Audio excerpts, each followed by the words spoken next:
The good news is all of the cameras have updated. We've got all that working today. I think. I'm just testing one more. Don't know if the kitchen one is fully updated.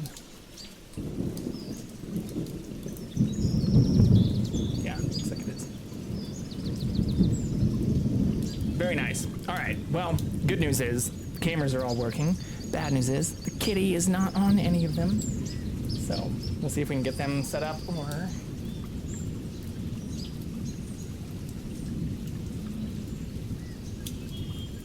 Fuck.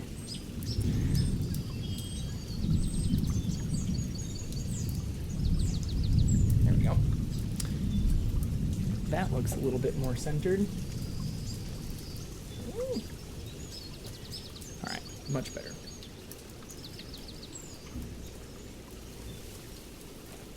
I moved some of my desk stuff. I know I've said that a few times now, but we're continuing to iterate on this insanity. Trying to make this look as nice as possible. I think that looks pretty good. If I need to, I can always push this back a little. Shouldn't adjust the centering. Yeah, cool. Even better. Without further ado, let's kick this off. I'll kill this audio really quick. And thank you to everybody who have been reaching out to me outside of Twitch too. I not only appreciate everybody who have been online, you know, in stream and hanging out with me, but I really do appreciate everybody who've been, you know, commenting and talking about a lot of these things offline or getting into the details of a lot of different stuff, and having, you know, side conversations and chats with me and stuff in Discord and through other platforms. There are also those who've been engaging in my other socials, so I will pull that up since I did clean up some of that today as well and made sure, since I did have some criticism about my Discord not being as easy to access, or even the invite code, and I think for some of those things had some issues. So all of that should be working flawlessly, and everything on my link tree should be updated. I know you can't see any of that right now, but what I have, I'm just making sure I'm signed out so I don't dox myself here. But it should show for all of those things, including even the Discord, a direct link, yeah, which should take you straight into my channels. So thanks for all the feedback and people who have gone through and clicked through a bunch of those things, even for my YouTube and, you know, the fun and kind of funny OnlyFans and stuff, which again is just pictures of my cat. But it's nice to have people testing those things out and going through and helping and giving real-time feedback on a lot of those things too. So thank you again to everyone who have helped out with a lot of those things. Without further ado, I do want to get into some news, or I put news right at the front of the headline because I did get, you know, some articles and some things that were shared with me really recently, and, you know, some people who had told me to check out a few other programs, and that is something that I wanted to dive kind of deeper into, and maybe even some news. Here, I'll pull up. Oh, shit, I still haven't switched over.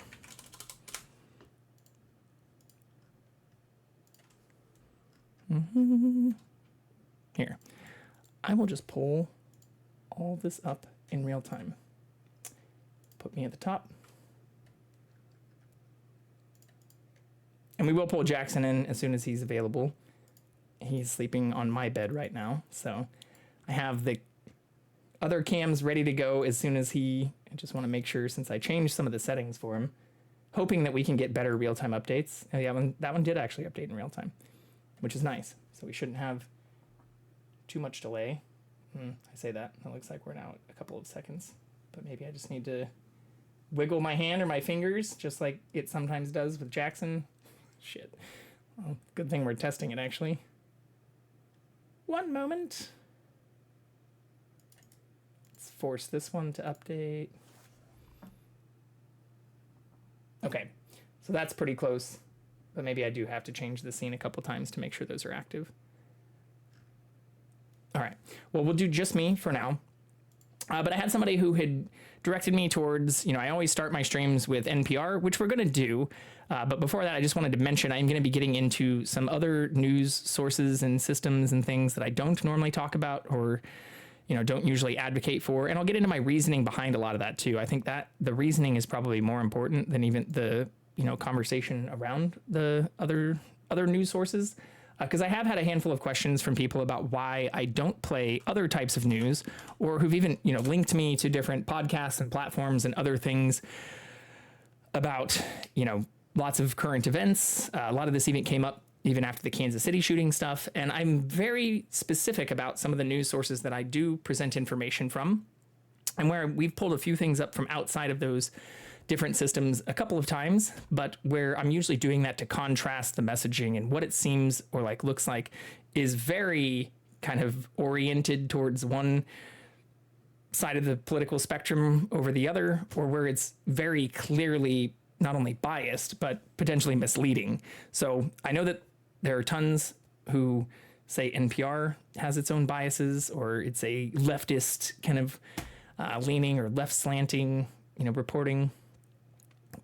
But I have shown in a handful of other streams, or even looking back at some of the responses I've given to people who've asked me about sharing some of these other things, I realize I haven't dove or gone too deep into the reasoning behind why I play NPR. I've talked about it lightly and briefly, but I wanted to do a deeper dive on that. And I'll try to keep it, under an hour, which I think is good considering we've had some conversations about these things go longer than that, but really without me addressing the root cause of why I started a lot of my streams with NPR, and why I've chosen to focus pretty much exclusively on NPR and the Associated Press, at least for world and US based news. I've gone to Al Jazeera, Guardian, and a couple of others only on a few select occasions to talk about kind of world events, but we'll dig into that after we do the hourly news.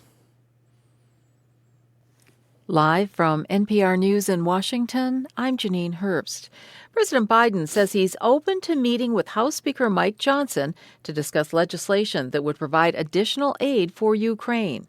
NPR's Mara Eliason reports the supplemental funding remains stalled in Congress. Today, President Biden said Republicans are making a big mistake holding up the aid as Ukraine is running out of ammunition in its fight against the Russian invasion. The Senate passed a foreign aid bill that included Ukraine funding by a big bipartisan majority, but that bill is stalled in the House. Even though a big majority of the House also supports Ukraine aid, a majority of Republicans oppose it, as does the GOP's presidential frontrunner, former President Donald Trump. And that puts Speaker Mike Johnson in a difficult position. Johnson says he wants to help Ukraine, but he hasn't yet figured out how to overcome resistance from his own party. Mara Eliason, NPR News. The widow of Russian opposition leader Alexei Navalny is vowing to continue his fight against the Kremlin. In a video posted on social media today, Yulia Navalnaya accuses Russian President Vladimir Putin of killing her husband in the remote prison. Russian authorities say it's not clear what the 47-year-old died from. Construction is underway on an 80-acre military base camp in Eagle Pass, Texas, one Governor Greg Abbott wants to secure the Texas-Mexico border. It's the latest tug-of-war between the Biden administration and Texas over who enforces the rules for crossing that border. Texas Public Radio's Pablo de la Rosa has more. The governor has argued in a variety of ways that he believes the state has a right to secure the border. Of course, constitutionally, that has always fallen under the purview of the federal government, exclusive purview of the federal government. So we're actually waiting to hear how the U.S. Supreme Court will rule. Pablo de la Rosa reporting. The Israeli government has issued a deadline to Hamas return the remaining hostages it took or face heavy fighting in southern Gaza. NPR's Deep Herves has more. Over 1 million displaced Palestinians have sheltered in Rafah for weeks, where food, water, and medical supplies are scarce, and residents have also been killed and wounded as Israeli forces search for hostages and Hamas fighters. Over the weekend, the situation grew even more desperate when crowds rushing aid trucks were shot at by Israeli police. And now, a warning from Benny Gantz, a member of Israel's war cabinet, to Hamas to return the remaining 130 hostages by Ramadan, which begins on March 10th, or prepare for a major military operation in Rafah. President Biden last week said he'd spoken to Israeli Prime Minister Benjamin Netanyahu and tried to make a case against an operation in Rafah. Deep Herves, NPR News, Tel Aviv, Israel. This is NPR News. About 45% of older adults, especially women, have muscle loss that puts them at risk of falls and physical decline. NPR's Allison Aubrey reports resistance training and eating enough protein can help prevent this. Millions of women 60 and older have sarcopenia, a condition marked by loss of muscle and strength. Weight training is a key way to fend off physical decline, and though many Americans don't get enough physical activity, researcher Rachel Pajednik says there's advantages to starting no matter your age. You can build muscle up into your 70s, your 80s, your 90s. The other important part of the equation is consuming enough dietary protein. Up to half of women over 50 don't consume adequate amounts to support maintenance or growth of lean muscle mass. There are lots of sources, and research shows eating plenty of plant-based protein is tied to healthy aging. Allison Aubrey, NPR News. In Germany, a labor union is calling for ground staff at Lufthansa to walk off the job at 7 airports Tuesday, following a similar strike earlier this month over pay. The union wants pay raises of 12.5%. The one-day strike will affect the airports in 7 cities, including Frankfurt and Munich, Berlin, and Dusseldorf. A round of talks last week produced no results, but further negotiations are scheduled for Wednesday. Asian markets are trading mixed at this hour. The Nikkei in Japan is up about 0.2%. The Hang Seng in Hong Kong down about 0.3%. I'm Janine Herbst, NPR News in Washington. Right. And that is it for NPR. I'm going to keep this up in the background because I will probably tab back to this just to show. Oops, not this. This is my link tree, which I did have open, or what I was testing and talking about.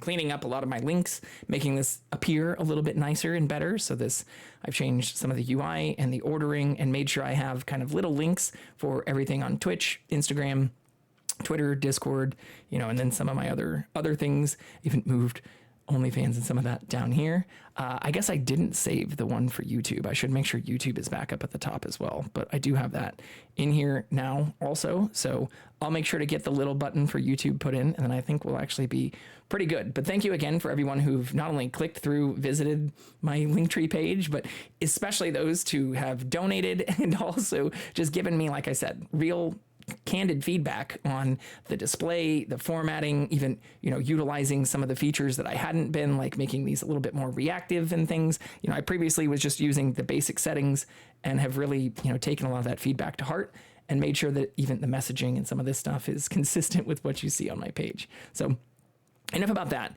I'm just addressing this directly here because I was told to check out the Daily Wire yesterday by a subscriber, somebody newer to the channel, who had asked me about the NPR stuff. And I think really in a kind of genuine fashion had said, hey, here's a counter to NPR, or they described it as something that could be like a counterpart to NPR and something that also offers mostly unbiased, in their own words, feedback about things.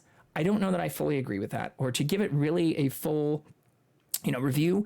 I'm not going to focus on this, and I'm not endorsing this by any means, because I did listen to a couple of the Daily Wire episodes and then even went into some of the parent company activities for some of this stuff. But you can even see right from the front page, you're getting hit with a pop-up ad about paying for a membership, which you won't see ever on NPR. So one of the huge differences between this and NPR or even Associated Press is that this is a for-profit media company.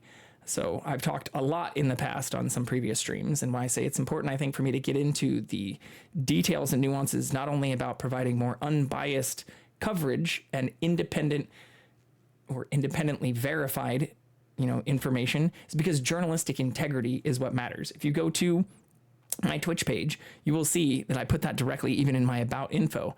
I'm very, very serious about this matter because journalistic integrity is essentially what a handful of people, which I found out just, a couple of hours ago after listening to a few of these things, are what they've been sued over, and why you will find no mention of journalism directly on this page, or even on the pages of many of the people who are supported and even, co-founders of these platforms and things, even those like Ben Shapiro or Tucker Carlson, who was also brought up and recommended also, by the same person who had shared this information yesterday as well. And why that's really sad. I mean, even a lot of these articles they're written by essentially just commentators who aren't even full political commentators. But when you get into the coverage, it is heavily biased. I mean, it's not only biased towards the right and the conservative side, but you can see even just a difference in these headlines. Like the majority of this is even talking about, there is something here that's talking about, Trump's sneakers, which then does get into an Associated Press article and even uses a photo from the Associated Press, but is talking about things directly in that reporting, which it cites and which it links directly to. So this is something that I think is really important and gets back to the core issue of kind of independent, not just talking about or not just commentary about the news, like a meta news kind of coverage, which is essentially what the, News Now and hourly overview is and why I show that on every stream. But where in a lot of these articles, even if they might seem left leaning or somewhat biased, even in things like this, talking about polls that are showing some former presidents being ranked dead last, whereas others maybe not ranked towards the top, but in 14th, in 14th place here out of 45. So I think it's important that even for these types of things, in the very first sentence, when it's talking about recent polls, it's going to link you right to the information that covers that stuff about the polls, which is also like in combination with stuff that's on PBS NewsHour, Marist polls, but then gives you even access directly to the data and cites the sources here and links you directly back to all of those sources as well. So that is why, if you remember back in grade school or high school, hopefully many people did have some form of paper writing where they were asked to find a primary source, which I think is really important here, or we can talk about even Wikipedia and primary sources. This is something that doesn't get, too much coverage, or which many people don't really talk about. Or I guess this is probably what I actually want. So this is even information for people who are creating pages on Wikipedia, which is not a perfect primary source itself. And they acknowledge this. I mean, they talk about if something is self-published, which is something that the majority of these articles, and again, where majority of them writing them, or you'll even see it really is just a handful of people doing that, are not only self-published, but not independent or third party that are seeking other citable sources or talking about the polls or the types of things, especially from more investigative and deeper journalistic, coverage, have had real journalists doing independent verification of information, real kind of surveying, reporting, or on the scenes in most cases, active interviewing and reporting of that news themselves. So when something is self-published and is closely affiliated with subjects and not independent or third party from those subjects or even those who are paying them, and is also one of the bigger issues with this is whether or not these are things that might be profit motivated, which it does seem like the Daily Wire definitely is, and whether or not they're primary or not. These are things that tie into whether or not a source, or when we're talking about like journalistic integrity, is something that can be considered primary, or when we're also talking about even secondary sources, and those like even many NPR articles and things like this right here that are citing primary sources like the Associated Press and other types of information, whether or not you can find those primary sources directly and independently, from any other of their, it's not just opinion pieces on these things. Obviously, there are some opinion articles and things that are written for, NPR, just like they are for Wall Street Journal and all kinds of other, news groups. But NPR and the Associated Press are not for profit, which is a huge difference as well. And one thing that helps establish independence when we're talking about news coverage.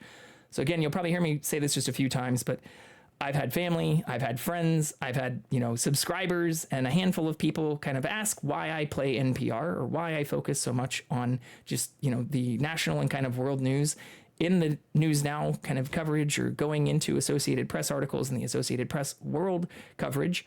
And I think it's really important because you'll see very big contrasts between what are on the home pages for those types of things, and even how those articles are written, where in the majority of, even these, you will find links to other primary sources. You'll find links to surveys. You'll find links to data, but you do not find that in a lot of these.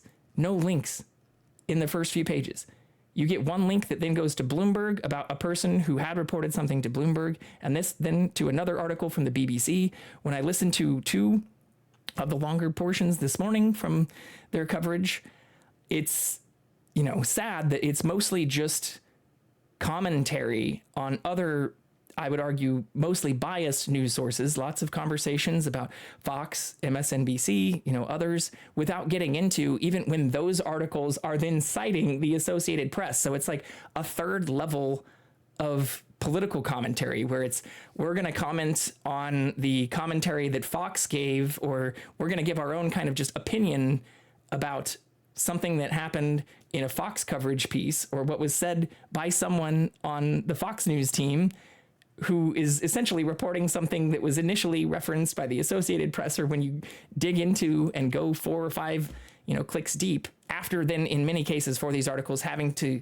scroll down for, these aren't things that are listed if you're doing these same comparisons right in the top of these types of things, and are really just getting back to, other news coverage. So it's essentially like meta news. It's talking about what other people were talking about, where when you then go into those news pieces, they're then really actually saying and sometimes citing things quite differently than what the original news pieces actually have to say. And that's part of the problem. And where I'm not going to call it outright fake news. I think, there were some good points, I think, that were brought up, even if I don't agree entirely with how it was all covered. But I think if I'm going to focus on things and focus on news that I think is important, and focus on it in ways that I think are important to be very matter of fact and pointed about, especially for things like this, which I've talked about so many times, I do think making sure that you can link directly back to independently verified primary sources is one of the most important things that we can do in a general political commentary sense. Like, I'm not going to say that all of those who would consider themselves just news commentators or political commentators are bad, or that all news and political, commentary is something that should be avoided, because clearly I'm obviously doing something like that as well. I would not consider myself, a professional political commentator, but that's also where a distinction gets drawn, and where I brought up yesterday, or I'll just show from what I was talking about yesterday. Let's see, I think I had this. Well, here, we'll just look at it in real time so you can see I'm not just cherry picking sources on this type too. Not a journalist. Like, this is some of the stuff. This is the first link, is an NPR coverage. You also then have, Slate, The Guardian, other things here, even this being a review about it, his review with Putin, which was also raised yesterday. And one of the things that was brought up, by the person who had even shared some information, or really told me to take a look at some of these things. And we're saying like, well, he interviewed Putin, then he's clearly a journalist. And I laughed, and I hope I didn't seem, flippant, or like I was just really not taking them seriously. But when I, asked a little bit more and was like, they've been in like recent legal battles, and their whole claim themselves, which again, this is something that has, if you're even looking at district judges and even other Republican supporters, or the legal team for Fox News, like, this is something that was made by a federal judge in the Southern District of New York, and by Fox News's own lawyers defending Carlson against accusations of slander, and essentially them saying like he's provided a lot of colorful commentary in a lot of his segments, and where he was, essentially being accused of anti-immigrant and racist comments and things that were outright false, and statements that he knew were misleading, or essentially just, very large perversions of the truth. And their argument is essentially that given Mr. Carlson's reputation, any reasonable viewer should arrive with an appropriate amount of skepticism about the statement he makes. And basically that his statements are exaggerations, not literal commentary, or simply bloviating for his audience. And where he himself says, I am not a journalist, I am a political commentator, and the commentary I give may be colorful, or times like the colorful commentary argument is such a bullshit argument. Like, I'm just going to call it out on its face. So to consider people like this, or even Ben Shapiro, as journalists is a far cry from the truth, considering they and their legal teams, or people who've helped support them in court after they were sued for making false or defamatory statements or slanderous statements, saying that they should be effectively allowed to stretch the truth or lie or even make misleading statements because it's just colorful commentary, or it's just them giving general commentary that any reasonable person should not expect to be truthful. Even though they have, had on Fox News, since he did get fired, which was also for a completely separate issue relating to, sexism and other things. But about like the truth with Tucker. And yet their legal claim is that they aren't truthful and that they shouldn't be considered to be truthful, or that any reasonable person would realize that they are not stating actual facts about topics discussed and instead engaging in exaggeration or non-literal commentary. And there's a reason this is important, because you can get sued, or if you claim you are a journalist and you claim you haven't independently verified your sources, or that you have, provided investigative journalistic reporting, then you are held to a higher standard where you must be talking about the actual facts of that investigative journalism or that investigative reporting. So if the general tenor of your shows, or if your legal defense is that you are not a journalist and that the things you're saying are not factual, even if, I brought up the toddler test and stuff, because I think if we brought a bunch of toddlers in, or even, grade school kids, and asked them, like, I have a guy named Tucker, and Tucker has a segment that's called The Truth with Tucker, and he says a lot of things that he makes statements about, which he even in some cases literally calls the truth. Do you think it is reasonable to expect Mr. Tucker to be saying true statements? These aren't fucking hard questions to ask. And if their legal defense is no, these are exaggerations, or we're not stating actual facts, even if we're calling these segments like the truth, then you're not just bloviating, you're being purposefully misleading. And that is also important because you find people like them who, like, let's just see here. January 6th text. Who also have talked about these things behind their own backs. So here's another top of the top. I'm not just cherry picking my own links here. Top of it here. This is Fox hosts sending desperate messages during the Capitol riot, and many hosts of Fox News, including Sean Hannity and many other prominent people, calling these things dangerous to democracy, or saying that they're in full damage control mode, and saying that this is absurd or preposterous, and calling for even peaceful transitions of power. And when you get into these texts, which again were mostly found through discovery in many of Trump cabinet members, actual hearings and legal troubles, where even people like Steve Bannon were sentenced to jail and things for this, for even other obstruction related to this. But you even see most recently from folks like Tucker Carlson, this argument's largely based on conspiracy theories that federal agents must have been instigating the attack, and where they themselves have admitted and also texted that they didn't believe the things that they were saying on their shows. Or where they're texting each other behind the scenes saying that this stuff is absurd or dangerous. Like, this is where it gets really crazy. And where there was, a whole lawsuit. I'm not going to, again, get too deep into, the Fox News lawsuit or all of that. But if you want to consider these people journalists and have them texting even things that are talking about like their viewers and calling their viewers stupid, like, this is something where thankfully some have, kind of owned this and said, I believe these things publicly and privately were unfortunate or regrettable, especially saying that these things were disgraceful or dangerous. Like, this is where it gets really important, because you have a large number of people who are political commentators, or same thing for Ben Shapiro. So let's just look at that really quick too, before we get too far down this rabbit hole. Why I bring up primary sources, or why when we're talking about like the Daily Wire, I'll just show this too. I'll just say like Daily Wire owners. It being for profit ties back to some of the things that I've talked about in many other episodes about who stands to benefit from some of these things that are for profit, or even when you're looking at lobbying behavior and people that are trying to influence or sway voting behavior, which I think is important to look at too. This was founded by Ben Shapiro and Jeremy Boring, which we'll get into a little bit more here too. But this is another person who considers himself a political commentator and media personality, not a journalist. And I'll be honest, like, I don't agree with a ton of the stuff Ben Shapiro's, done and said, but he is an intelligent person.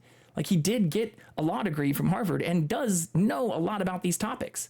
But that's why I think it's even worse when people like him or people like Tucker Carlson, who do have a reasonable degree of intelligence are disingenuous in their episodes, or are saying things that even behind the scenes and privately they've admitted they don't even fully believe or agree with. And this ties even to like things like climate change or other things, which behind the scenes are kind of hot mic off the record comments have basically said, well, we drum up a lot of this and the fanfare kind of stuff for ratings. But I don't actually agree with the legal defense that was put forward here, in that the average viewer should understand, or that the general tenor of the show should inform average viewers that they are not stating actual facts, or that the average person should understand that these things aren't factual or actual like journalistic reporting.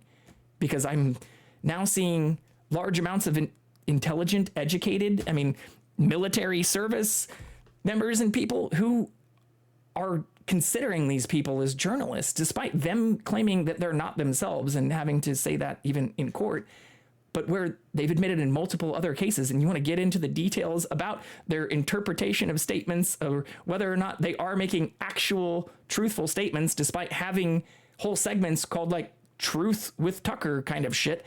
Like, that's where like, what the fuck is going on here? Like, your legal defense is that your segment that has truth in the title are not actual truthful statements, or that you're not stating actual facts, despite even calling other things that are primary sources fake news.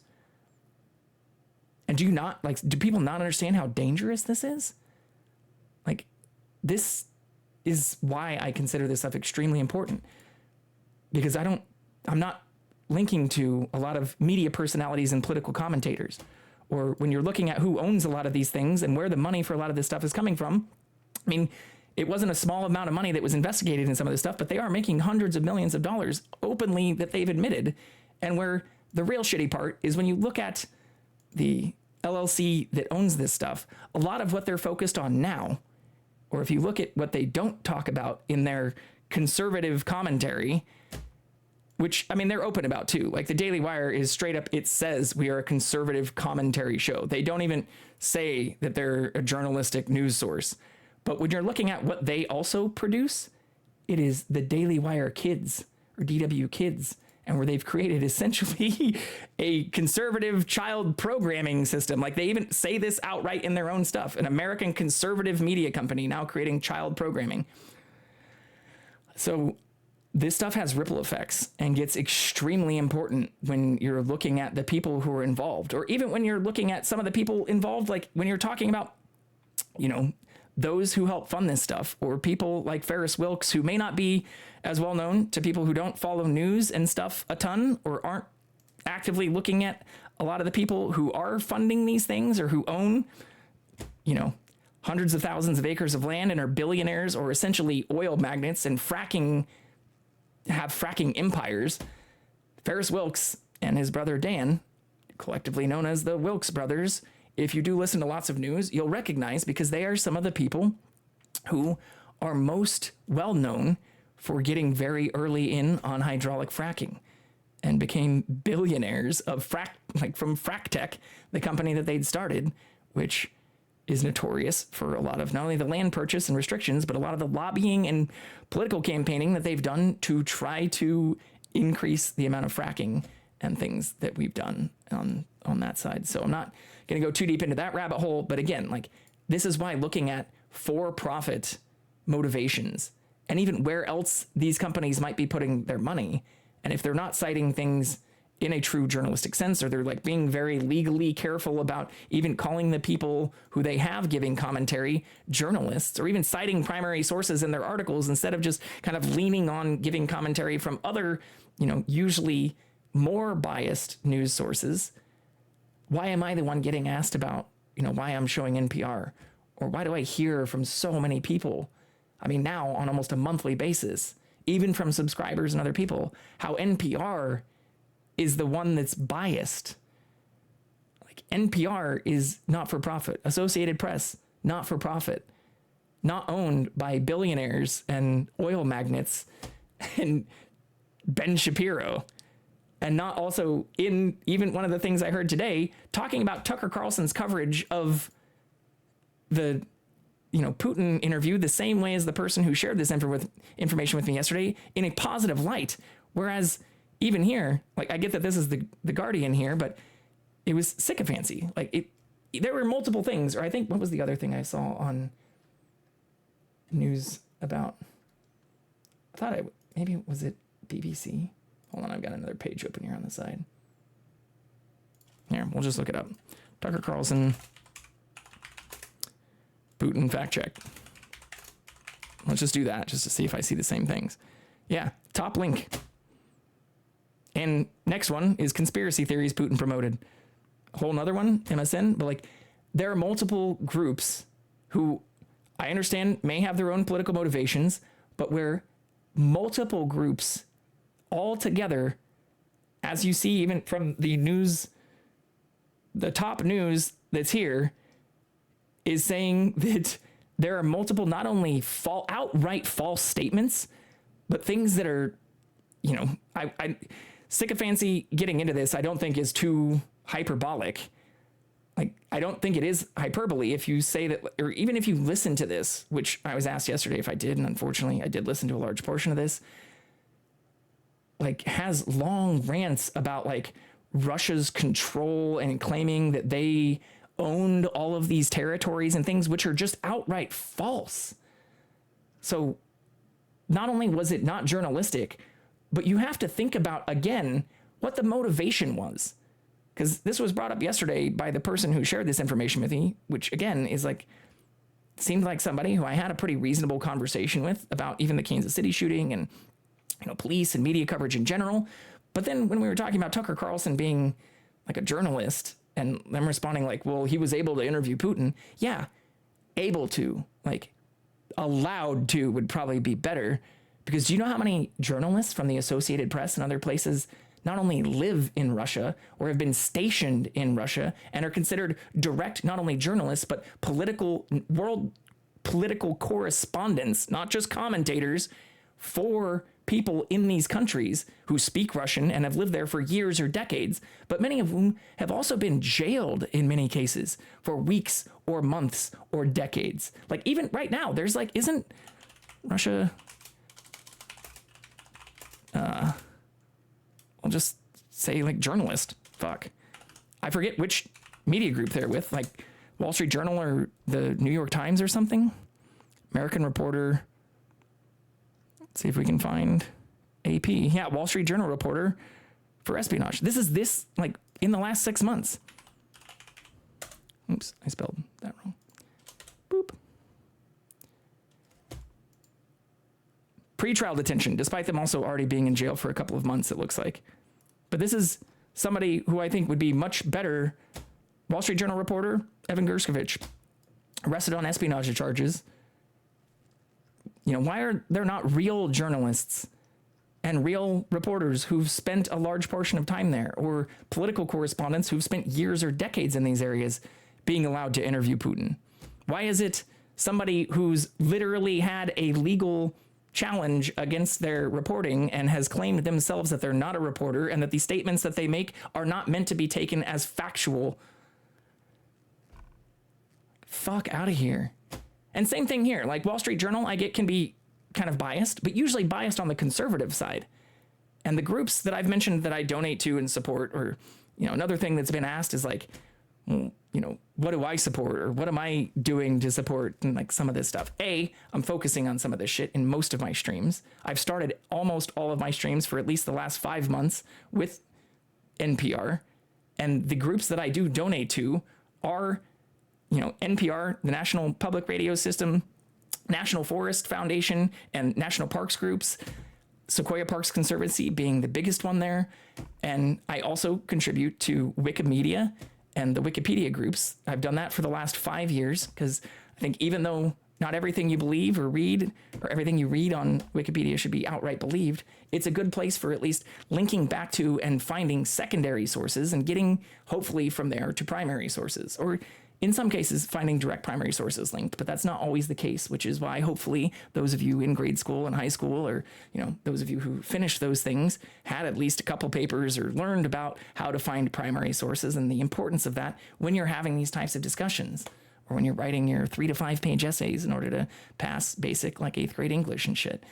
Like, that's the stuff that ties back to why these things are important, and why having real journalists and real, political correspondents and reporters not getting arrested, but being invited to have these open debates or open conversations or open interviewing sessions, instead of bringing in the person who has segments called The Truth, but has been, open about saying they aren't truthful in multiple scenarios, and that they are not a journalist, or that they are not, wanting to be held to the same standards as investigative journalists are. Like, that's why it's so dangerous and also appalling and crazy to have coming from, like, again, fairly rational and educated, or even like militarily involved, like other individuals. And I also do contribute to Marketplace, which is affiliated with American Public Media and NPR, but also affiliated with the Wall Street Journal. So as much as I donate to NPR, and I guess I donate a little bit more to like our National Parks group, or National Parks Foundation, I think is what it is, NPF.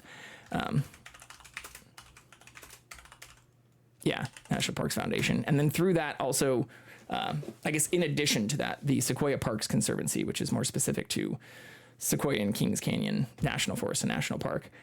But I do contribute to Marketplace, which is in partnership a lot of the times with Wall Street Journal, which is more conservative, right-leaning,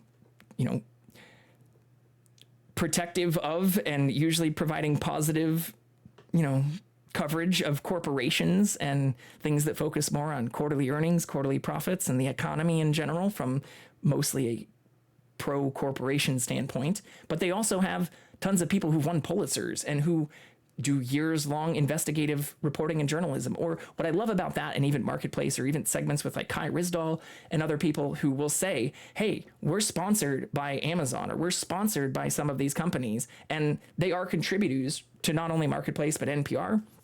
But we're going to dig in this segment to the corruption or the scandals or the issues that they are facing. And I'm not seeing anything like that on the Morning Wire, Daily Wire, fucking other Jordan Peterson, Ben Shapiro, or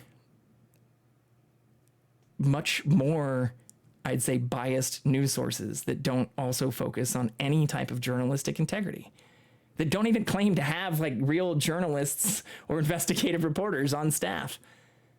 So it's extremely concerning. I think it is dangerous for our democracy. And if you don't look at where these motivations come into play and where the money is going, or the dangers of even some of these groups then also owning and managing children's shows and creating whole media groups with the funding that they're getting through their conservative media, regardless of political affiliation. If you have for-profit groups that are trying to create targeted information towards children that have made most of their money or funding most of those programs with heavily biased, news that doesn't, in many cases now apparently supported through different types of legal agreements, have to be truthful, or where you can even have segments that use the word truth in them, but expect reasonable viewers to not really want or expect that to be truthful or stating actual facts. That's fucking dangerous.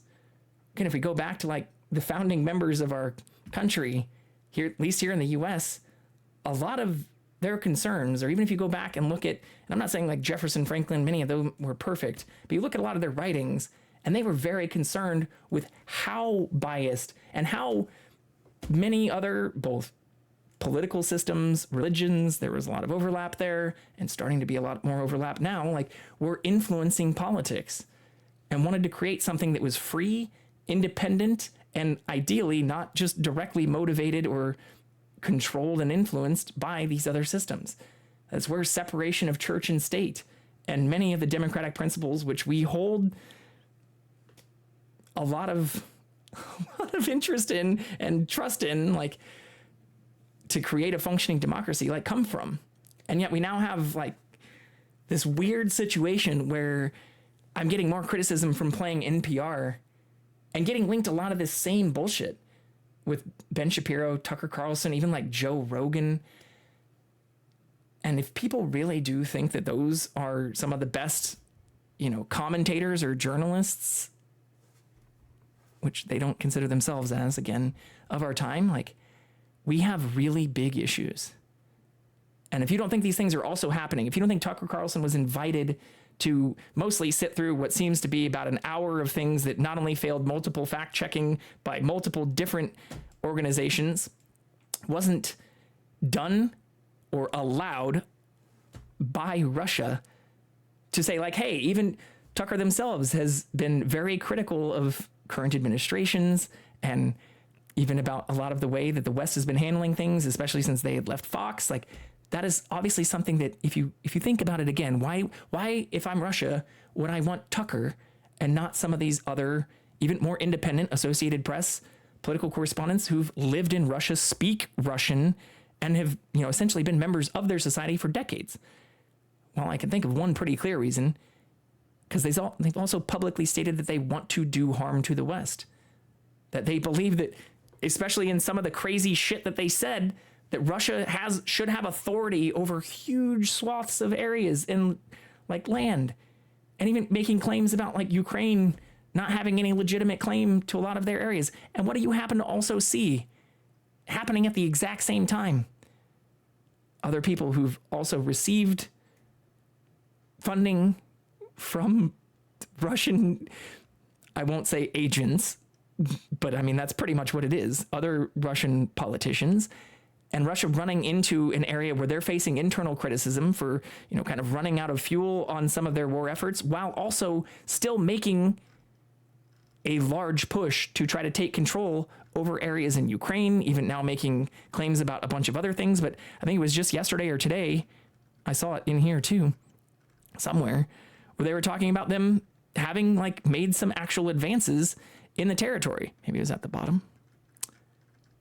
Or maybe it's not on here anymore. Could have been replaced. But that's the scary part, is, like, when you ask yourself, what are the motivations behind these things? Clearly, the Russia-Ukraine war is a huge topic. And we've already had a former president making statements about us not supporting them. And a lot of that, sadly, seems to be for politicking reasons as well, because they want to be able to, same as the border, which got linked in, you know, voted against by our own group, or by the people who proposed some of those issues being linked, you know, just recently. But they are making some advancements, which should be really scary to people. I think it might have been yesterday, which is why we're not seeing it on here. But there's a ton of stuff here about there needing to be additional support. Oh, yeah, it's right here. Ukraine withdrawals from a territory in Russia's first major battlefield win in months. Like, this should be terrifying to people. Or it used to be, if we're going back to the, like, political sides of these things, it used to be that Republicans were the ones who were much more critical of people who had sided with Putin or who were more positive about Russia. And the whole, like, Russians are commies or Russian, like, I'm not trying to say again that I endorse all of these statements. I do think that I think it's very easy to say that I also do not endorse any of the things that Russia's doing. And that I do think Ukraine not only has a right to the territory it's already had, but in this type of war effort are the ones that should be supported in these acts, especially when the other side's making really crazy claims. But, like, backing up again, what are the motivations for them bringing someone like Tucker Carlson on to discuss all of this stuff in ways that are not even truthful as well? Why bring a non-journalist to discuss a number of matters which they're not even really that directly linked in, that doesn't speak Russian, hasn't really spent any significant time there compared to even other political correspondents and representatives from other, you know, independent news organizations and areas that also are not-for-profit in the region? I wonder, do you think this would pass the toddler test either?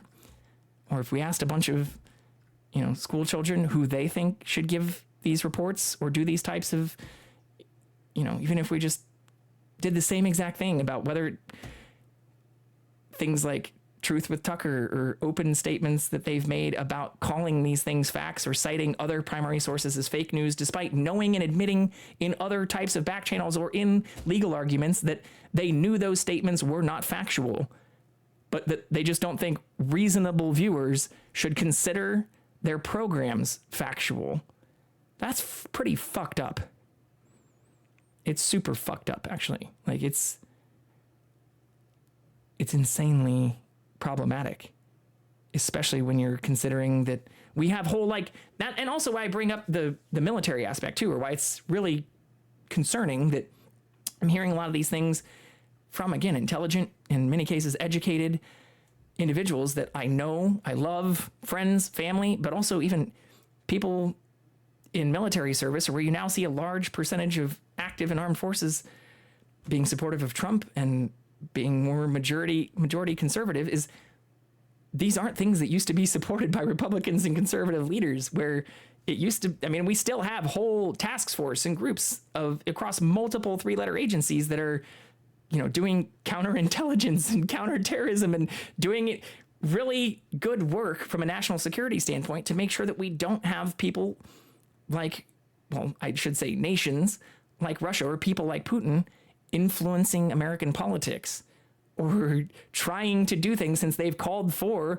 essentially death to the West and said that they don't believe that America should be able to be involved in any of these matters, where they're, doing essentially, they're committing war crimes and violating not only a number of, war and peacetime treaties, but are essentially acting like terrorists themselves, and have not hidden behind the fact that they do not see what we do, or calling for, death to many people in the West is something that is supportive of our democratic system. And yet now we have a number of people in the military, active military members, and large even portions of these groups being supportive of more pro-Russian propaganda. Or saying I should listen to Tucker Carlson, calling him a fucking journalist, and linking me to things that are directly pro-Russian, despite claiming that they're conservative based. So like, I don't even get how those links happened. I would be willing to bet that, especially as a lot of the stuff's come out with even Trump and members of his cabinet, some of whom have been convicted of criminal offenses, many also still facing some of those, or people like Steve Bannon and those who also then turned around and started snitching on a bunch of their colleagues in his cabinet, and Trump himself, who has already been proven to have received funds from Russia and other foreign nations, both while president, and it seems like since he was president as well. Like, that's stuff that should be concerning, or used to be things that would be extremely concerning, but headline kind of information, things that you'd even see people like on Fox News and others being critical of. And now it's like we're more open to that somehow, or at least large groups of even the conservative and kind of far right are not only open to that, but supportive of it, despite even just less than a decade ago having even Republican administrations being very anti-totalitarian leaderships and Russia's influence on American politics, or even just views on American politics and the West as a whole, or its willingness to put its own citizens and other citizens throughout the European Union at risk. Like, those things, even when you look at like the policies and proposals and the support for Ukraine dwindling, like, that's why I play NPR and the Associated Press, and am more interested in talking about things that are not for profit and don't involve just political commentators instead of investigative journalism. Or when we are talking about like political correspondence, looking at those from the Associated Press, or, even other major news groups where those people have lived in these areas or have been doing investigative reporting and investigative journalism in those areas for years. Or like I said, unfortunately, if you're looking at even like Russia's jailing, we just talked about the one that happened in the last few months, but how many other jailing of reporters? I'll do journalists just to keep the theme going here. Like, this is not the only group. Evan Gershkovich is going to be one of the most prominent one here, but like, they're not the only one. Russia's journalists became foreign agents. Like, that's the stuff where I'm trying to be very careful about my wording here, because I think that matters. And where I understand there's a little bit of irony here, because I'm obviously providing meta coverage of news, but I'm trying to always link to things that cite their sources. Or again, even compared to Truth Social or Daily Wire kind of nonsense that doesn't link to primary sources, when there are changes, you can even see where these were updated, you will always find amendments. Or if there are things that came out to be not, correct, or where a source did change what they had said or doubles back on things they've said in the future, you will find that information. Or if they need to make amendments or even things that they'll do whole public releases and statements, even updating previous articles if there's new information or new reporting, new journalistic work that shows that they need to update something that might have been said in the past. I'm not seeing that on some of these other for-profit groups, and where a lot of this stuff I think is not only significantly more biased in those groups because they have profit motives and want to make money, but a lot of it's just amplifying non-issues or really pushing strange agendas and really strange kind of coverage where some of the stuff I heard this morning I'm not even going to give credit to, but where they're not really investigating these things in a journalistic way. They're talking to like random people and citing people that you aren't going to find any real data and statistics about. Just finished a documentary called The Clinton Affair. It's sad how people in politics will just throw their morals to the wing to obtain and protect power. Just feels relevant to the MAGA Republicans apologizing for the Russian influence on Trump. Yeah, I mean, I agree with that too. But that's where I find this to be extremely concerning, where when you're looking at a lot of the news or when you're looking at the headlines for things, even for U.S. politics, and compare this across other major news organizations, which I don't show on here and try to avoid clicking on, or the closest we got today was looking at the coverage of the fact checking for the Tucker Carlson interview, or talking about the Wall Street Journal, just mostly because they're linked with some of the marketplace, reporting, but where this stuff isn't really highlighting a lot of those problems. So I completely agree, Casey Chiefs.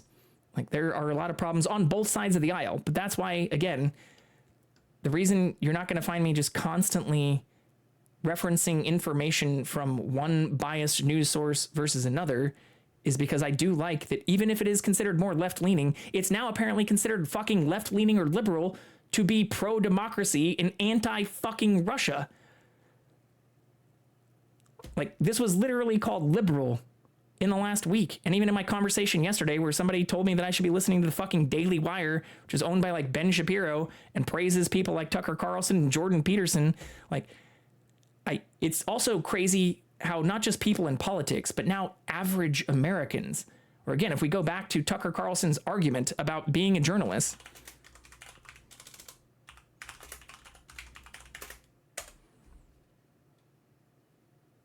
like, this is all stuff, we'll just say legal. I forgot how I spelled journalist wrong. Yeah, same thing. Top result here. Fox's lawyers and Tucker themselves claim it's not journalism. For those who may be just joining in, they argue that all of his statements, even in segments called like The Truth with Tucker, are exaggeration, non-literal commentary, or are the general tenor of his entire show is not him stating facts about topics he discusses. Even in segments called The Truth, or where he came under criticism for even calling other things fake news. Like, and the fact that average people not only believe this shit, but perpetuate it. I mean, this stuff is obviously getting ratings and getting recommended even by, again, what I would consider fairly educated individuals who can be rational in completely other ways, or military service members and stuff, is alarming. Or that they consider still to this day, and then we have to have conversations about whether people who've even been sued and claimed themselves that they aren't journalists, or that the things they say are not generally factual or stating actual facts, even in things that where the headline says the fucking truth on it, is we're in like idiocracy territory. Straight up. I mean, I've joked a few times about like Idiocracy wasn't meant to be a documentary, but it's people on both sides of the aisle throwing their morals to the wind. But why I also said, like, even when you get into the texts, or I don't know, do I have that even just in my history here? This might be dangerous. I don't think I pulled up too many other things, but the texts and stuff that were being sent during the January 6th stuff, like, this is also where it gets really concerning, because these were from Fox News hosts and even people like Steve Bannon and others who are like members of fucking Trump's cabinet. And even like Rudy Giuliani and stuff got implicated in a lot of this stuff. So you have people like Tucker Carlson, Sean Hannity, fucking all of these people basically saying that some of this shit is insane, or even being worried about how much they're going to be implicated while these things are happening, and not just throwing their morals to the wind, but then going on the air and saying the exact opposite, or not even throwing their morals to the wind, but almost acting completely opposite to that in ways they know, or in many cases even are worried about talking about in back channels, dangerous to our democracy. It's fucked up. It's so fucked up. And that's where even a lot of this stuff came out, because of the trials related to a lot of this stuff too. It's not like these people just willingly out of the goodness of their heart then started talking about a lot of this bullshit. It came out through legal discovery as people were getting criminal fucking charges for essentially domestic terrorism. So last time I checked, I don't give a fuck if you're Democrat or Republican, but part of believing in our current system that we have here in the United States means not supporting domestic terrorism or terrorism, foreign or domestic, and believing in the separation of church and state, believing in the separation of really any external influence on our politics, especially when it comes from for-profit companies, corporations, or religious institutions. Biggest difference is Jon Stewart, I think, actually supports primary sources and journalistic integrity. In fact, I would argue that The Daily Show does more to actually promote primary sources and journalistic integrity than Ben Shapiro or others who have legally been fucking charged with not doing so, or that have segments called like The Truth with Tucker and shit, where they argue that they're not stating actual facts. So that's a great question, actually, and why I think that gets to the core of this. Because I, again, don't agree with everything or the joking manner in which, Jon Stewart and everybody else, John Oliver, treat some of these matters. I do get that they're doing that because I think there is something to be said about how much the average viewer, like their whole argument for this is essentially that people should understand that many Fox News segments or many other of these like kind of, I wouldn't even consider them alt-right, mainstream conservative news systems, even like Daily Wire and stuff that I'm going to just stop talking about, that they're political commentary and that it's meant to be exaggerations or non-literal commentary and not stating actual facts, even though they're saying in the moment that these things are facts. So when you're talking about something like The Daily Show or Jon Stewart versus Ben Shapiro, who also, again, considers themselves a media personality and political commentator, that is a very important distinction, because not only when I'm going to these pages are they not citing primary sources, or are they really just giving kind of exaggerated and in many cases I think dangerous, non-truthful or not truthful statements about issues.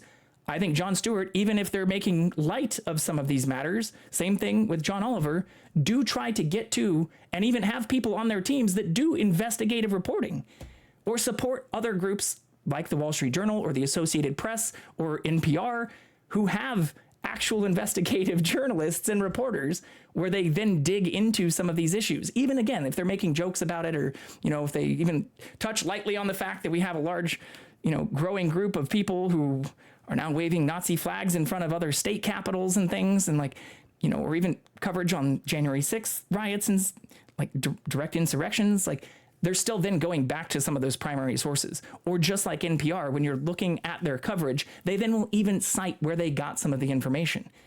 And I think that is the biggest difference. Because if you have people who are then instead, through things like the Daily Wire, which is where this all came up, because somebody yesterday not only joined my Discord, but started talking about Tucker Carlson as a fucking journalist and saying that the Daily Wire wasn't very biased. I mean, it is literally, they call themselves a conservative news website that is a for-profit group that was founded by essentially some of the largest oil and fracking magnates and Ben Shapiro. So, sure, when we're talking about that compared to The Daily Show also receives lots of funding from a lot of times leftist groups and even other people who are involved in lobbying for more progressive or democratic issues. But the group there, or when we're talking about Jon Stewart versus Ben, I totally get, you clearly didn't join earlier. I get the Ben Shapiro, and I even said he's an intelligent person, but that's what makes it even worse. And you join in earlier next time, KC Chiefs, because now I'm repeating myself. That's my concern, even when we're talking about Tucker Carlson. He is intelligent, and I've listened to his debates. Honestly, I've even listened to other people who I like Lex Friedman and those who've hosted some of these things. But when they then are in lawsuits and when they're claiming that they are media personalities and that they are not journalists, but speak as though they are journalists or put out things that are extremely controversial and not fact-based. Like, I even referenced that he was a Harvard law grad and mentioned that he is an intelligent person, but that makes their argument that the things that they're saying aren't truthful, or that they don't expect their public and their audience to consider them matter of fact or fact-based, even more disingenuous, because they know better. And I would argue, especially when we're looking at like the texts that people were sending, or news hosts, or even a lot of the shit that came out with like Sean Hannity and a number of others, even cabinet members of Trump's, is they know, not only know better, but they're smart enough to where I think they realize they're doing these things for profit. They're doing these things to promote themselves. They are considered media personalities and not journalists because they have direct, often profit-driven motives in these things, or even when they own these news groups that put out some of this controversial and very, I'd say, biased, especially in comparison to the Associated Press or an NPR, like they should know better. And it is, by definition, disingenuous. What is the definition of this? Not straightforward or candid, pretending to be unaware or unsophisticated. And that's where it gets dangerous, because you have smart people, or people who are otherwise intelligent and who can make some reasonable arguments, then start, criticizing. Like, I'm not just going to go through all the shit with Breitbart, or if you want to really get into Ben Shapiro in particular, because he also got brought up, or is the owner of this thing that got fucking recommended to me yesterday. He's made a lot of also false statements, or even though in favor of like the vaccine, against mandates, or in getting into climate issues as well, has said like, oh, I believe in climate change, but I don't think it's fucking as motivated by people or influenced by people and corporations and things. Like, he has a lot of things where he'll toe the line, because I think he's also, given maybe his legal background, unwilling to fully commit to some crazy, but where it's not ever explicit, or where in a lot of even the media groups he's a fucking owner of, or a key, something he helped create, actively put out disinformation, or things that in multiple cases not only have a conservative slant, like, again, this is mostly just repackaged journalism from traditional news organizations while adding a conservative slant, but where they amplify then some of the active misinformation, which unfortunately has been defended against as not having or needing to be factual, even if portions of those segments literally call the things they're saying the truth. So again, what's the difference between Ben Shapiro and Jon Stewart? Ben Shapiro and Jon Stewart are both smart individuals. Ben Shapiro and Jon Stewart both do give, I think, sometimes insightful political commentary on active issues. Ben Shapiro, though, also owns, funds, and profits off of disinformation, and what I think goes much more into fake news territory, considering even other people he has been supportive of, and other news with organizations he's been directly affiliated with, or his own statements have been misleading or outright false. You might find a few instances of that for Jon Stewart. Again, I mean, not to just rip the funny out of this whole matter, but I don't think that's why they get a pass. I think there is a core difference in how they also present the information, or even when they're funnying about these things, or even when they're picking on one side more than the other. Like I just said, it's apparently now considered like uber leftist and liberal to be anti-Trump, or to be anti-Putin and anti some of the like things that are now coming out about Putin's regime, ties to Trump, ties to other members of Trump's cabinet. Like, I've never called Jon Stewart a journalist either. I didn't bring up Jon Stewart at all. You did, actually. So I do think The Daily Show has more integrity than many Fox News segments.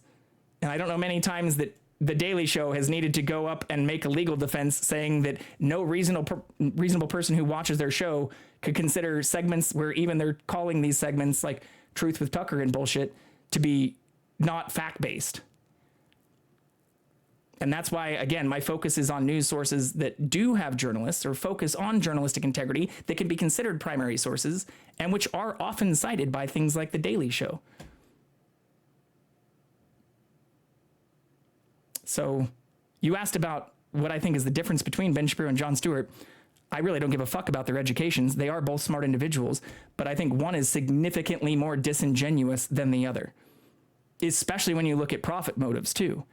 I don't know too many episodes of The Daily Show that are outright putting out misinformation or promoting and propagating, in some cases, like even by the hosts, known to be false claims in order for direct profit motives.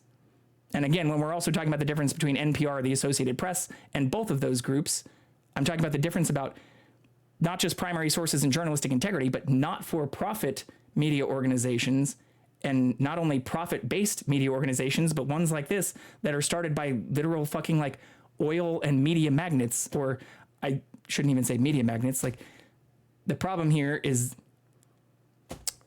this is more a meta commentary on news, because I was asked to look into or even play some things that I did. I mean, and again, in true defense, I listened to 2 full episodes from the Daily Wire, and then I looked at the Morning Wire, which is like an extension of some of this stuff. And to have somebody tell me who has listened to multiple streams of mine before, who's a subscriber and also, active member of the military, say that this is not too biased, it is insanely biased. And I did not hear many references back to actual investigative journalism, actual reporting from the Associated Press, actual, political correspondents or people who are located in some of these territories. It is not entertainment when it's presented as news. And that's what I've been saying. If you have a news company with news segments that have within them portions that are called the truth, or where they're then saying other portions of those segments are the truth with specific individuals who are calling other, even primary sources, fake news, that is not entertainment, my friend. And that's the issue I have with this. Their legal defense is that these things are not stating actual facts, even when those people, the commentators, are claiming that that's what they're doing. And if you don't see that as fucking dangerous, that's why I think commentators versus journalists is extremely important. Or where even for the Daily Show, they tend to reference actual primary sources and things like the Associated Press, or at least mention the polls and other things where they are getting their data and information in ways that can be fact-checked. It's not just entertaining commentary masquerading or disguised as truth while hiding behind legalese that says they're essentially just offering colorful commentary that shouldn't be considered as stating actual facts. That is dangerous entertainment. Compared to, like, again, if we have 2 political commentators, let's remove Jon Stewart and Ben Shapiro from the conversation. Let's see if this passes the toddler test, right? I've got 2 political commentators. I'm telling these children, both of these are presenting information in different ways. Group A is taking information that might be making jokes and lighthearted nature about things that they cite back to primary sources or investigative journalistic sources. And Group B are those who don't make jokes, or in some cases might make lighthearted jokes, but do also present their information as their own facts or factual statements, or even call it literally the truth. And yet their defense is that their statements don't need to be linked back to primary sources, don't need to be based in facts, and that reasonable viewers should not consider them factual, even if the commentators are claiming that they're factual. Which group is more dangerous? Which group is more disingenuous, especially when owned and ran by people who we, for some reason, need to reference, educations for? The way I referenced it earlier is that Ben Shapiro in particular should know better, and I think does actually know better. If anything, we've learned since the January 6th attacks that not only do many other people who were in Trump's cabinet and other news correspondents and people who covered these things not only not agree with Trump, some of them even called the viewers stupid. It's, that's not entertainment. It's people who are literally admitting that their commentary can have very dangerous ripple effects, but then throw their morals to the wayside anyways. And if you don't think even Jon Stewart's return to the Daily Show, if you think that was just him wanting to cash a check rather than him thinking that these things are dangerous, or that it is sad that many other commentators in this space right now are being disingenuous, fuck out of here. That's the difference.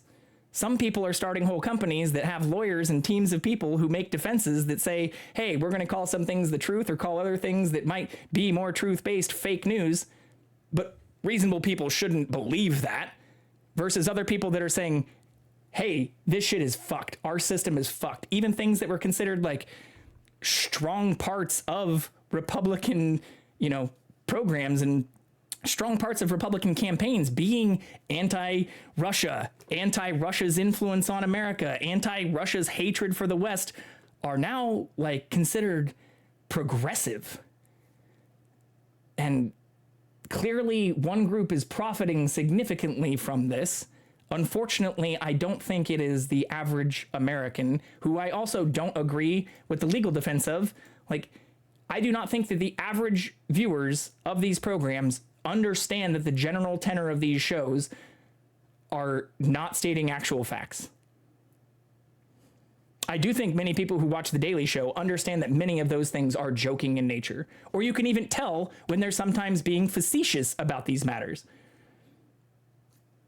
I don't think that's what you pick up on from these types of segments, especially ones that are literally called The Fucking Truth.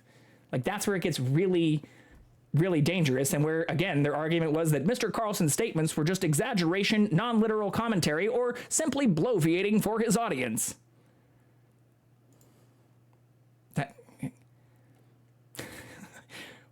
So the other part of that is, one show is also generally joking in nature as a whole, or they'll have whole segments that are entirely jokes. Yeah, I didn't bring up Jon Stewart, and I'm not saying they're perfect. We're talking about generalities here. What's up, True? But let's flip it around, KC Chiefs. Do you believe that The Daily Show is more responsible? I don't remember them getting sued or having to make these claims, so we'll start there. Do you think that The Daily Show in general and that Jon Stewart in general are more interested in making, misleading or untruthful statements to their average viewers in ways that those viewers should believe as matter of fact than individuals like Tucker Carlson or Ben Shapiro are? Because that's really where I was trying to frame a lot of this conversation, especially when it was tied to investigative journalism. And now somebody's moving the goalposts in an area that they brought up. I do think Jon Stewart's a great comedian and a great political commentator. I've never played an episode from The Daily Show. I'm not opening my segments with The Daily Show. I hadn't really intended to have an entire conversation pitting Ben Shapiro with Jon Stewart, but I do think it's very clear, even when you're looking at how many times each has been sued or how many times their shows have been sued and the legal defenses against them, one is clearly much more interested in presenting certain information as literal fact and profiting from that, and also not citing primary sources, than the other. Learn that you always pop in during debates. What's going on, True? You're welcome to pop in during debates. Or again, this also all started because, I'm being fully open here. A person who I had a very rational conversation with over the last couple of days joined in Discord yesterday, is a subscriber too, and told me I should check out, the Daily Wire and the Morning Wire, and presented it as something that wasn't too biased, and where I listened, I did give it a fair shake. I listened to a few of the 2 full episodes and then looked at, some of the parent company stuff, and quickly realized it not only is significantly more biased, but it is also for profit and owned by people who have had to essentially defend against whether or not the truthfulness of their reporting, which sometimes is presented directly as the literal truth in not a joking manner, should not be considered by a reasonable viewer to be the truth. So I do not see these things as equal. I hadn't planned to, again, go on a whole rant about the comparison of that to The Daily Show. We don't talk about The Daily Show very often. I don't talk about Jon Stewart often at all. I've never played a segment from The Daily Show. I don't know why I even need to make these types of statements, but apparently that's now our train of conversation. And if the general conversation is about commentators versus journalists, that is what I was focusing on. Right, yeah. Okay. Let's cherry pick all kinds of people that have been discussed. Yesterday, the conversation was about the Daily Wire, which is owned by Ben Shapiro, which is why I was talking about him, and the interview with the added claim that Tucker Carlson is a journalist, which is also why I even pulled up the legal defense for Tucker Carlson directly. If you want, we can read the entire opinion piece. I brought up things that were directly relevant to specific people who have had to legally refer to themselves as political commentators because they have not presented themselves as such. We can talk about Jon Stewart all night long if you want, but I don't remember many times where he was actively presenting himself or having whole segments called like, Just the Truth with John, and presenting things that they know or that their producers and their staff and other people knew to be directly misleading or not truthful. I would also be willing to bet that some of those things that might be fact-checked were probably joked about, or in some cases, maybe not fully taken seriously, or might be a few of the instances where they weren't reporting from a primary source and were reporting from other news organizations or other people that weren't using primary sources, which goes back to the whole matter of journalistic integrity and why the things that I do present are from NPR and the Associated Press. Or we're even talking about like what could be the motives from a Russian perspective of inviting someone like Tucker Carlson, not a reporter or journalist, to give an interview where many mistruthful statements were made, instead of inviting active political correspondents and investigative journalists who not only speak Russian, but for the Associated Press have lived in Russia for years or decades. And even the recent arrests they've made of people like the Wall Street Journal, reporter who was there and jailed many others for just being critical of the regime. Do we think Americans stand to benefit from that? So I know this is a lot of heated kind of commentary on my side about the importance of understanding the focus on journalists. We're now a little bit more focused on commentators, but the problem is when reporters or commentators present themselves as journalists or present themselves as true investigative journalists that are doing investigative reporting, like apparently even educated members of our current democracy believe Tucker Carlson was, or believe that the things that they were doing were supposed to be helping support relations between the U.S. and Russia.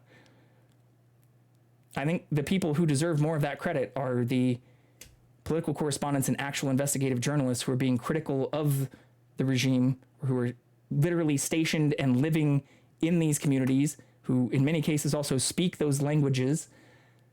That's really where a lot of the conversation goes. And again, even if we're talking back about like Ben Shapiro, which helped start the Daily Wire and other for-profit media groups where he directly profits from, I think there's a big difference even when we're comparing him to people like Jon Stewart, in that he is intelligent and educated, but has also been criticized a number of times, not just for making these statements themselves, but for supporting entire media groups and starting entire media organizations that have been putting out knowingly misleading and literal false information, literal fake news. So I don't, maybe we'll just put a tally board or a chalkboard on the back and I'll just separate it out by commentators versus journalists, and we can start fact checking. We can have a little running tally of how many times NPR or the Associated Press get called out for this stuff, which I doubt.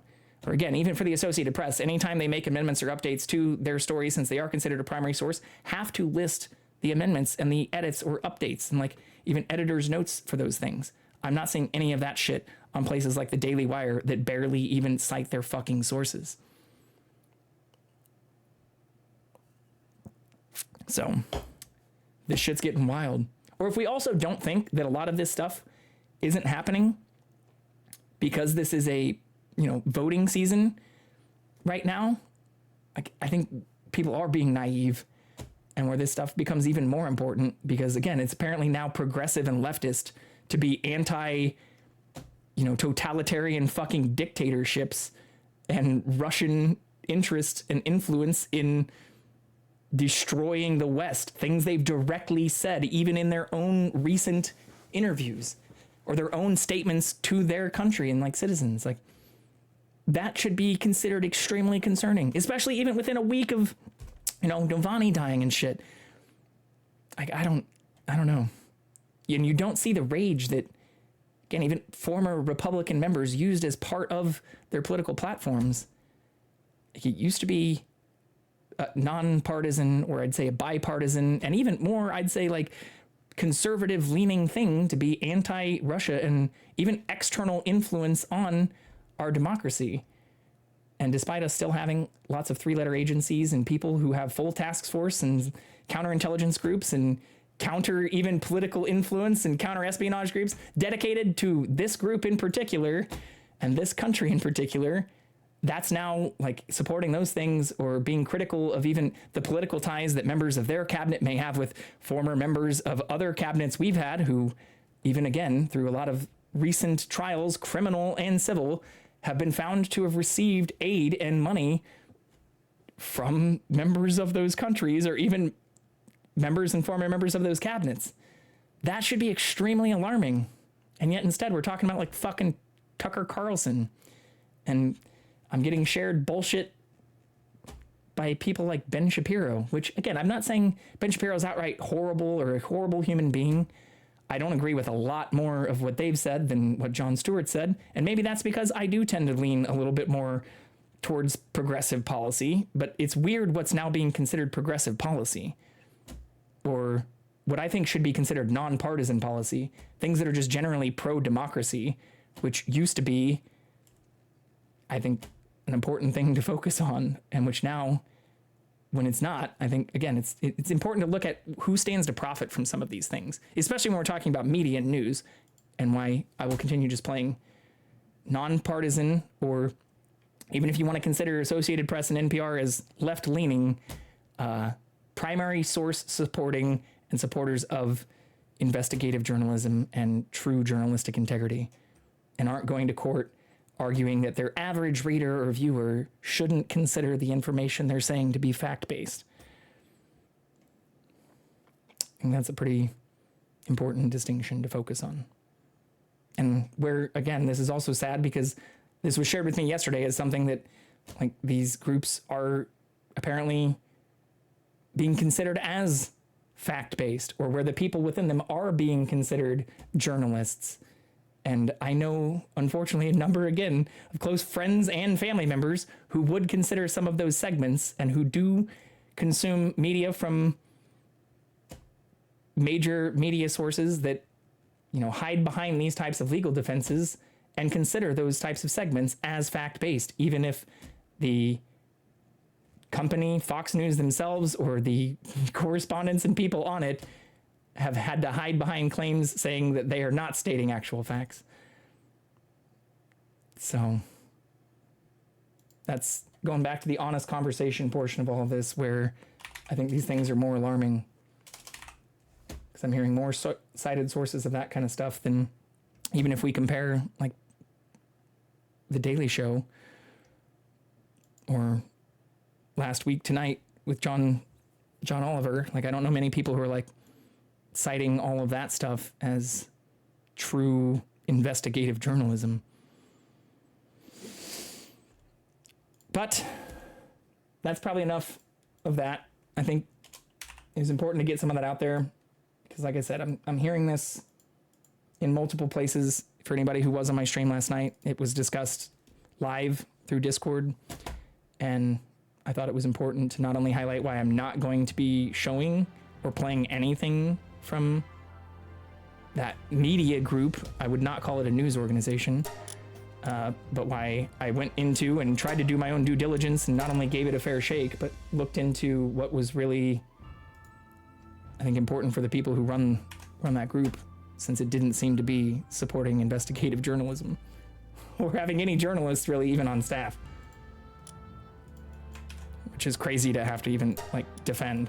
Why did you not like that thing I linked? Well, there wasn't a single journalist on staff, and despite you referring to it as a less biased news source, not only did they not seem to cite any primary sources in their news or have journalists, but they call themselves a specifically conservative media company that, again, is owned by people who've had to hide behind things like not having to make fact-based statements in their news.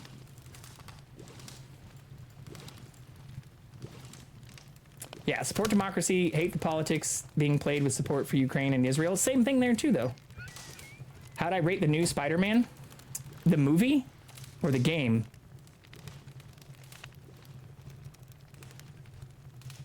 Bro, the social media posting is so reactionary. If you don't read blog, you are evil. Still doing research and all of it because I still don't know what entirely is going on, especially since it's an active conflict. Yeah, I mean, but that's just it too. Like, even me, the only other, I'd say, like, you know, very clearly partisan thing I have played is from Sam Harris's recent coverage. And I reached out to his media team to play a very specific part of his segment, but linked people to, you know, other portions that I talked about, and even talked about how that had changed some of my perspective on things. And that's another thing that, you know, tying into your comment, Adagio, is sad, is like people are unwilling to even change their perspectives or will seek out media and information. Like the reason I'm now searching and Googling a lot of these things in real time to show all of that with everyone in real time is so that you can see I'm not just like scrolling 15 pages to cherry pick a single article that I found. I'm Googling very simple things. I'm not even doing like really complex quotations and Boolean searches or things like that. I will sometimes add operators like the and, you know, cite AP News or cite NPR.org to show that I am looking for information from a specific, you know, journalistic based news and not for profit, you know, news agency instead of going to a lot of the for profit ones. But like that's also considered like liberal, which is fucking weird. Like it's super fucking weird. The game, I loved it. I thought it was shorter. Like it had a lot of content. So when I say it was shorter, you know, for a person who is a little bit masochistic and likes to 100% things, or even outside of the story elements, likes to have a lot of in-depth side quest stuff. I get that they're going to be adding DLC and making updates to a lot of that. But yeah, the like main quest line and some of that for the game were actually a lot shorter than I'd expected. But I mean, it was still hours and hours, like dozens of hours of content. So it was, I mean, it was a great storyline, and the storyline tied into some comics that myself and a few other people have read, and that, you know, one of the other people who I've had join on stream or played games with and stuff has been pretty into. So it tying some of those storylines in, and I don't want to give too many spoilers, but like leading and hinting to much larger events is something that I really, really liked and thought they did pretty well. I just wish there was even more content. So I guess that's my general review. Is it was great. I just wish there was more of it, which I think is, you know, always usually a positive. I shouldn't say always, is usually a positive thing for video games. Like it's usually sad if you're like, man, it just drug on, or it went too long, or I wish it was shorter. Like I'd much rather wish there was more than less. But I loved it. The graphics were also amazing. It was a huge step up in terms of like performance and graphics from the first game. Or I don't know if you played Miles Morales. You don't really need to play that to get the full idea of what's going on. But I mean, Miles Morales was even shorter, so it was great that they added more content than that. And I love the way like the gameplay and some of that stuff worked together, which was really nice. Oh fuck, my Polaris is dead. I forgot exactly what I was doing. Oh yeah, fuck. My PAL box is also almost full. But nobody's sad. My Anubis seems hungry, but that's probably because they're outside. I think they were the one making all the carbon fiber and nails. But I really enjoyed it, a lot of it. And if you want to see any of that, that's all posted, not only here on Twitch, or at least should be for another couple of weeks until Twitch removes those VODs. But they are on YouTube, or they should be up for a very long time, since YouTube does not remove or limit the number of videos and stuff I can have posted. Where is the Anubis? Let's see if they come. There's food in here too. What the fuck, Anubis?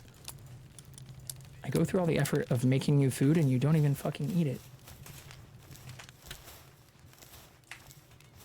I don't even see it.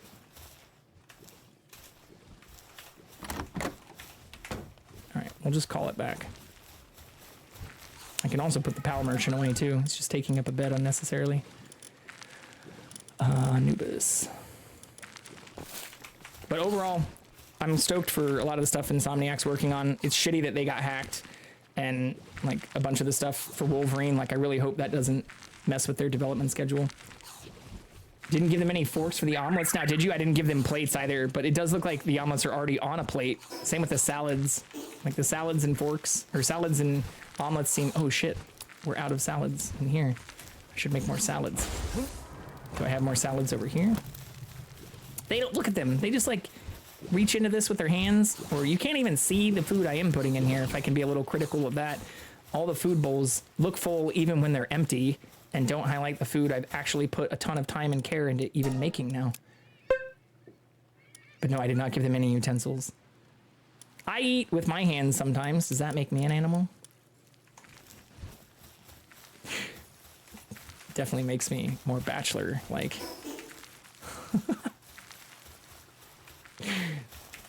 Why use utensil when hand work fine? Yeah, I don't know where Jackson is. Well, he's probably still sleeping on my bed. Also, fuck. I didn't run the first ad, so I'm sorry. We are slightly off schedule. I did get the notification, so I have no excuse. Yeah, it looks like he's not in there. We'll have to, in 12 minutes, we'll have to look and see if we can find him.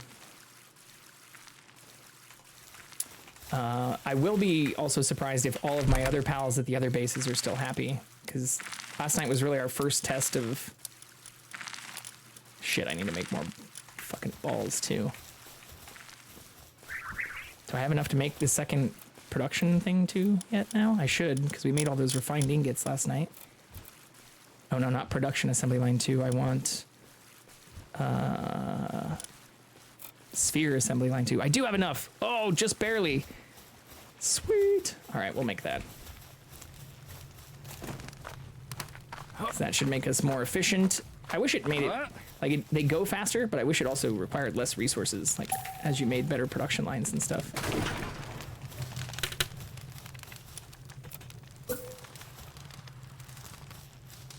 Oh wow, I can't even like see where to place this. Is it bigger than the other one too? Fuck.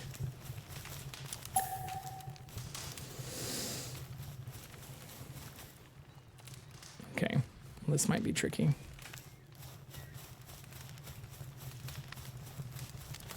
Because that one's all the way up against that. Maybe...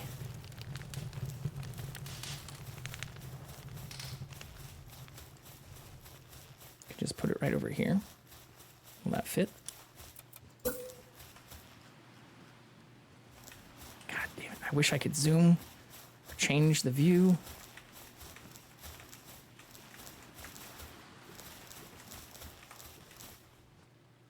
Yeah, that does cut into a lot of the space. Maybe that'll look better? Yeah. Do that, and then we'll flip the other one around too. Yeah, we'll try and find Jackson here in just a minute. I'd meant to do that during the last ad break, but then I just talked through it.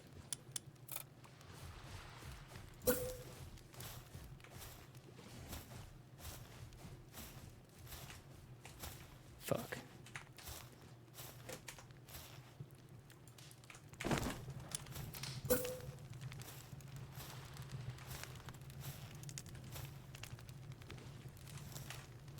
No, it just barely won't fit here. Shit.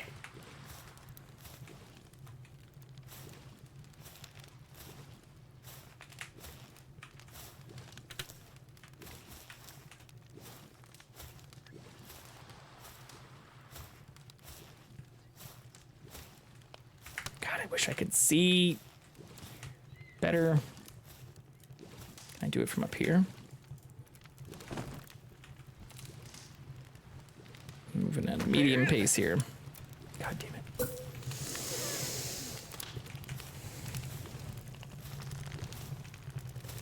This should work. Ooh, maybe I can get it to fit. Do I need to just move this a tiny bit? It looks like it was blue for just a second.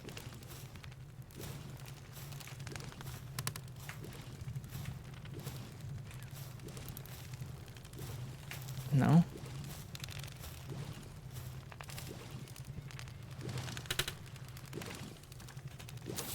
How bad does that look? That looks pretty fucking bad. What's up, Sauce? Just got back from a wedding. Damn. How was the wedding? How were the festivities? How were the vows?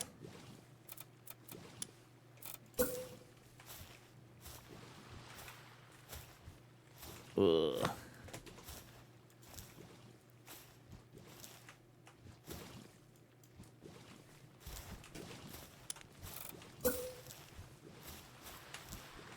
Ooh, I like that.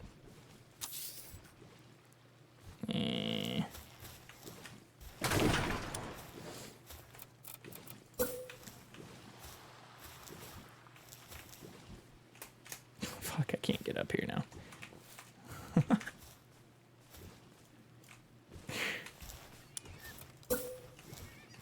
Those were quick. Thankfully everything was quaint, so nice and small. Nice. Yeah, sometimes those more personal services are way better, especially from an attendee perspective.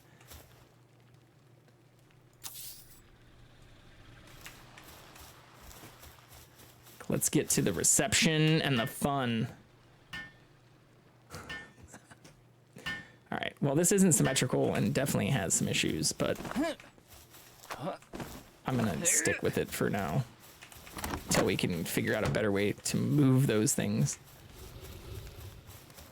I'm guessing that Anubis is now sleeping now too.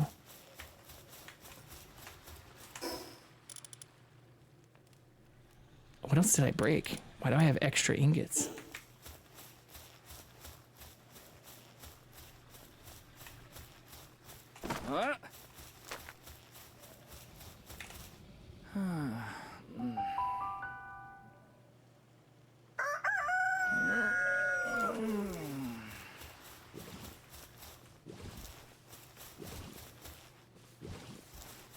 Come here. Oh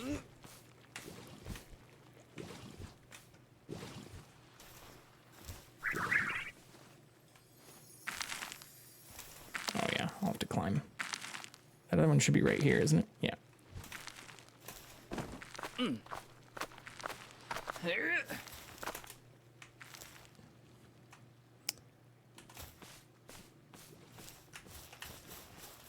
Why is it not helping? Fuck. I hope this doesn't screw with the pathing for this thing either. Which it might.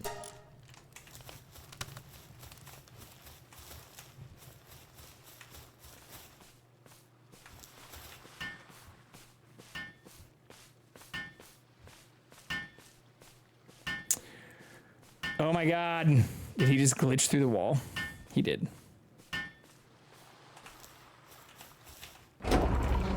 Come back. Build shit. Oh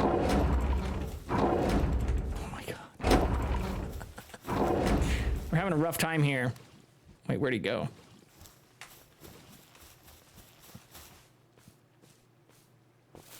What the fuck is happening here? I'm gonna die if I don't eat soon. I gave all my pals all my food too.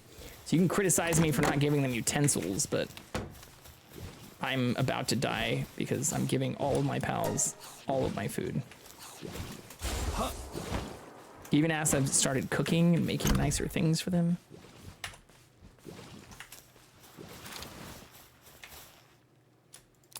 I guess just take a little bit of everything.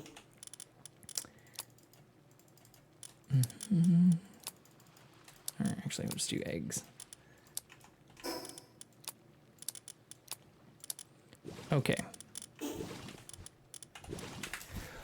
I can also get another handy person.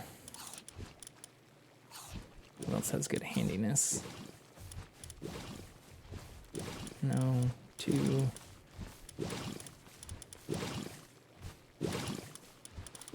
Damn, is Anubis the only level 4 one? Without having to upgrade them? Level 1. Level 3.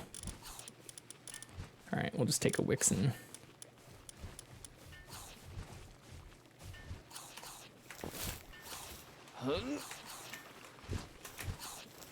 Sounds like he's making it now.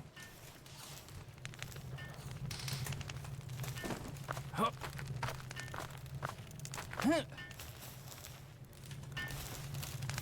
no, not campfire. Just help in general out here, please. No! Sometimes it's hard to assign them to things, and now I'm having the opposite problem where they just get like assigned in general. Fucking shit.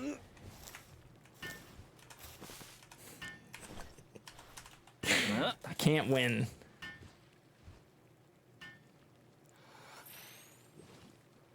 Also, something's taking damage out there. I should make another bed out here too, though.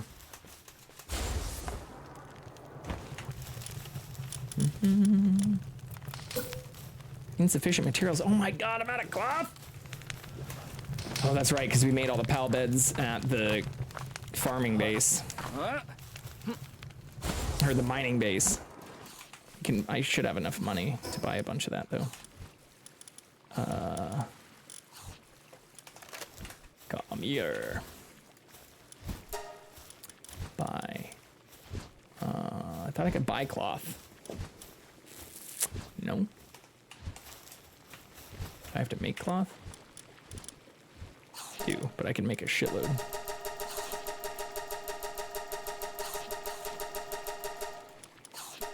Screw it. Let's make 300.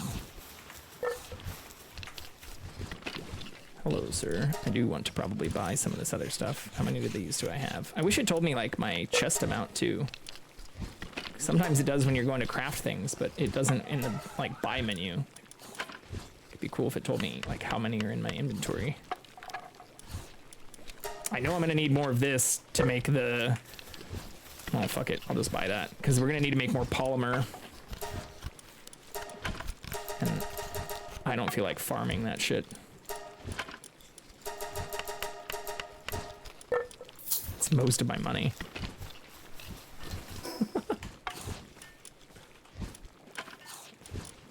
Okay. Where is my Phalaris healed? I think that's the one I was using, right? Yeah. All right, we have a little bit of pal space. Could probably start crushing the Fellbats, the Grisbolts, the Cryolinxes. Honestly, even some of these. But I don't really want to spend a bunch of time just pal crushing today.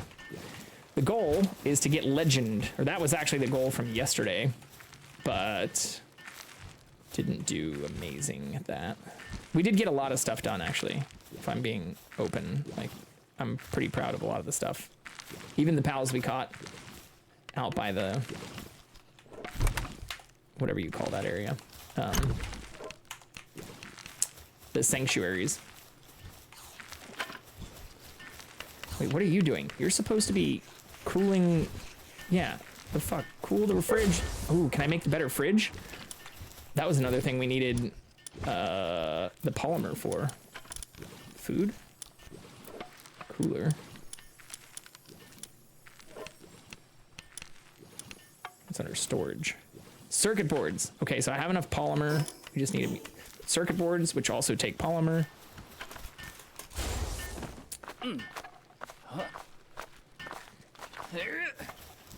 Let's make that.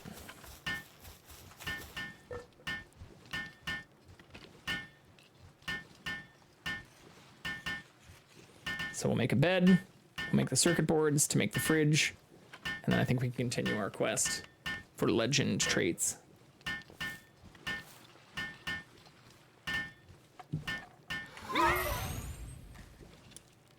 Make our first ultra spheres too. Oh my god, those also take carbon fiber. Of course they do. I only need 2 circuit boards, right? I'll just make 10. And I guess I can make, instead of ultra balls or whatever, make some more hypers.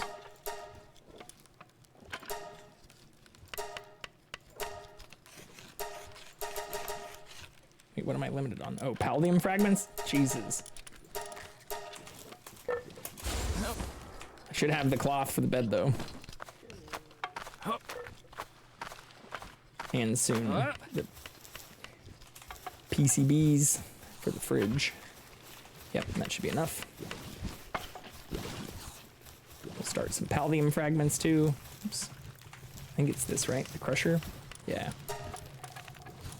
Can I type a number? I wish I could do that too. I know you can click max, but I don't actually want to make 2,000 of them.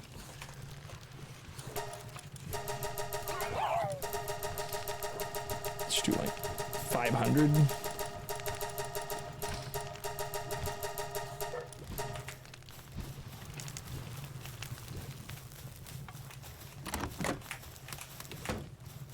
Man, this weapons workbench is also looking pretty shitty in comparison to these things now. Oh, whoops. One thing at a time.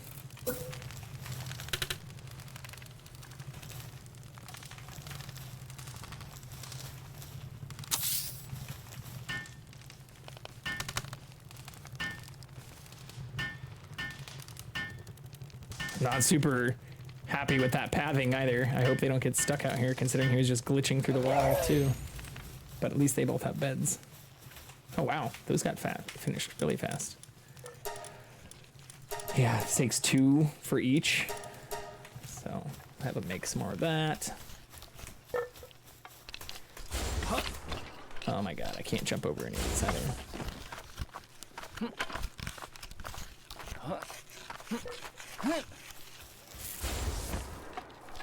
I wonder if I should also just put the fridge over here, because I am tired of running all the way over there.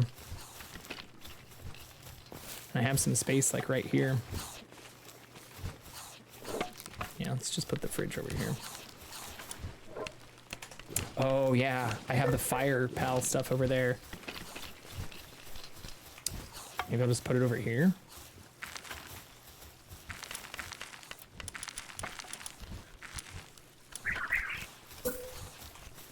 Damn, that's massive. That's a lot bigger than I thought it was gonna be.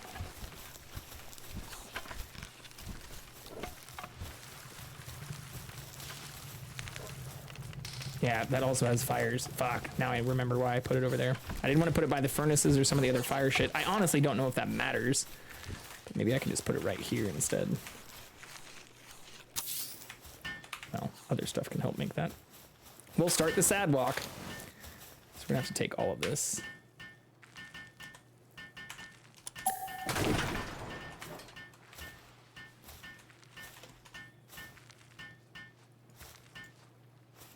Fuck. I hope it gives us more storage too.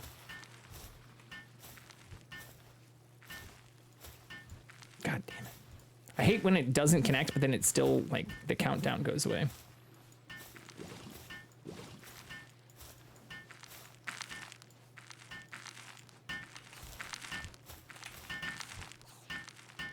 Also, how did this get inside? I just carried you outside. I don't have any doors open, do I? No. What the fuck?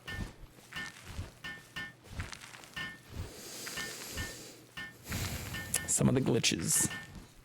Spend more time working around that stuff and fixing it than you do actually like playing the fucking game.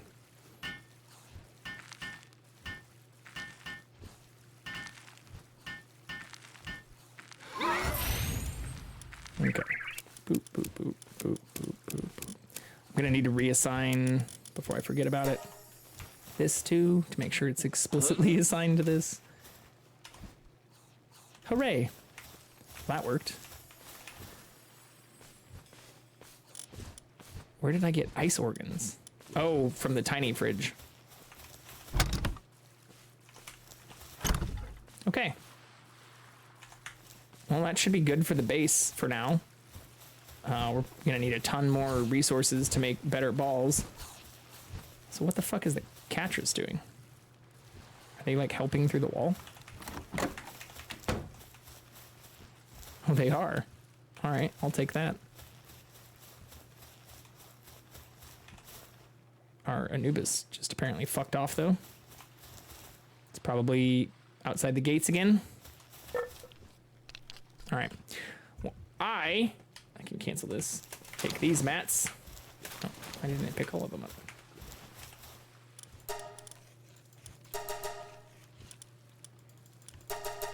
Wait, do the other ones take Paldium fragments too? They do. I can literally only make one because they take 5 refined ingots per sphere. That's ridiculous. Okay. Well, I will be doing this Let's see if my super advanced... Ooh, fuck. It's okay. It's just a flashlight. Super advanced plier method. It does seem to still work for AFK farming. We'll see if we can find the cat too. Oh shit, that stopped our super advanced AFK farming method. Yeah, he is not in the living room. I will see if I can find him while we run our next ad, because we are just past the 2-hour mark, so to get things back on track, we'll just run this a couple minutes early.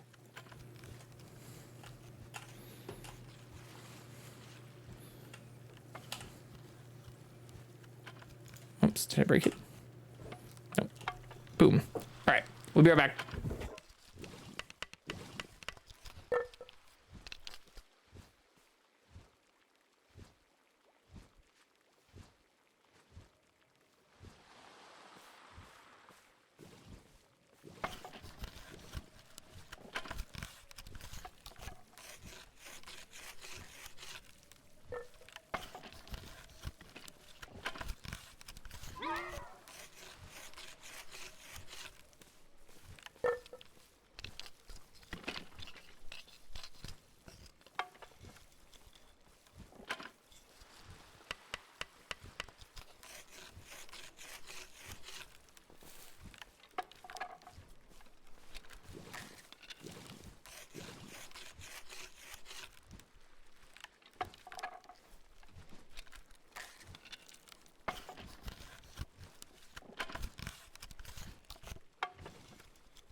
All right, we'll be right back with the kitty. We did find him.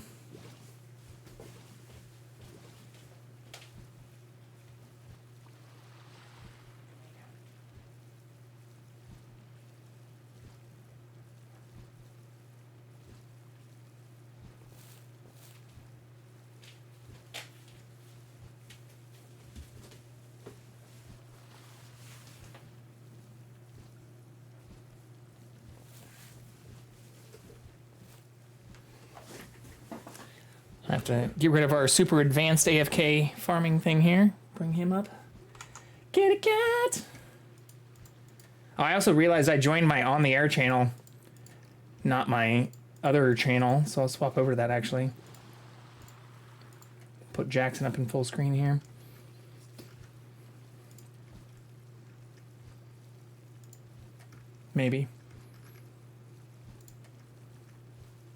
So he's going to want some attention really quick.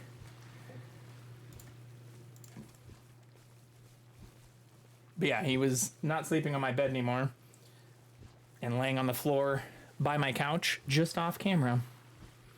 I mean, a little bit, but when he's not sleeping in a super comfortable position, I don't really mind bothering him a little bit or bringing him into a much more comfortable position where he can receive attention, not only from me, but from all of you beautiful people as well. Where I feel bad is when he's like sleeping cute and comfortably on like a bed or on the couch or other places where I have positioned cameras outside of my bed, which I think he likes, especially when I wash blankets and stuff that don't smell like him. But here, I'll switch over in Discord too. Should probably put my headphones back in too. I know you want more attention. But right when I walked up to him, he also was being very... He definitely was not sleeping fully and wanted attention. Boop.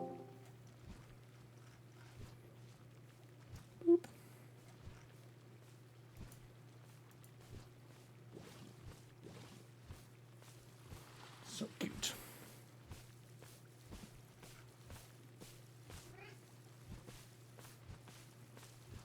One thing on my goal for this next week is to get my other mics working. I read some workarounds, like they don't seem to work well when I'm running the Elgato like fixed mic here. But since I have just one wireless mic, it's really just, you know, for the cat or for me. What I think I might be able to do is get one or get it in a position where, like, even if it's not fixed to my like lapel or something, I can maybe have it where I can easily move it without making too much noise. Playing around and testing it, the downside is like whenever you move it or even shake it and rattle it and stuff, it, you know, makes a lot of... No. You're being so cute. Now you're being feisty.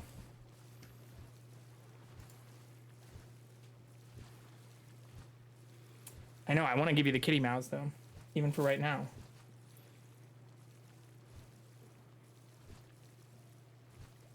Can you let me pet you? Yeah? That's what I thought. We haven't crossed the line. You just want chin scratches. Whoa. Oh. That might be a line. Okay, we'll put him at the top. I don't know how long he's gonna stay here. Oops. Since he just got up. Perhaps not that long. No. Aw. Licking my hand. Being very playful. But he did get a lot of attention today. He even got to play a little bit in the rain. So I have some friends that are going to be with me for this upcoming weekend. Even going to be hosting for, I'm not sure if it's going to be 1 or 2 days yet. But I need to move some stuff into my garage, since I'd moved some stuff out of my garage into my house as it flooded. But it's also raining right now, and thankfully the garage isn't flooding as we speak, but I am worried if it continues to rain and I move a bunch of stuff back to the garage that I need to just fix that shit. It's gonna cost a lot of money, which I don't want to spend. I don't really have. Which also goes back to the news commentary stuff. Like, I know that there's a lot of biased shit out there that is for profit, and I can't be a hypocrite and say, like, I'm not profiting off of some of this and my meta news commentary or whatever that's definitely not journalistic, but it's not like I'm profiting the hundreds of millions of dollars that some of these groups, even like the stuff that was shared or brought up on stream yesterday, are. And also where I think linking back to primary sources is important.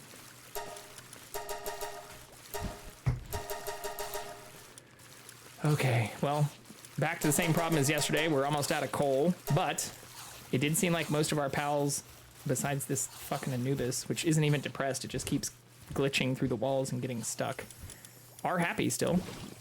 So maybe some of those changes I made yesterday are working. Everybody seems in decent condition.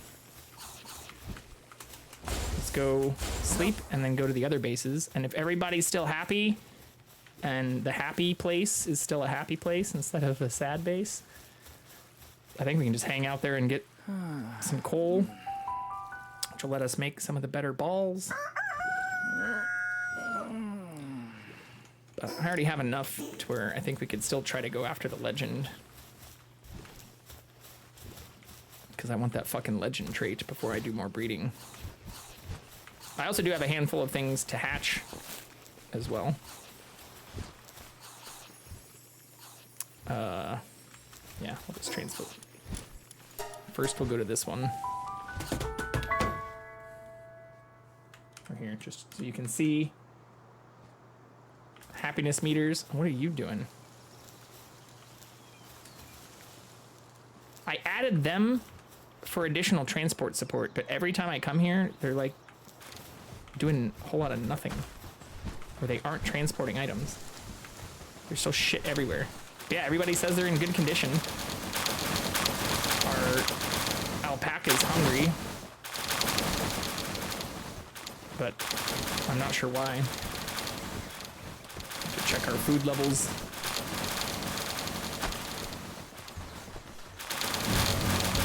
Oh fuck, this might not be good. So this base is raid proof for things that can't get over those edges, but ferocious flying pals may not be good. Shit. This might be bad. I'm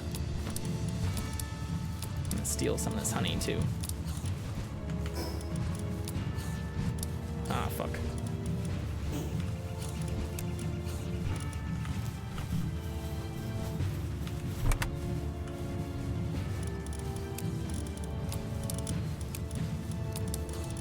I'm getting a shitload of flame organs here, though. Okay, yeah, this might be a problem. Although they do still seem stuck at the edge. I wonder if that'll change if I, like, engage them. Like, they don't seem to be flying over the edge over here.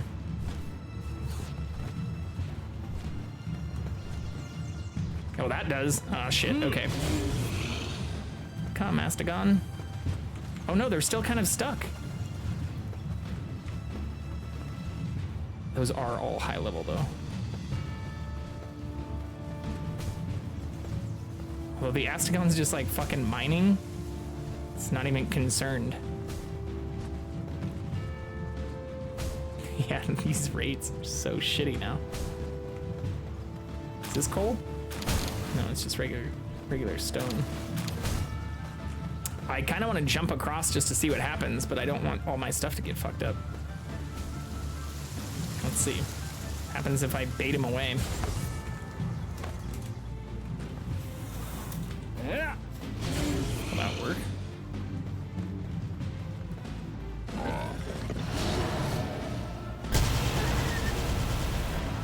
No, it's attacking the fucking rush horse.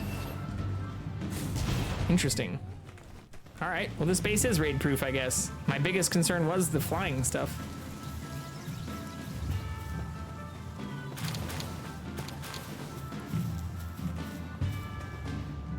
That one still looks kind of alive. I guess not. Well, that's cool. We don't need to build walls. Food might be too close to the PAL box. Yeah, that's possibly true. But it looks like after I came here, or maybe they just get stuck when I'm not here, which could lead to more sadness, but I haven't really had too many sad issues here. Like this gobfin also seems like they're glitched into the wall. It says they're hungry, but everybody's in good condition. We'll call the gobfin back though, so that's a little concerning. But besides that, I don't even see any hungry indicators. Oh wait, there's one more, the Siblix. But I think that might also just be because of the raid. Yeah. Okay, now the real test. Because I haven't been here since yesterday. Or since the changes I made to the beds and stuff, really. On a short break. Fuck yes. All right, well. Hooray. Now the other question is, without me running around to pick up all this shit, which I also had to do yesterday. Yeah, see, they're still not putting shit in the boxes though. Or I even put one out here. This other Wumpo. Yeah, they're like only transporting the ore, even though it looks like there's a ton of ore and coal on the floor now. So they are taking down the coal.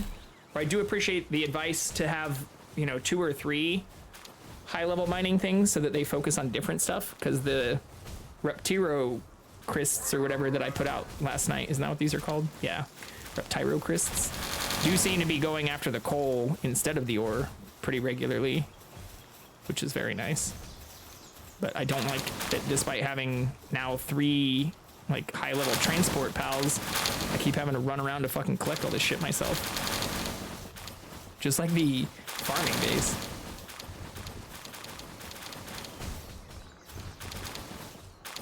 And I haven't figured out an easy way to like force them to be just like gatherers, other than just giving them like the automatic assignment thing.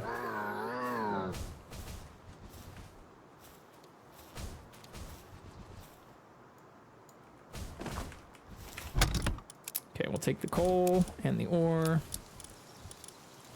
I guess that's all I really need to take. Or I guess maybe I could put another chest down there, since they probably can't access this one. Well, fuck it, I'll do that later. But they all seem to be able to access this food too, which is nice. All right, well, despite some of the dedicated server issues, we seem to actually have all happy pals today, which is basically a first. So the real test will be while playing and not visiting the bases regularly, because I also did do that yesterday. Like, we went back and forth to a lot of them like pretty frequently.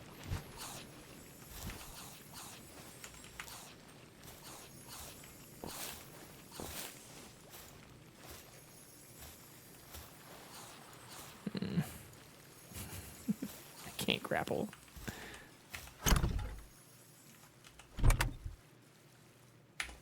Okay.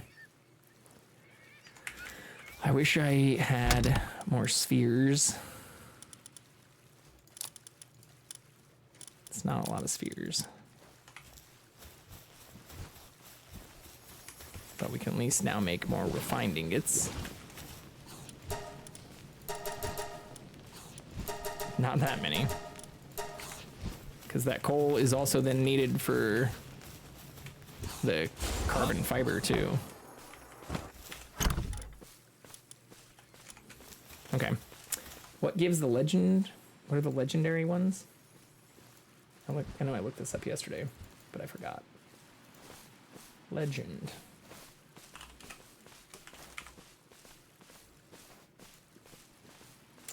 Palladius, Necromus, Frostallion, Frostallion Noct, and Jetragon. I have the Frostallion Noct. Can I get that just from breeding them? Oops, wrong thing.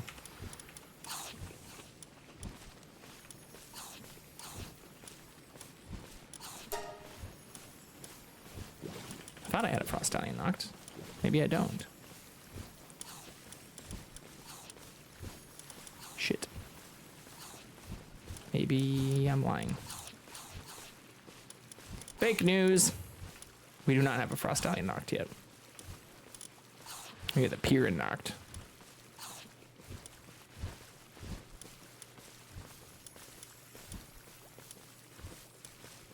Okay. Yeah, I would definitely be at the back here. And the Jetragon, which we haven't even found on our map yet.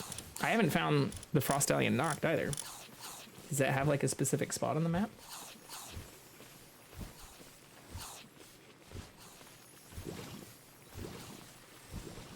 This pal can't be observed in the wild. It is only obtained through breeding and hatching eggs. Can be obtained by breeding a Frostallion with a Hellsevere. Hellzephyr. I think we have the Hellzephyr, but not the Frostallion, which is what we died. Paying my child support now, I see. Yes, I am not a deadbeat dad anymore.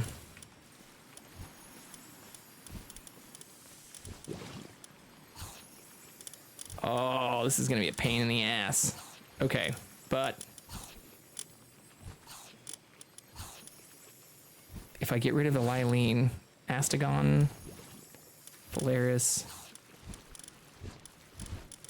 Let's sort by element.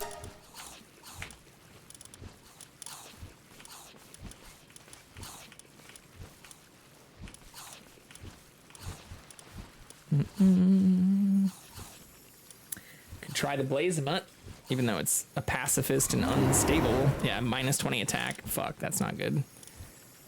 It's a level 1 Reptyro. And a Slacker. Suzaku, why are all my high-level fire things trash? But maybe I swap out this for that. Yeah, that's also not good.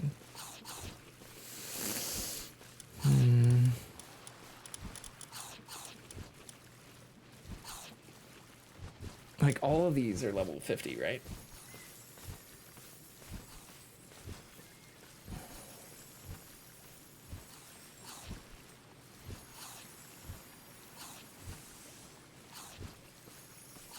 Yeah.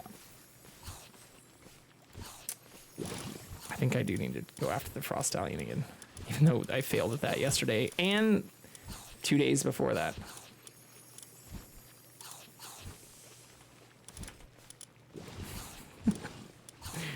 What's the definition of insanity?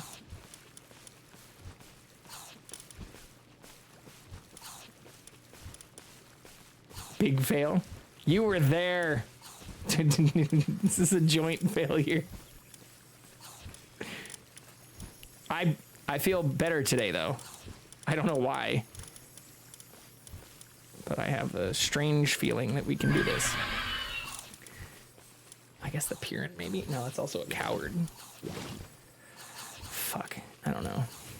I'm not sure.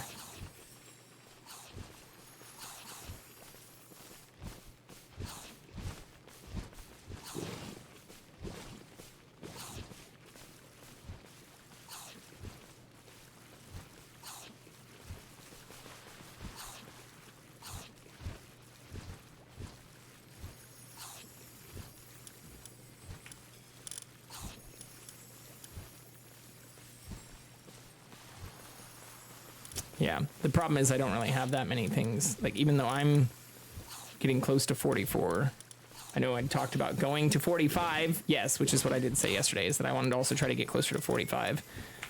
But I've been holding off on breeding anything now for 2 days because I want to get the legend trait after learning that's apparently very important. And that means I've just not been doing any of that. So I think, I don't know, maybe I can replace... Try the Blaze Mud. I don't like that it has negative 20. But besides just having 2 Pholarises, probably need some better fire pals. Well, that's what I'm trying to see what I can take even just to level them up. But they're all going to be level capped to 43. So I have a couple things that are close to that. I could try to level up these.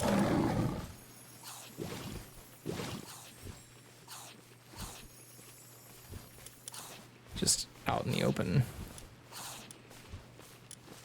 That's maybe not a horrible idea. Okay.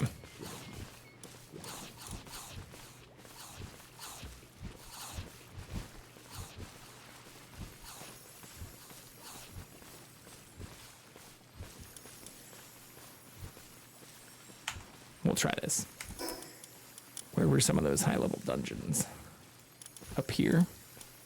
Near the Frost Stallion? Land of Absolute Zero? Is my shit not broken either?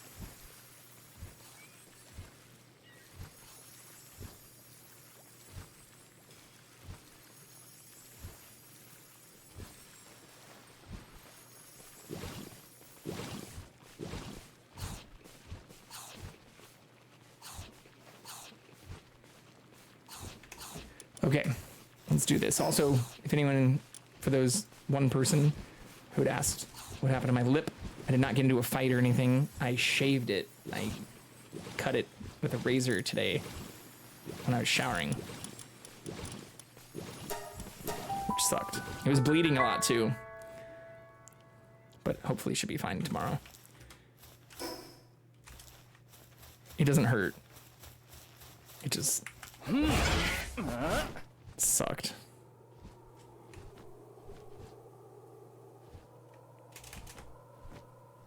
Oh, there it is. Actually, this is the entrance for the king pack, though, not the dungeon. I could just kill that again, though. That'll definitely give me experience.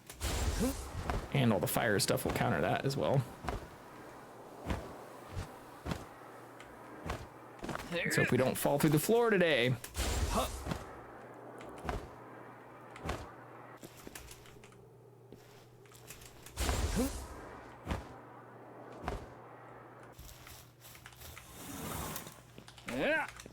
Also, not fight with our Phalaris to start, since I haven't unlocked the mounts for the Suzaku or the German Tide Ignis.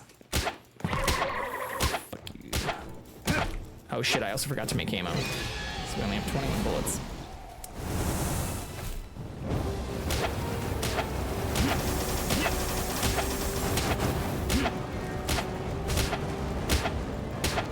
We'll just stab it.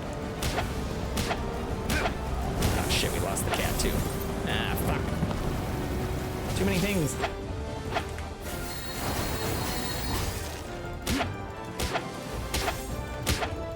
I don't know if he's in the living room or not.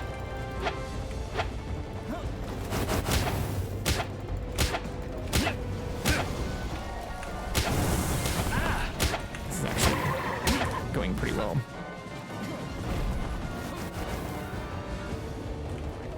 All things considered.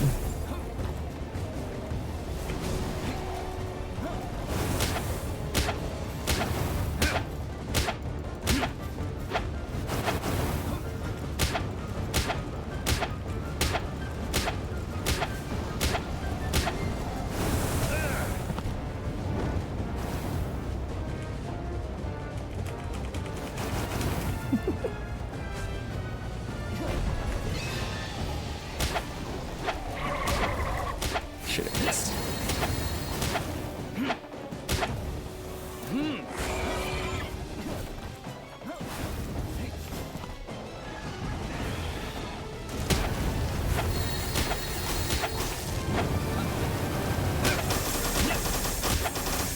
I don't want to kill it.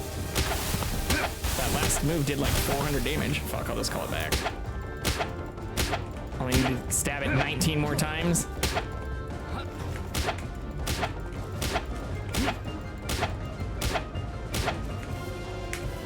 One more.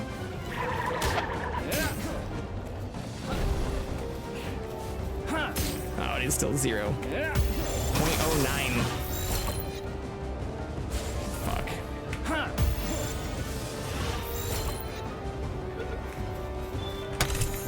No.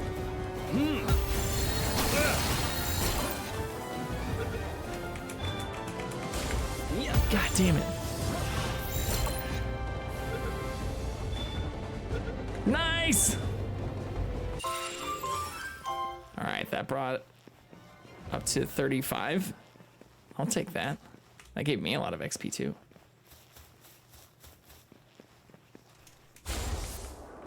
No deaths, including my mount. So significant improvement over yesterday.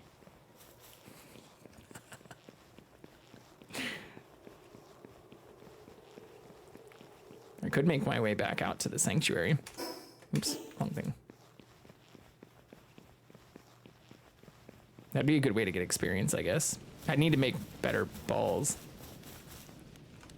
Clearly, like, the basic stuff's not good for anything anymore. That and the Frost Stallion on the same level? I mean, if I get this thing to level 40 something, even yesterday when doing the fight, you know, I didn't have all high level pals, which I think is the bigger problem. I mean, obviously, being more leveled myself would help ourselves. But I think it's the pals that do the majority of the damage. So I don't even really want to buy or craft and waste all the bullets if I'm not going to be doing that much damage. So I just need to get, I think, the pals closer to 50. Yeah, fuck. This would be a good way to get some experience.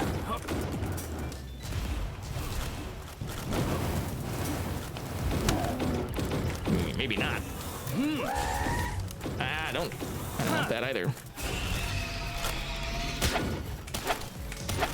Did that guy just disappear? I stabbed him and it looked like he exploded.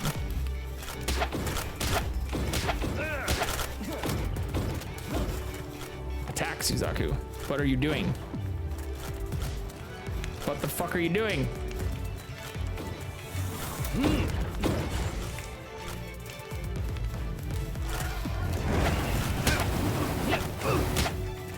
Yeah, because like even with these things, they just like do so much more damage.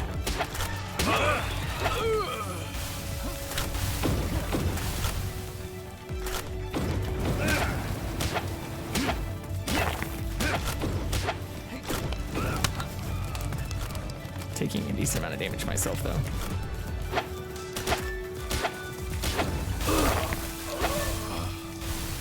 Nice.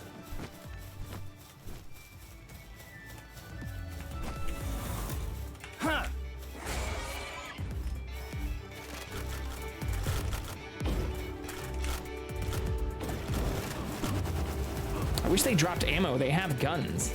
They just drop gold coins. Which is mostly how I'm acquiring ammo now, but still. I also wish you could like attack people when they're stunned. It's kind of stupid that you can't do that. Like in other games, that's what a stun is for. So you can get even like stun bonuses on your attacks. In this, they just like have a little tweety stuff, and then they like they teleport back to wherever they were before they got stunned.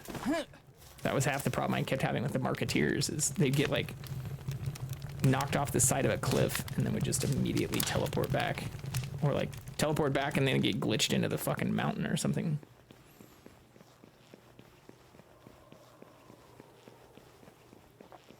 Early access.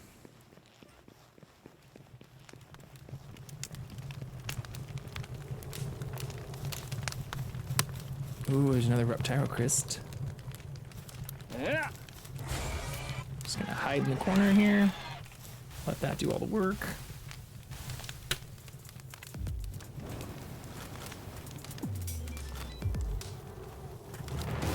Ah, fuck. It saw me.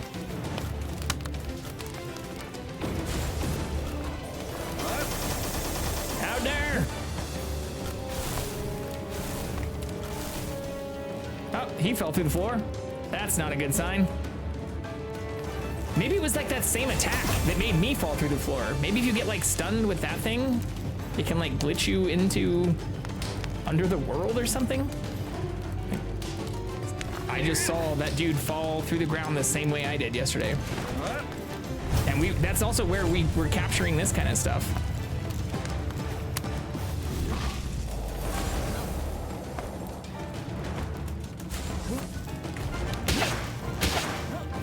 Oh, I did 140 damage with that hit too. It's not attacking anymore either.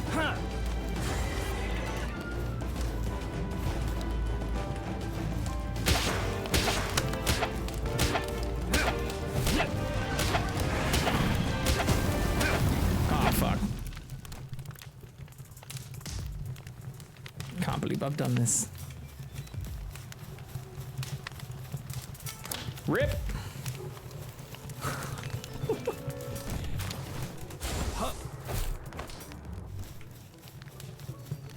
Better than dying, though.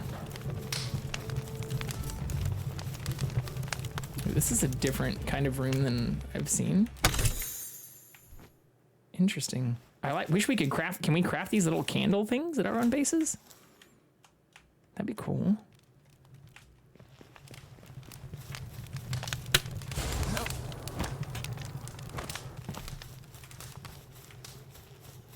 we came in over there. Oh no, I think we came in over there.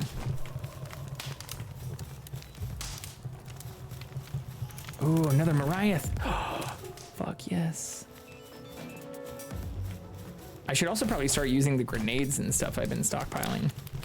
Like, that'd be perfect for these little like sleeping scenarios.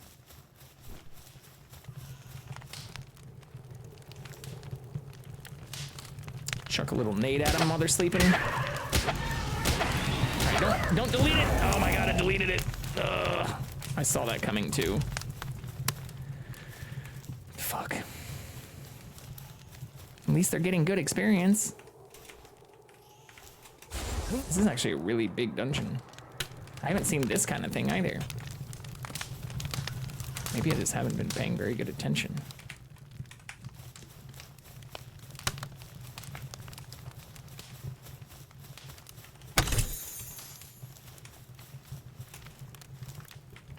There's nothing in here. It's unusual.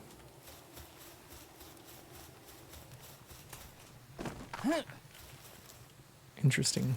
I mean, there's a chest, but no pals or anything else.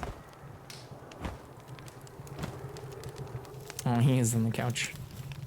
Oh, sweet. Get another chance at this.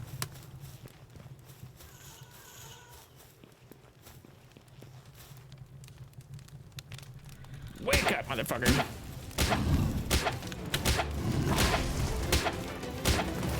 Uh-oh. It's looking like we're in the floor.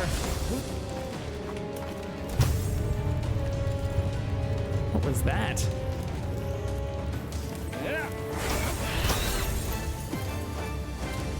That immediately broke on my armor, too. Okay.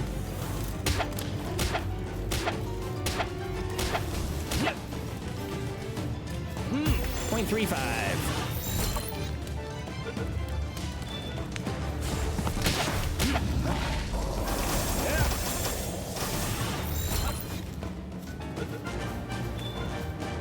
Hey! Hell yeah. Hopefully I have a full breeding pair for that now. There's another one of these little rooms.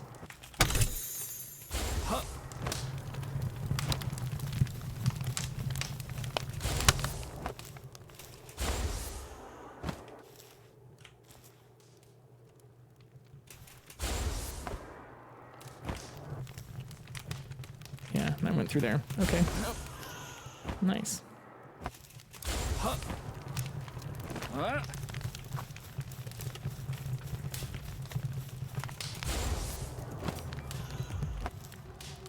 Yeah, came in through here.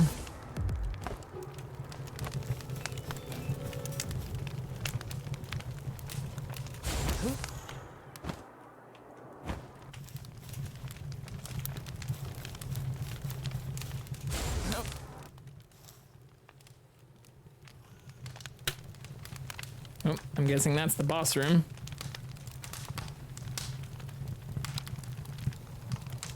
What do we have in here? Not shit. A Lunaris. Huh. Huh.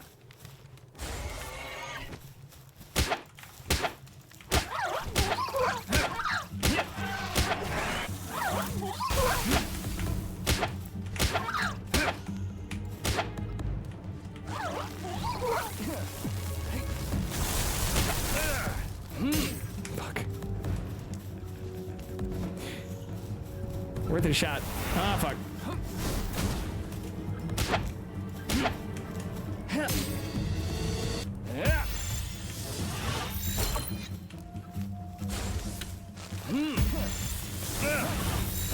I hate these attacks that still attack while they're getting balled. No. I'm gonna waste all my gigaspheres trying to do this, aren't I? What's up, RB Hellcat? Show my defenses? Always get raided? Yeah, I can definitely show you that. Because we just had a raid. We found out that one of our bases, just by being kind of naturally positioned against some stuff, was you know, it seems like mostly raid proof. But I will definitely show you my main base, which can get raided without defenses. Nice! Sweet, that's only our 3rd Lunaris. Yeah, as soon as I get out of this dungeon, which we just found the exit to, so I'll go and try and get the boss right now. I'll show you our main base, because I also need to make more spheres.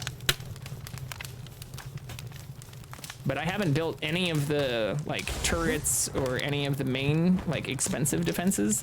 I've just naturally built up some of the walls. So I'll show you how I kind of position some of that. Which hasn't had any raid breakthroughs or damage to any of my pals yet. Ooh, this is a lot of stuff.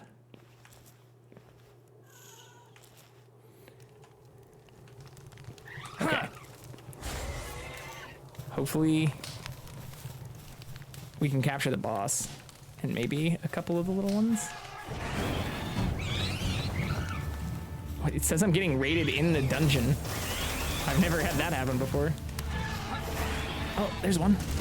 No, I got deleted. Fuck.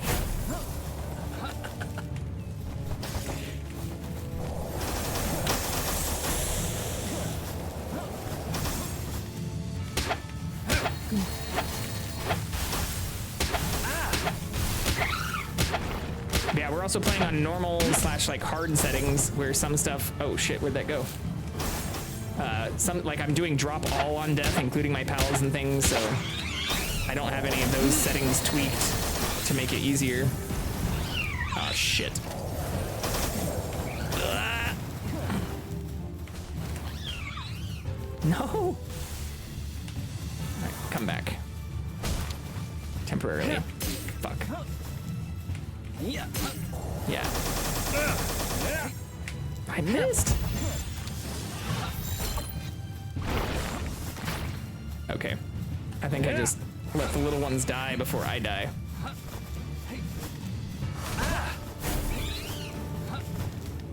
Take aggro, please. The German tide's also getting hurt. A lot.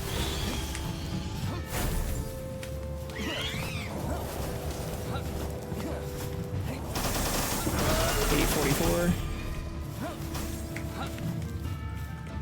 I just want my armor to come back so I can go back to stabbing them. There we go. Shit.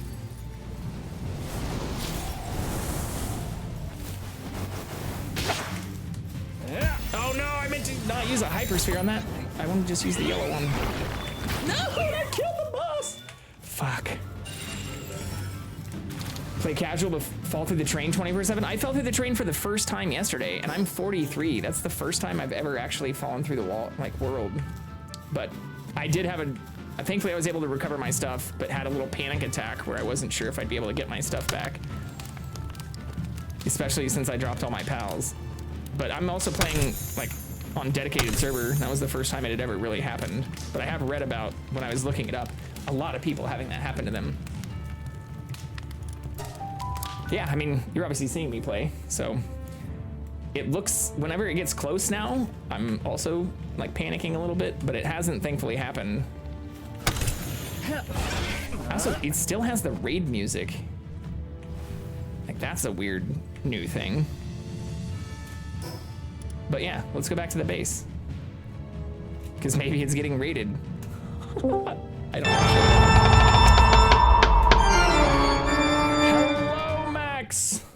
Hello. I finally stopped getting scared by that too. It is really loud. It's even loud on my end. Like, Sounds like a you problem. I think the soundboard is just too loud. Let me turn it down. No, you're good. But yeah, here Also, just. oh, that raid was my fault. Oh, you joined in. Yeah, I'm at the main base. Well, this will be a good thing to show off for Hellcat, because they were just asking about it. I also hear a shiny. I do too. Is there a shiny right outside of our walls? Probably. Oh yeah, there is. What is it? Level 3 Pinglet. So I'm gonna take my Polaris back. One moment, Hellcat. Don't stab it. You're gonna kill it. Oh if yeah, you stab fuck. it. Well, I might just be able to capture it. Oh, actually, you're right. Yeah, 78% with a Megasphere. Oh, you can do it. If I don't capture this, then something's broken. What traits did it have? Lucky and burly body. Just wrote something, your message got deleted? Oh, interesting. Let me It did. Let me take a look at that. Was it a link? If it showed up as a link, it might have been a problem, because I do have it set so that only subscribers can post links. Otherwise, it'll do a tiny timeout. Let's see.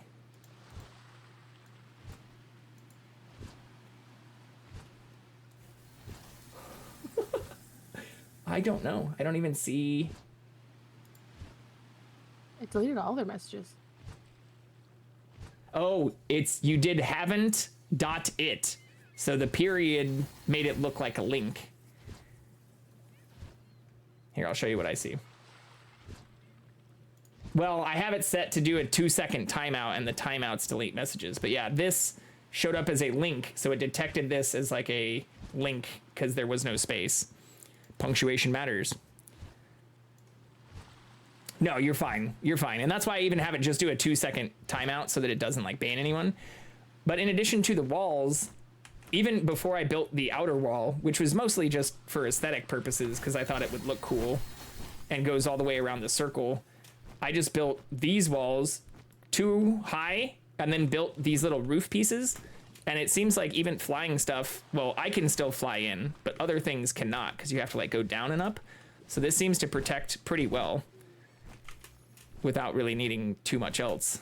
But I'll show my other base too, my mining base, because that also isn't getting raided and is a pretty simple design. But doing this seemed to help pretty well. And the outer wall does protect for the things that I have going outside for like my production lines, but everything else on the inside, even without walls up here, seem perfectly safe just with having it structured like this, where you have 2 high walls. Somebody yesterday said to maybe do 3 high, but I think since I still have the roof piece going down, like I've got my farms and all the other stuff in here, our farms, and all the other stuff in here that haven't had any attackers get inside yet. And where everybody's happy now. No more sadness.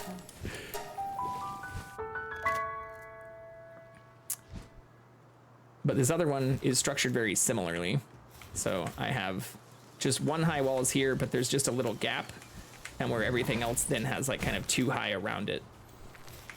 And where these, I made 3 high just because I have some of these really tall pals so that they can get to their beds. So very similar design, but where the stuff doesn't seem to be able to get in at all, which is really nice, even for the flying raids. And then this one, I had my first flying raid today while live, like 40 minutes ago. And it is just like an auditorium style design, but is naturally around, or I'll fly to show up. Because I built on this area because I liked how it's raised up. And even the flying pals seemed to like get stuck over here and couldn't fly in, or they were just like chilling right over here and not even attacking, like just kind of flying in place. But the ground things definitely can't get in unless you attack them. Like I have accidentally done some attacks that knocked them up into the area. But for my little farming base, I don't even have doors or walls really. And tried to build all of them just in areas that had pretty views.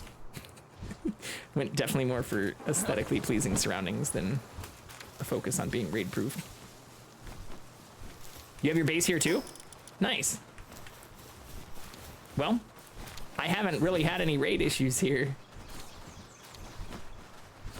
Yeah, so that's where what I did, even when I tried to engage them, is I just, oops, I already had it out, is I just went all the way out here and then engaged them, like, you know, kind of baited them away from the base rather than attacking them from inside the base. I've started making it so that they're a little bit more organized. So this is obviously for all the mining and stuff that they drop. Like you can see shit all over the ground. It's not extremely well organized. And then this base, which, I mean, technically I can just fly to as well. Like you can even see it from here. can see it over here in the distance. So they're easily reachable. It's my breeding base. So it's where I have the 2 breeding farms and all my production. It's also where I do a lot of the like food farming, because I can fit it all. Like the outer circle isn't perfectly symmetrical around the base, but that's intentional. So that I have little areas for production stuff that's outside of base. And where the inside and other floors are symmetrical. And even if it looks a little congested, this area lets you have all the different egg hatching. So like everything, although this one does say it seems a little hot, which maybe I'll have to move. But we can have a bunch of stuff that seems very comfortable all in one area. Even the ice ones, even though they're not in like a cold region. So that's kind of how I have them split right now.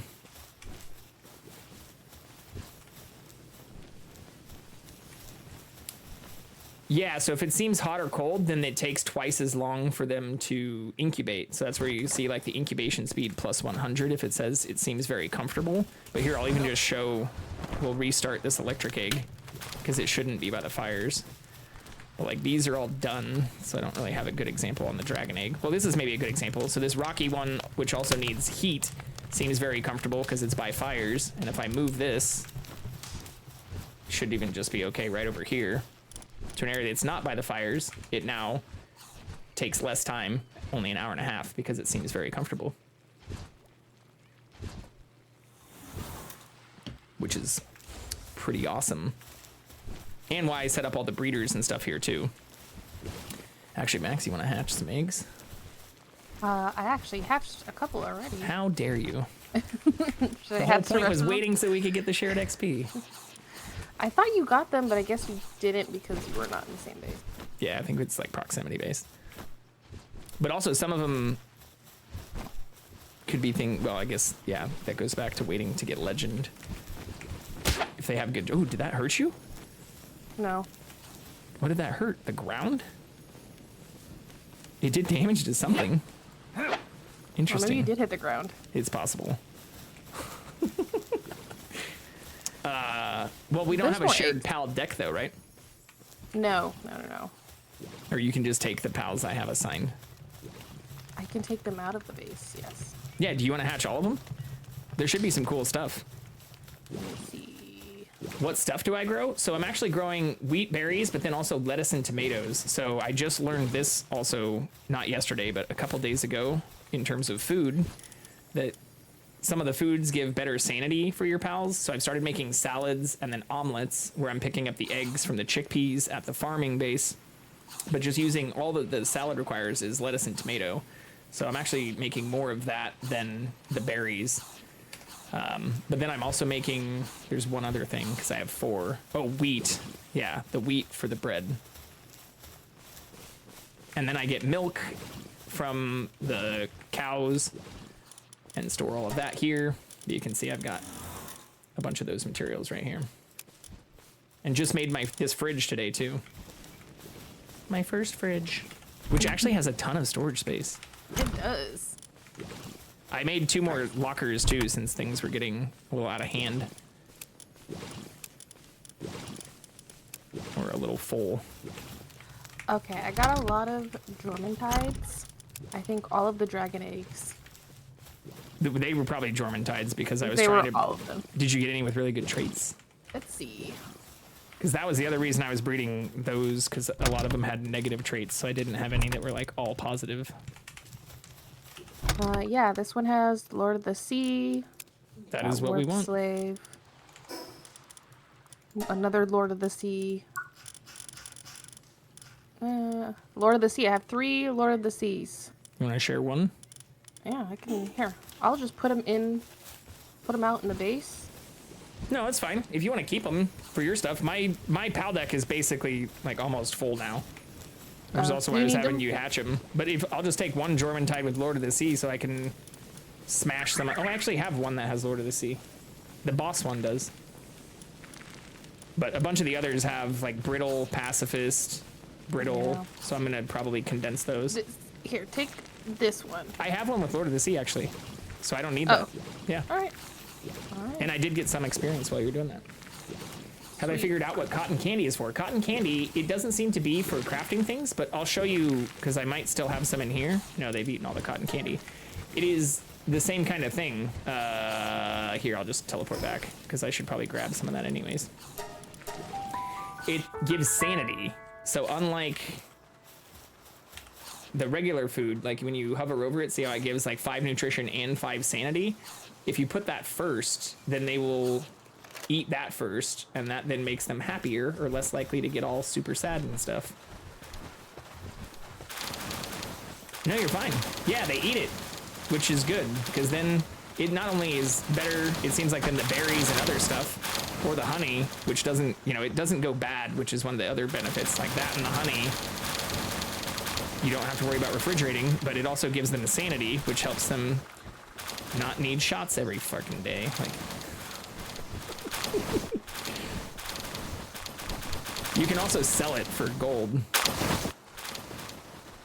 but I've been feeding them.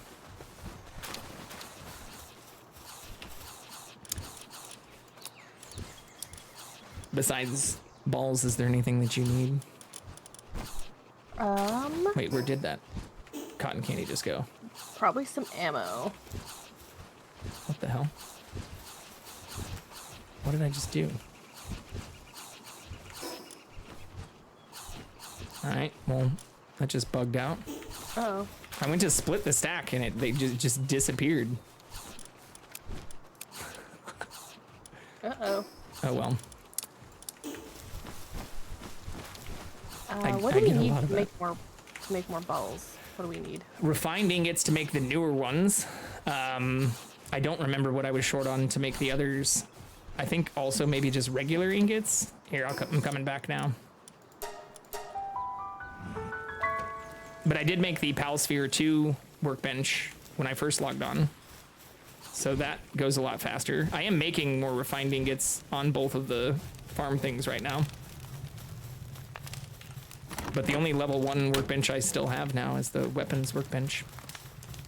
Anti-vaxxed? Oh my god, my phone keeps autocorrecting. Yes, my pals have had multiple vaccination shots. They've already filled out their CDC cards multiple times. Multiple times. Hyperspheres. I actually don't need too many more things because I just crushed a bunch of stuff for paldium fragments, but we'll need more cement. I can at least start making 50 of those. I don't know where the Anubis keeps going, but I made more beds out here too so that the Anubis would just stay here. It seems to not want to do that. But I can also make more cement here. So the level 2 production assembly line seems to be way faster at making like nails and cement and stuff too. Shit, we'll need more PAL fluids soon too. Yeah, they've definitely... I'm tired of giving them shots. So instead, for like a long portion of the stream yesterday was actually just upgrading the bases to keep them more sane. Which seems to have worked. As far as I can tell. Oh, am I not showing Jackson either? Oh no, I am. He's just tiny.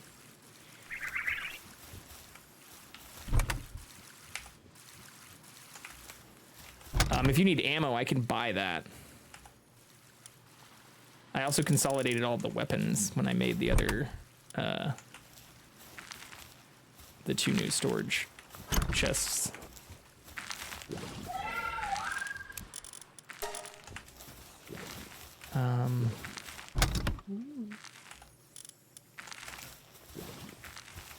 I'll just summon. Yeah. I think I'll just buy the ammo. So we have 800 nails. Goodness. Oh, they're all too close to the thing. I can't access the PAL box. Alright, which one sells the ammo? I think this one? Oh, interesting. They're crafting through the wall. Yeah, I noticed that, which seems actually ideal. But the Anubis I still kept outside, and it won't stay there. Yeah, this one. Doesn't Take wanna after sleep your dad. outside. Cheesy Chad. They wish they would take their own medicine. Yeah, I mean, I wish you could, I wish there was even just like a food box that you could put medicine in so that they'd stay happy that way. Thank you very much for the follow as well.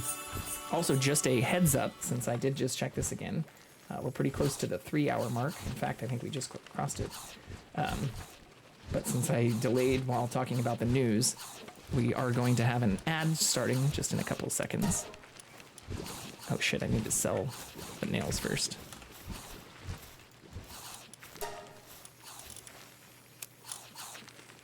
Yeah, 65,000 for those nails.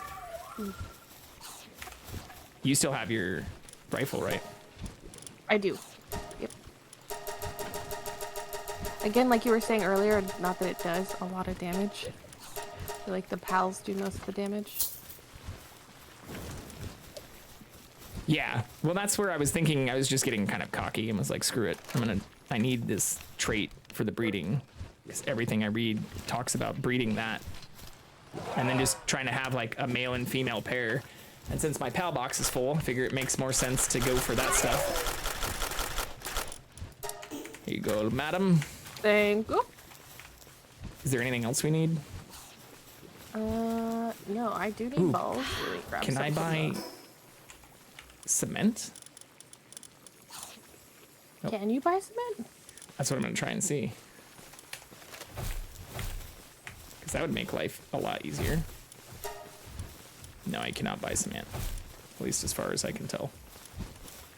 Maybe there's a special merchant that you have to capture, but I already have like 4.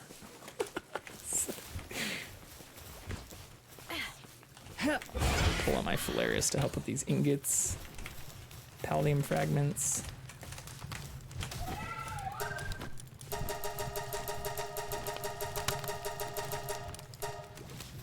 Onyx snuggles with you. Aw, that is cute. Neighbor's cat. Yeah, mine is regularly on camera. He's a star. He is the star of the show. He gets all of the attention.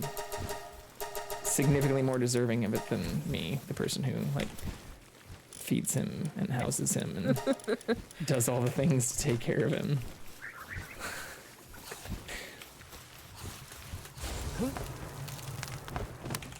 But he also has some neighbor cat friends and I think some feral friends at this point. Oh. Some that stop by. All right, we have significant cement now too. Hey. We'll need more PAL fluids, which I can buy as well. I think. Or maybe not.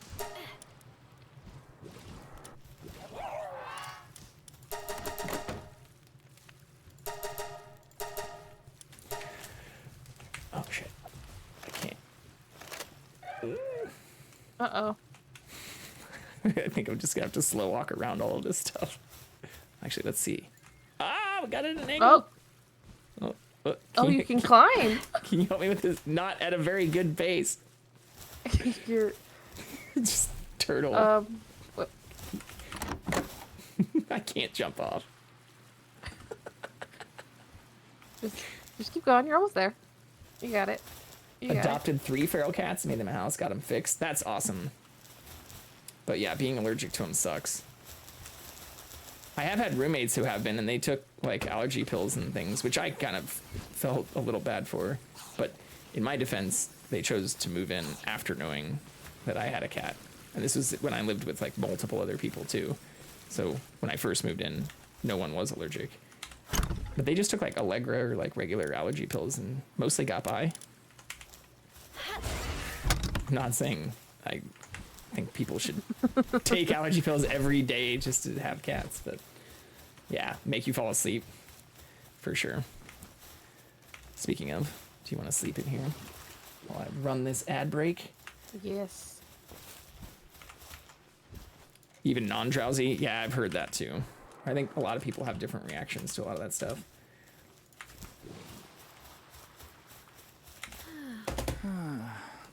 Well, we should be able to make a few more balls. Did you pick up those ones that were already there? I did. Nice. We can split them. It's a lot. But Well, I should be, it was like only like 40, right? nope, it's 50. I should be able to make more. I don't know if I can make 50 more, but we'll find out. I felt like I threw a lot trying to get that shiny yesterday. Yeah. So I threw like 30. Which, I probably also threw like 30. ooh, the Anubis crafted all of the carbon fiber while we slept. That was what I was saying last night, is I wish they would craft while you sleep, but we woke up and it said it crafted 101 carbon fiber. I can make 90. How many ultra spheres can I make? They take 5 refined ingots each. It's a fucking scam. Right. Wait, there's 2 Anubises out now? Oh, they can work through the wall now, though. That's nice. I would... Oh, I put Big Anubis out to help. I would love to say that I purposely positioned these so that they could do this, but I'd be lying. If it works, it works. It does work.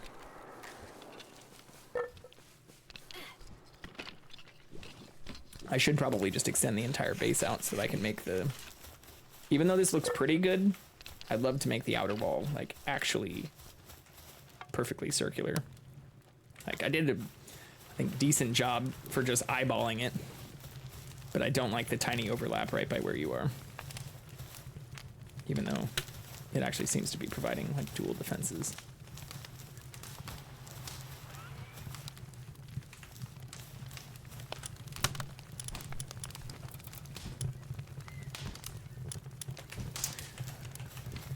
Besides the additional balls, is there anything else that you need?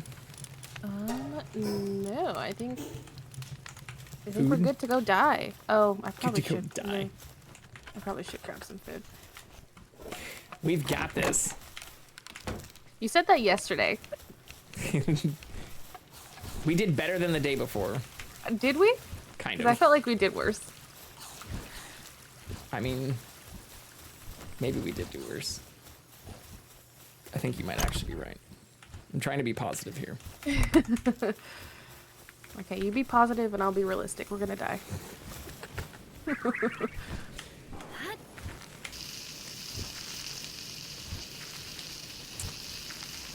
What? Wait. What pals do you have? So, I have Oh no! Did all the food die? Blaze Howl knocked. Okay. Yeah, I have that as well. I have Spooky Horse, but maybe I should switch him out. Sporky Horse. Sporky Horse got deleted in one shot. He did, actually. So let me see what else I have. Spooky Horse Fire. didn't last very long or spook anything. No, it did not. Let's see. But even some of my stuff got deleted, I think, just because there's so, like, such a large offset in, like, level. Let me bring a Bushi. Would probably be better. Wall looks great. You should see yours. It's an abomination. It took me a while to get it to look that good. Have we built a house with furniture? Yeah, a little bit. Well, I had another base. So I actually had a base that I started right by, like, the starting area that had some furniture and really basic stuff. I keep saying I'm going to decorate more, but I really just started here and started by making a little bar area with a little piano and stuff. I also learned from the other person playing with me that you can emote and sit and stuff, which I didn't know. Oh shit, I didn't position that well. I still don't know how to turn around perfectly for, other than just like walking off of stuff. Yeah, I don't think it's quite... I don't think I actually meant to sit on it. It works well for the chairs, and I guess technically the emote says sit on chair, but even then you have to like kind of do it like this.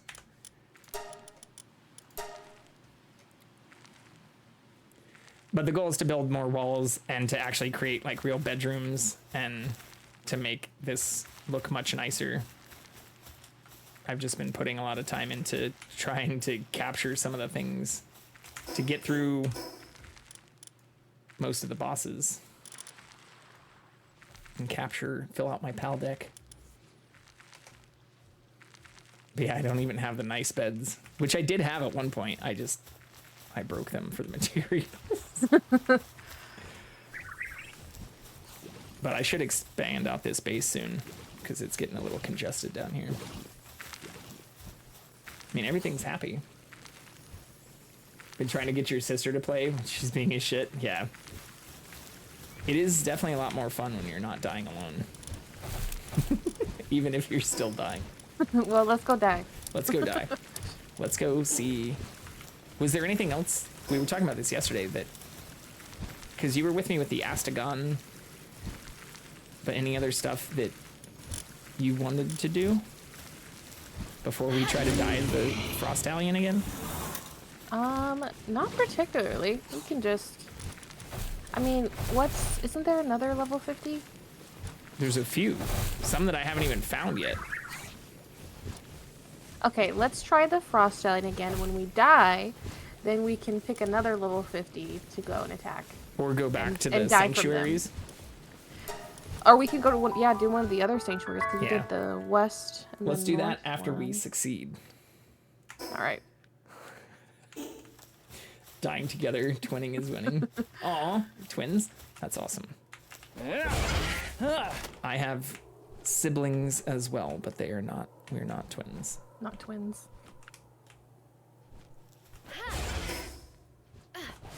And none of them have played Palworld with me either.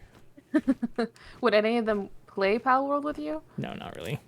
Yeah. They do play some sports games and stuff, and to be fair, I have played like Call of Duty and Madden and stuff.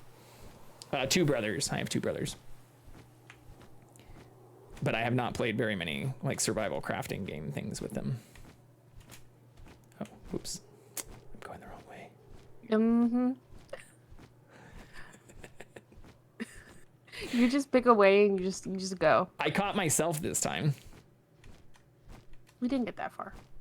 Yeah, I'm not too far off track.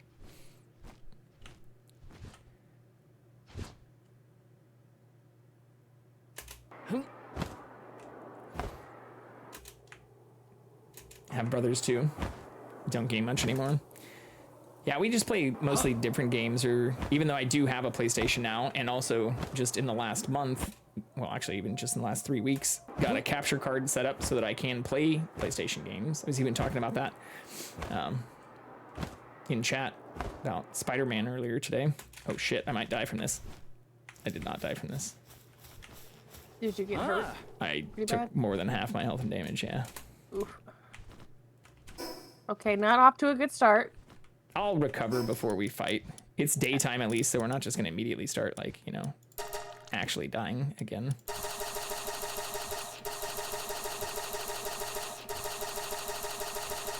But I hadn't played very many, like, PlayStation or console games until recently because of that issue. Like, A, not having a newer PlayStation, and B, mostly playing PC games for streaming. Prefer Xbox. I like the Xbox controller, or even before I was playing on like PlayStation for stream, I use this for like the games that work better with controllers. Is that your PAL that's out? Yes. Okay. Yeah. Don't fight with your Polaris, please. I'm actually just trying to stay above ground to not aggro and recover health from... I was using my Gale Claw and talking and not paying attention, and then I fell a very long distance when I ran out of stamina. Just use a laptop. Yeah, I mean, that's how I got into PC gaming. It's actually a laptop, and even my first Minecraft server and stuff, I ran off of a old laptop when I was in grad school. I broke the screen, and so I just used it as a like shitty server for a while. Okay, I'm above half. I think we could start. Who needs full health against a level 50 thing we've died to 3 times? Or only twice. Twice. Okay.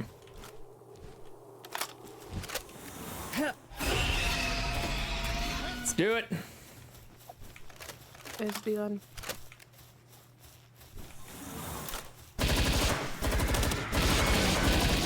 Ooh, I'm doing 3 and 4 damage instead of 1 and 2. Game changer.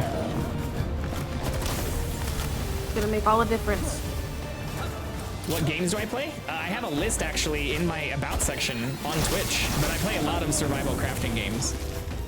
I've also played a ton of horror games. I spent the whole month of October playing horror games. I only started streaming in September of last year, and so my second month streaming was almost entirely horror games. Ooh, that actually did a lot of damage. That one attack did like 700 damage. Nice. Yeah, I still run a Minecraft server and have done some co-stream stuff on Minecraft. I have a Valheim server. I haven't played that in the last couple of months, but I did play the shit out of that. I beat Elden Ring. Oh no, Suzaku's low. Yeah. Which isn't survival crafting, but for some reason I grouped with those. Yeah, if you want to see a full list of everything I've played and beaten on stream, I've got all of that in my About section.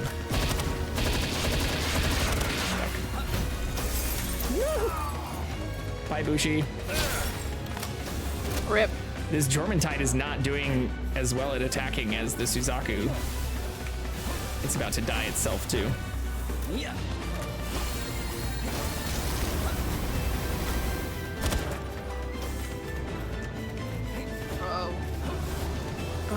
My pals are dead. I know. But you're not. I'm not. Yet. Go, Blaze Owl.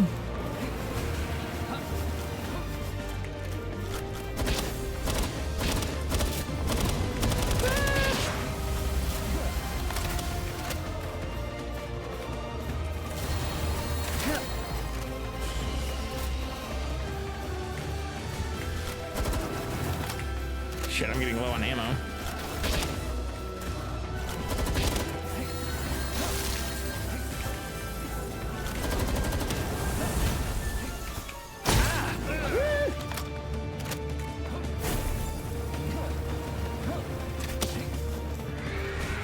Oh no. I'm at half health. I'm running away a little bit. No! You got aggro. I know, it's got the one, he just did the one-shot run, the little Naruto thing. Uh-oh. I'm just trying to not take damage so that my armor can recover. I kind of like that I have ammo, or have aggro, since it's not attacking the Suzaku. There we go. Armor's coming back.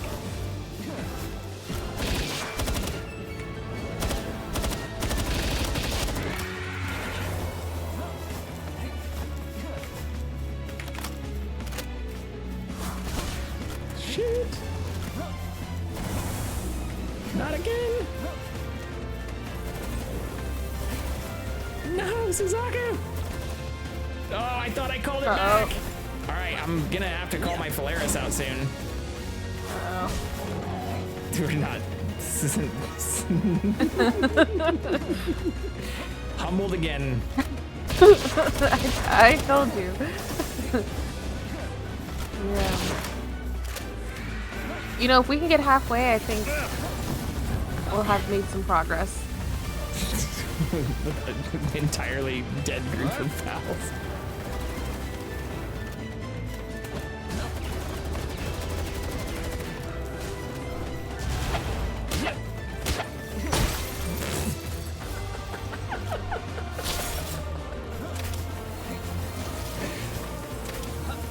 This is the first playthrough for me. In this game, you mean? Yeah, I haven't hit 50, or like there's a ton of stuff I still haven't done in this game.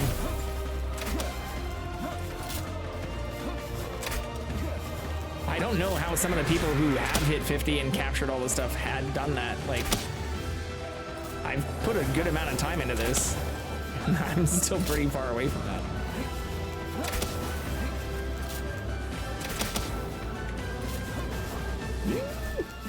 Are all your pals dead? No, not my Polaris.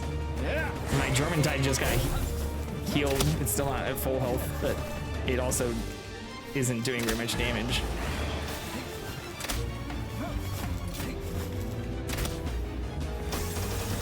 And it's gonna die.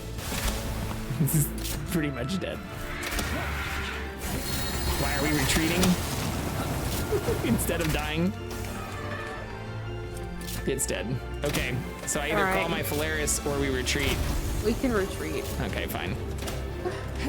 I was kind of hoping we could get it to half down. I was too. Health, But I know the minute I stay here and start doing things like this, I'm gonna die. oh, what? Is it stuck? Okay, can we get it glitched out and then take it down? Okay, leave. If you throw a ball right now, what's the percentage? Still attacking me. It is still Well, I attacking could you. check and see my ball percent though. You're right. I should have made some of those ultra spheres. I still want my health to. It come back. wants. It's at the bottom of the cliff. Wait, actually, can we cheese it against the cliff? Will I send you Jackson all wrapped up in a cute little box? No, he's mine. Oh fuck, I'm gonna die. My Polaris is gonna die. I cannot cheese this. As much as Jackson does like company, he's not a very shy cat or skittish. Wait, if you cannot stand share right him. there, can you keep aggro and my pal attack it? Maybe. It looks like it's glitched into the rock for me. But we should probably try to do that the other way around so I can stab it, right? Yeah, but I don't know if I can keep aggro. I don't know what it's doing. I don't know how I took aggro. Oh no, it reset. Damn it! It's not resetting health yet. Okay, no, don't attack my stuff. Don't die. All right, I'm gonna die. Bye-bye. All right, fly away. See if you can take aggro. See if you can go up there, actually. Let me not get killed. Oh, Polaris, go back. Don't die. Come on, I'm trying to get out my Nah, bird. I took aggro again. Fuck. All right, I'm on. Ooh. Is it going after you again? Kind of. Yeah, stay like right there. Oh wait, no, maybe it's still able to attack you. Ooh, maybe this will work. Oh, it's trying to go up the rocks. It's like way higher than it was before with me up the rocks. Can you hit it? TBD? I don't even know how it's standing where it is right now. Ah, fuck. I knocked it down. But it's still aggroed on you, which is interesting.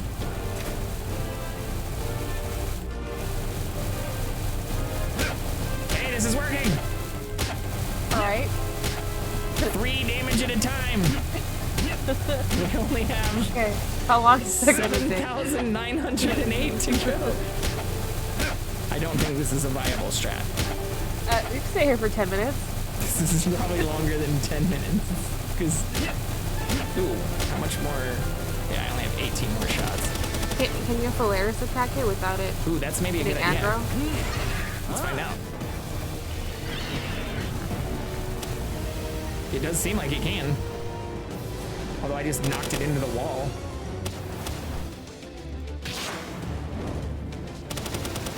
I can still do damage to it though. I don't know if I'll be able to capture it. I punched it into the rocks. If I move, will it come out? I have no clue. This is. Yeah, it's Oh, I trying have to. aggro now. It's Oh, trying watch to. out. It's trying to attack me. It's in the wall. It is almost It's at out. half It's health out. now. Okay, it's out. It's out.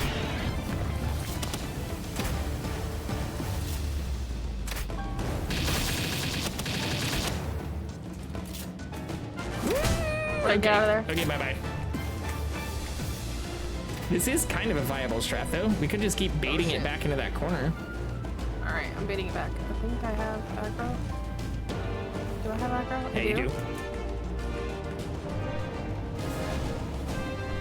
Oh shit! What's attacking me? Oh. It is attacking you because you. No, there's a fucking bullshit up here. Hold on, I don't want to die. I don't want you to die either. No. All right, hold on. Oh, I'm gonna die. Don't die. I'm about to die.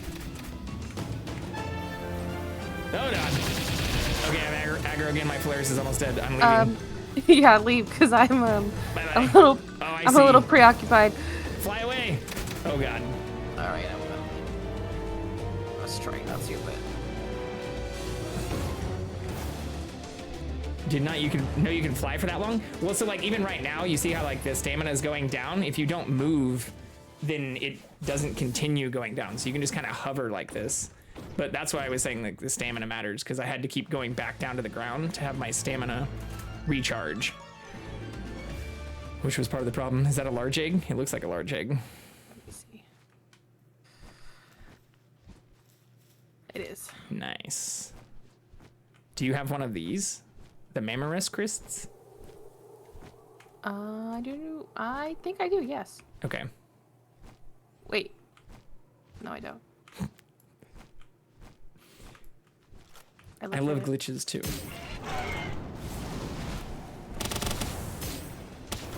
Hey, I didn't one-shot it for once. See, I one-shot that like level 50 stuff last night. Oh, I didn't do that. I think it was on fire. Oh, fuck. So I did do that. Kinda. It's fine. I didn't one-shot it though. You didn't. I saw you throw a ball too. I threw a blue one. It bounced off. It did. All right, then I'm not taking full responsibility for that either. I don't know if they stop taking burning damage when they're in the ball though either.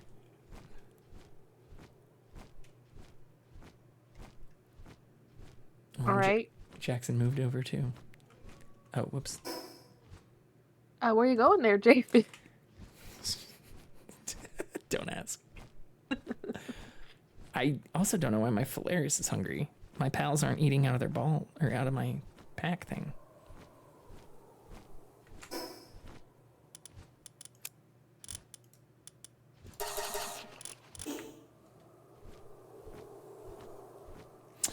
Yeah, we'll have to go heal our stuff. And then... Which one did we not go to? The west one? Or the south one? No, we went to west, and then we went to the... North-ish one? Yeah, let's go south.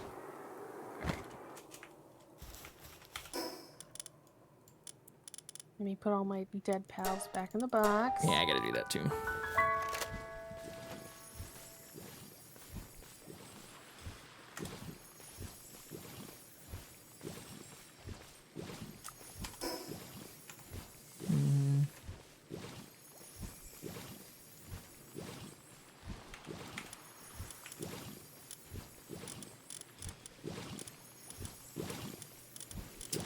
What else do I want to level?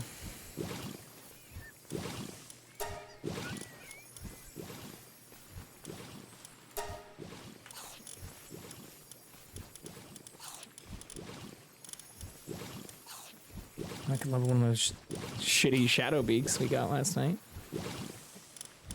You did get one of those, didn't you? I did. Do I have it? Oops, wrong thing. This is my shadow beak.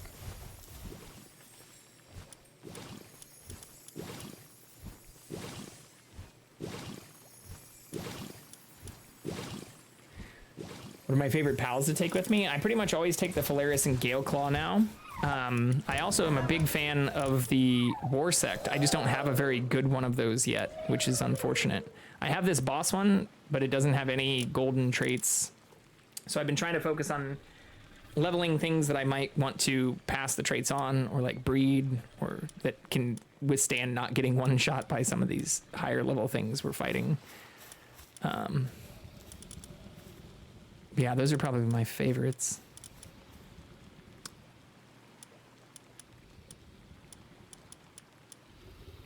I do like the Lunaris. It looks cool, but it's super weak. Yeah. Even though it's one of the higher level things I have, it seems to just get deleted.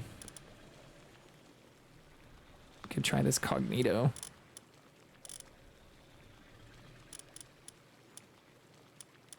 Try some new stuff. Oh yeah, I haven't used, well, this Blaze Mutt sucks too. Negative 20 attack with Pacifist.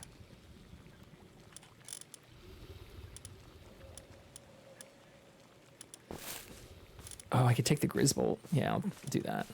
So we can use the Gatling gun.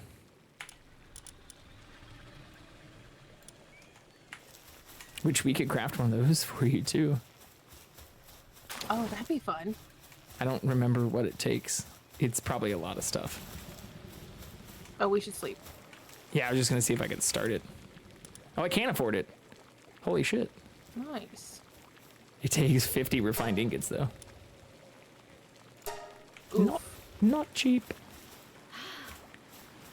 That's right, we can start more of those too. Oh no, fuck, we need more coal. Plague Doctor is trash? Oh, and that's not good to know.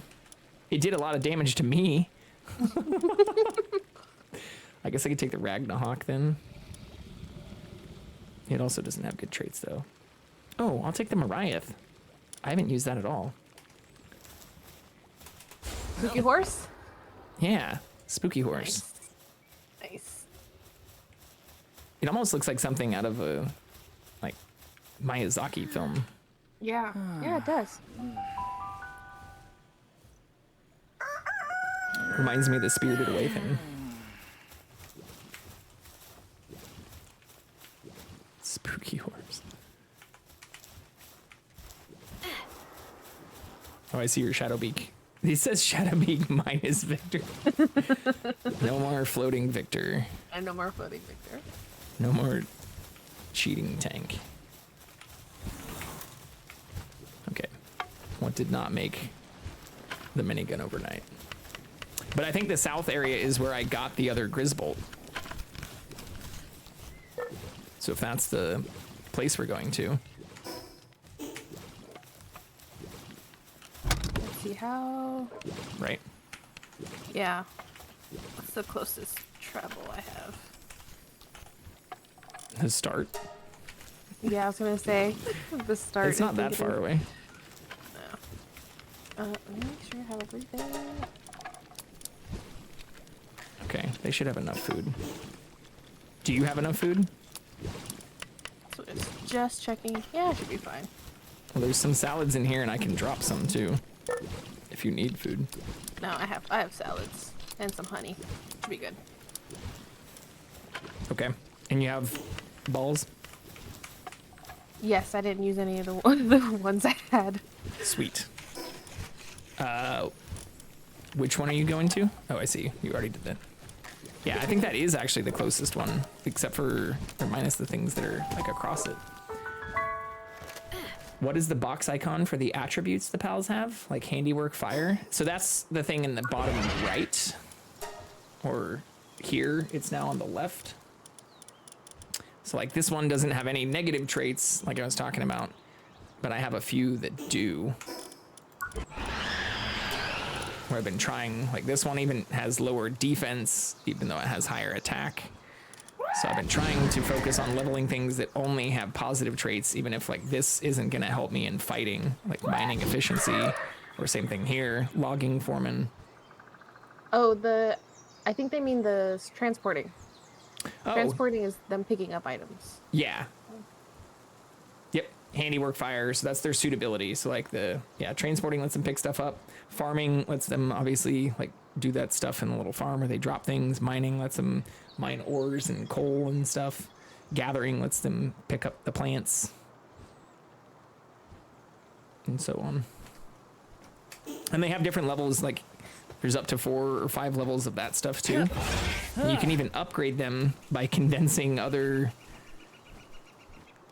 of the same type into them. Like you can choose one and condense others into it. Like they absorb them and upgrade their skills. I have the same problem, Hellcat. I have like 3 level 3 transport things at that farm where you saw that stuff still on the ground. So I know there are some things that have level 4 transporting, but I haven't I haven't really played too much with any of that yet.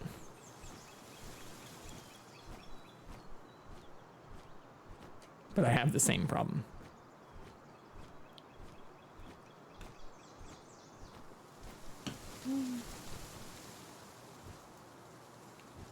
We almost made it. This one also looks lower to the ground. It's like, you see like that purple mist? Yeah, I see it. Like smoke. Yeah. Like a smoke bomb. Oh. What is that? An Azure just chilling in the water? Just turn around. It's It only looks so level weird. 21 too. Oh, all of these are lower level. Yeah, these are only level 20.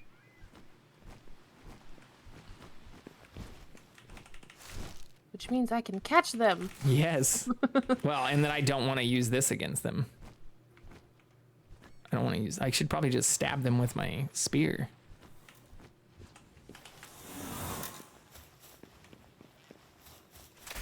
Huh. Wait, what is that? I've never made the crossbow. Oh, really? Yeah. Looks like you're doing... I mean, it's a Some lower damage. level, so...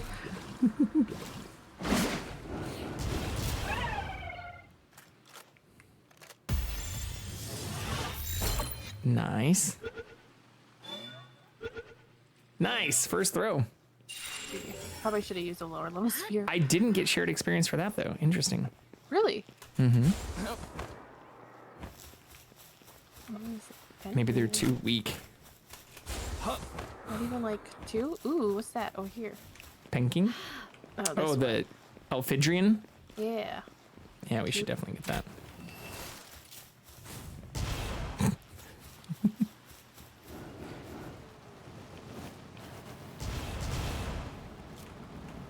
It's on fire.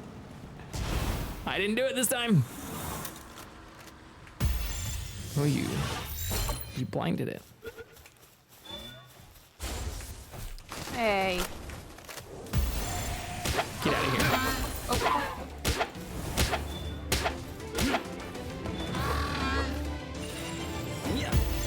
Yeah, these ones you can just stab with your spear. Yeah, for sure. Do you want to try and get the Pen King? Yeah, in fact, I don't even want to stab him again, or I'm pretty sure I'll kill him.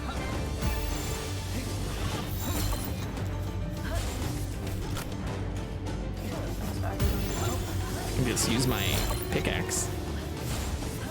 What the heck? Dude.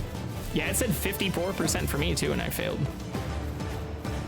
There's a PIDF thing over there.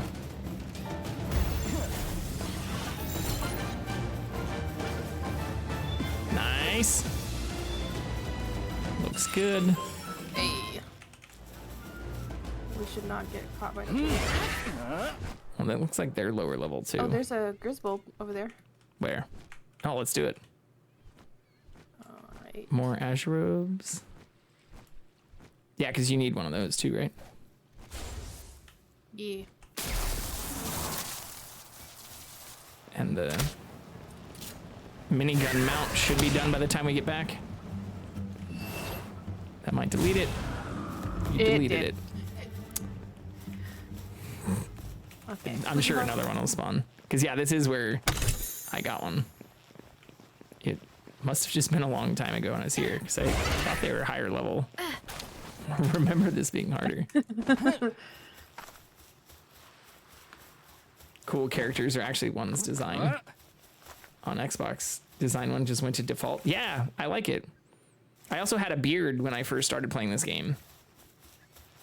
I'd grown out my facial hair quite a bit in December, or November and December. And then I shaved it all off because I fucked up trimming it. I should grow that back out. Wait, did my community thing end actually? Oh no. How many? 2 days left? There's no way. I don't even think it's like mathematically possible. 35,000 out of 125,000. I've been donating when I get a chance. Thank you. I probably shouldn't have said it so high. Like the default was like 100,000, and it said that could get hit in like 4 days, or like maybe it was like 14 days or something. 4 days.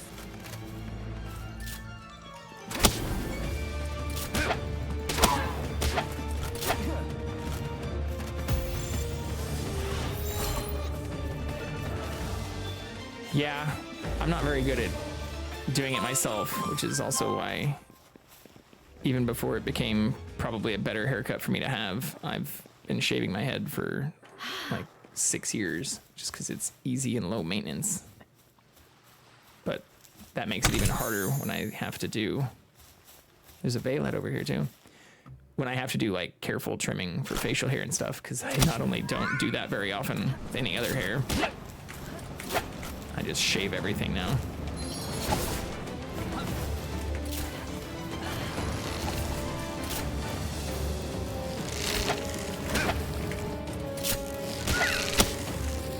Yeah. All hair is high maintenance.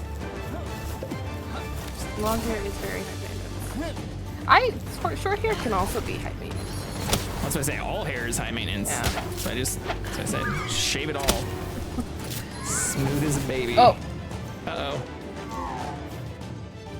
Oh, and it's dead. How dare.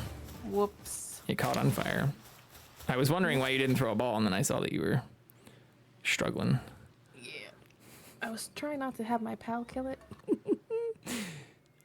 Yeah, that's also my problem. I need to buy better trimmers, like if I want to grow my facial hair out, because I used to have better trimmers, and now everything I have is meant to just shave the whole body. Shave everything. I've shaved my head. That's I have cool. no hair. It is easiest haircut to maintain. If you have shavers, yes. Yeah, I mean, even before I used to use a razor, which I now use every day,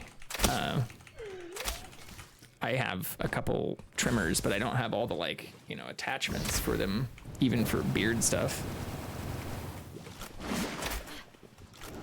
And I probably want to get a better one so that I don't make the same mistake I did with my beard. Like, get the ones that have all the fade stuff and the decent attachments. Alright, I'm afraid I'm gonna get like a crit hit. Kill it. Okay. Hellcat said, I think girls with shaved heads have guts. Don't have big enough balls to shave your head. I've shaved my head multiple times, actually. Must have basic ball. Yeah. I have so many and it's working. I mean, I have like literally thousands of them.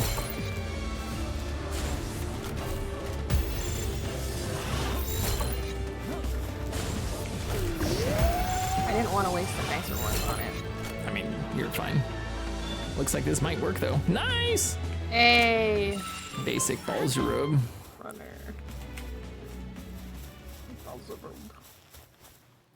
Hopefully another Grizzbolt has spawned. So many Azure Robes. There is another Violet. Okay, well, It's only level 18.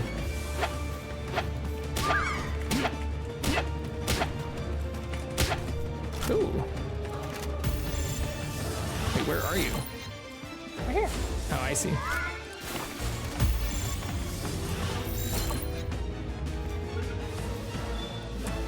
Always partial long hair. Yeah, yeah. Getting gum in it is probably a giant pain in the ass. I had that happen when I was a little kid too. It's It was a traumatic experience. I think we all have to have. The other, I think over the holidays, I was with my sister and my niece, and she's like 3, 4, and she got gum in her hair for the first time. Do you like the peanut butter and shit? Yeah, like no, my sister just cut it out of her hair. Yeah. It was fine, but it was the pain in her eyes, and I was like, look, this is just an experience. Every child has to go through. You have to get gum in your hair, struggle with it. It's fine. I got made fun of for having really long eyelashes and cut them with like my mom's like What? fingernail clippers when I was a little kid. That's so sad. And they were all super fucked up But then I found out like your eyelashes are one of the few hairs you have that don't really always fully grow back. So I regretted that for a long time. But now they've grown back to a normal length. A normal, great length. Yeah, I mean, I didn't also realize, obviously being like a small child, that like that is a desired trait as you get older. Yeah, kids are mean. Bully you for whatever reason.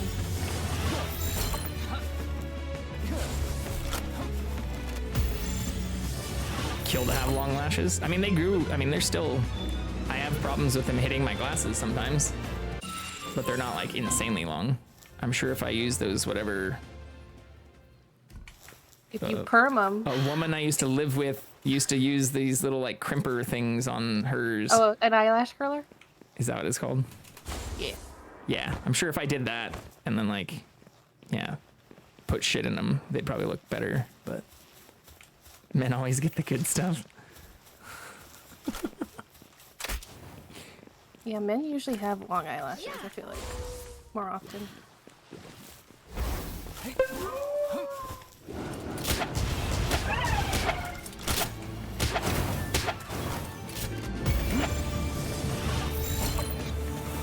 And all the facial hair.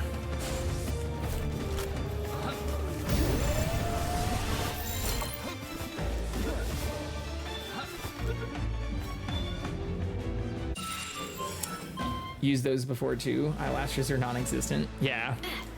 Yeah, it was the first time I'd ever really seen those because I'd dated people who had like whatever they call the extensions and stuff.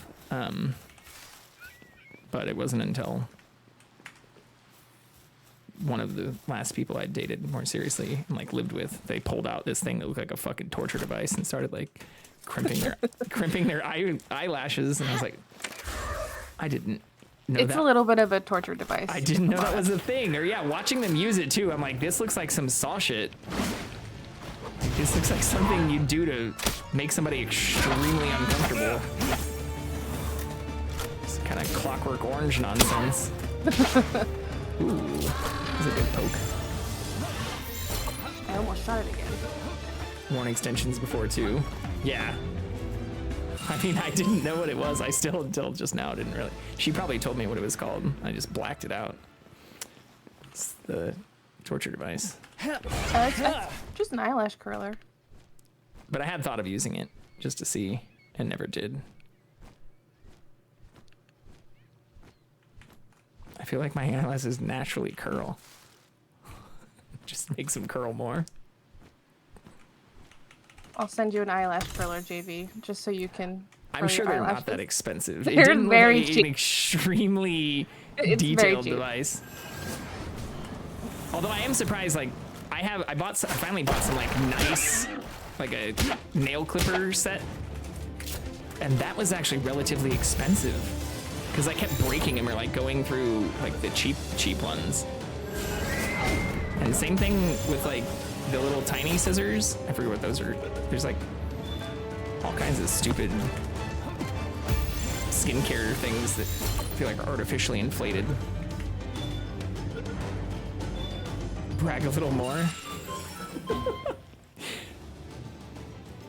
I mean, it's one of those things too where I just realized, okay, I've bought like 4 like $2 things, so maybe it's time to spend like $20 and hopefully never have to spend that money again. Some stuff is actually cheaper in the long run if you do buy the better quality things. Yeah. Because by the time you buy like 5 shitty ones, you could have just bought 1 nice pair. I'm not seeing another Grisbolt. The heck? That's always why it is expensive to be poor. It is. It really is. I mean, I've been there. I was there even again recently, which is why I started streaming. All right, well, use the stuff I've already built, which I then destroyed, not on purpose, but through streaming. Melted my stuff.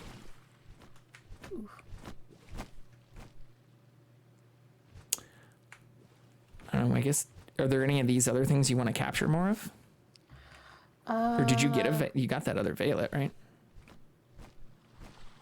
Did I? I think you did. The level 18 one? Oh, I think I did too. Yeah, you only died to the one up here. Yeah. But you got the Ichthyoterra too. Yes. I'm gonna get you No, 2 of nothing each else. thing. It does seem like more stuff spawns in once we capture or kill it.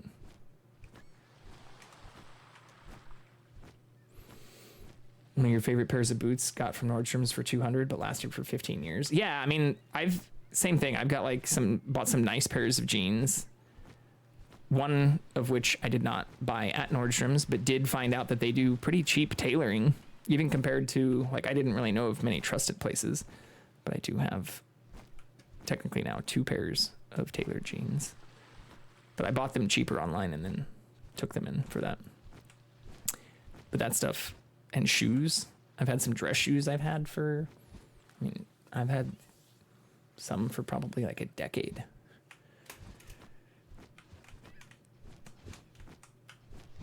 Actually, the pair that I wore to the Streamer Awards, I've had for, I don't know, at least like 5 or 6 years. Polished them myself before the event. Nice.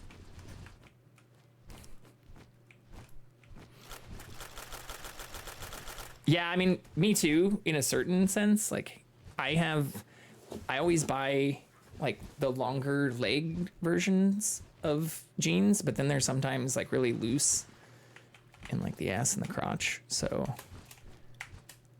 that's why I've had a couple of them, and a pair of dress pants that I really like, tailored. Show off my ass.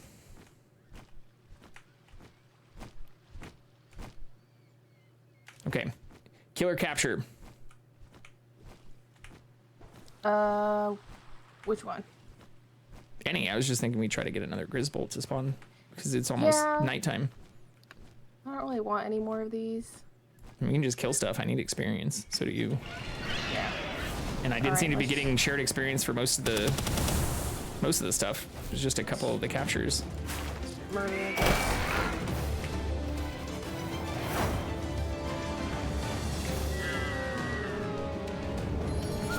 Like, you're getting experience for all that too, right? Yes. Bye-bye. Show the world them cheeks. I don't have any assless. Well, I have, like, Speedos, which I guess are kind of like assless swimwear. It's not assless. I mean, shows off It's not full true cheek. assless. It's like a male thong. Some of my sleep stream stuff was fairly assless, or like cheek showing, which is why I took this down.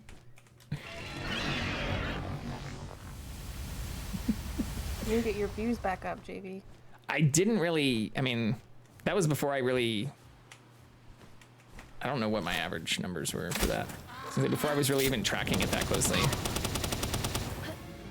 And it was also kind of innocent too, like I didn't realize, how sexualized some of those were until I started seeing some of the other ones. And also, again, like when they changed the TOS stuff, and I read about that being a problem, that I realized, like, not about to get a ban or even temp ban for sleeping. I mean, there's guys that do it too.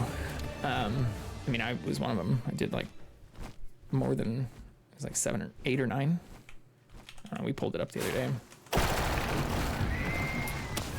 But I also don't normally wear clothes when I sleep, so the stuff that I was wearing was fairly not fully clothed.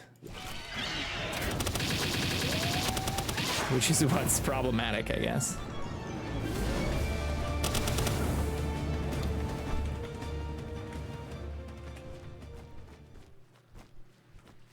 Shit, it's nighttime now. Ooh, wait, do you have one of these? If it doesn't die. I'm only throwing that because it's on fire. Shit, I'm gonna capture it, aren't I? It's fine. I'll drop it. Yeah, I've been that way, like, for a long time. I was gonna say since high school, but I guess I did wear clothes sometimes. I get hot and I don't like to. Yeah. I'm not a big fan of it. Nice bed sheets. I do have nice bed sheets. And a nice comforter. But at this point, it just feels weird.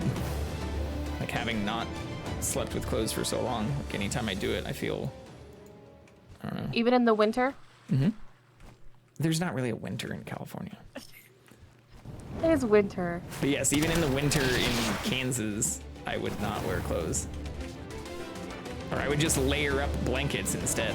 Like, you know, heavy blankets on top rather than clothes on bottom.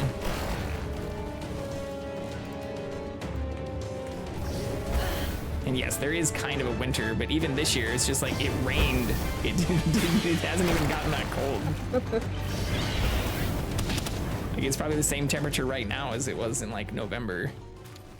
Yeah, that's true. I mean, in LA, there isn't a winter. Other parts of California get very cold. That's true, especially up north, or even places I've gone camping. But even then, like, even when I'm in a sleeping bag and like a tent, I don't wear clothes in my sleeping bag. In fact, I think that works better because I feel like your body radiates heat more and you don't get that weird, like, sweaty feeling. Because for a long time when I'd go camping, I'd wear, like, they call them like long johns or like that, you know, shit that looks like it's straight out of Red Dead Redemption. And then I got a nice mummy bag and started just sleeping the way I normally do. And it's been perfect. Well, I don't see any more Grisbolts. Nope.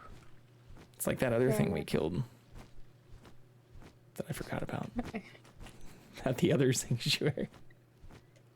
Let's see, where are the Grisbolts spawn? Cali's way too hot. I mean, it's been pretty mild. It's actually been relatively cool. Long johns in Alaska. Yeah, I had some of those because I used to go like out into freezing cold weather, both for work and I used to go hunting like every year when I lived in Kansas. So that's why I had the long johns. In fact, I still have those. I should probably just donate them at this point. But I also used to go skiing like in Colorado and stuff, which not as cold as Alaska. You gotta do another sleep stream and then you can wear your long johns. I could do that. I'd still probably have the imprint. Like that's what I was less worried about showing cheeks as like the frontal outline, which is what I think seems like gets people more in trouble. But when I saw the update, I wasn't even thinking a lot of it would be sleep stream related until I saw them talking about like the even swimwear unless you're at the beach. And then I was like, oh shit, I guess like my underwear is basically like swimwear. And I guess people would do that for like shower streams and shit to try to circumvent the rules. You know, just wear Speedos in the shower and stuff. But I could do, yeah, we get cute with the words. Do a long john stream. My Polaris is gonna die. Oh no. Not paying attention. Check out my long john. I'd probably instantly get in trouble for that. That's just baiting. I don't know. Mod attention. I don't know, maybe not. A lot of people I feel doing way worse. There have to be people who've done that too. Like that can't be an original thing. What about Ayn Rand? Yeah, but she has a pool. And that's the whole thing, is like apparently that is something that's still allowed, but people were doing it like in their, you know, in their showers and shit, which isn't allowed. But there were also people like putting kiddie pools in their living rooms and shit, right? Which I think is also still kind of technically allowed as a circumvention of the rules. So maybe I could just put a kiddie pool in my garage. And just do it that way. Just start sleeping next to a pool in my garage. Yes. In your long johns. Absolutely. That would be so uncomfortable now that I'm saying it out loud. Kind of the circle of hell if I entered. Yeah, I don't think you're gonna enjoy it. But it's what the people want. It's what the people want. So. I could look back. I don't think my stats were that great. I did get a couple of my first subscribers after the sleep stream stuff now that I say that, though. See?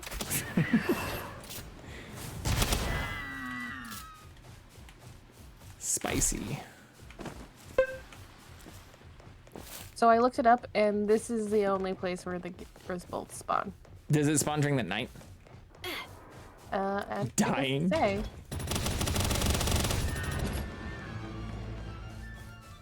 Here, let's see. We can maybe do an embedded one. Because they're still technically on YouTube. They're just not public.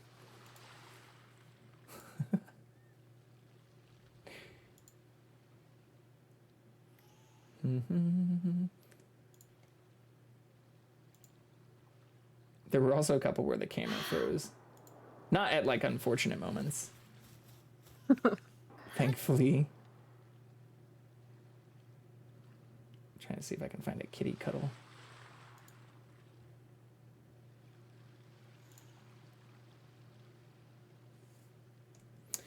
Yeah, if it doesn't spawn at night, I mean, I guess it's actually almost day again now. Let's see if I can find the right time. What would this be? 6 minutes?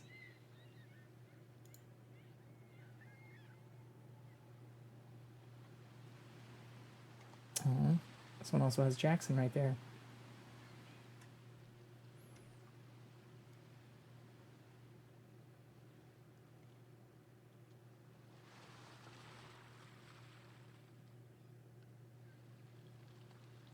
Let's see, what is that?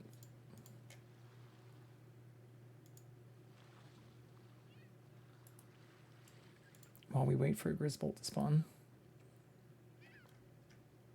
Yeah, I did 9 of them.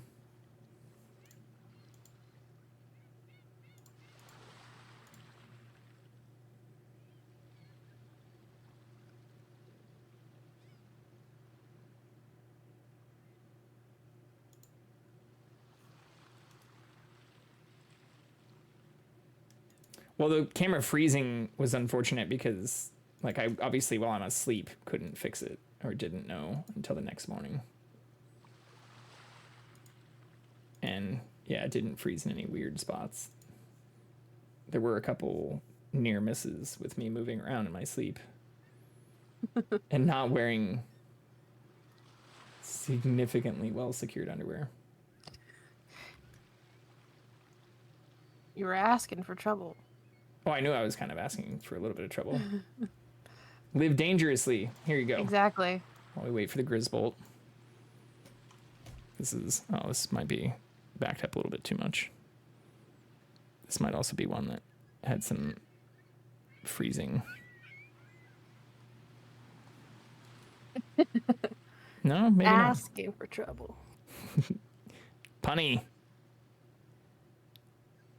Yeah, this is also before this one would be before I could even get subscribers because I hadn't even hit affiliate. Wow. Back when I was at 22 followers. Here we go. 1,000,000 years ago. Only a few months ago. 4 months ago. Not that long ago.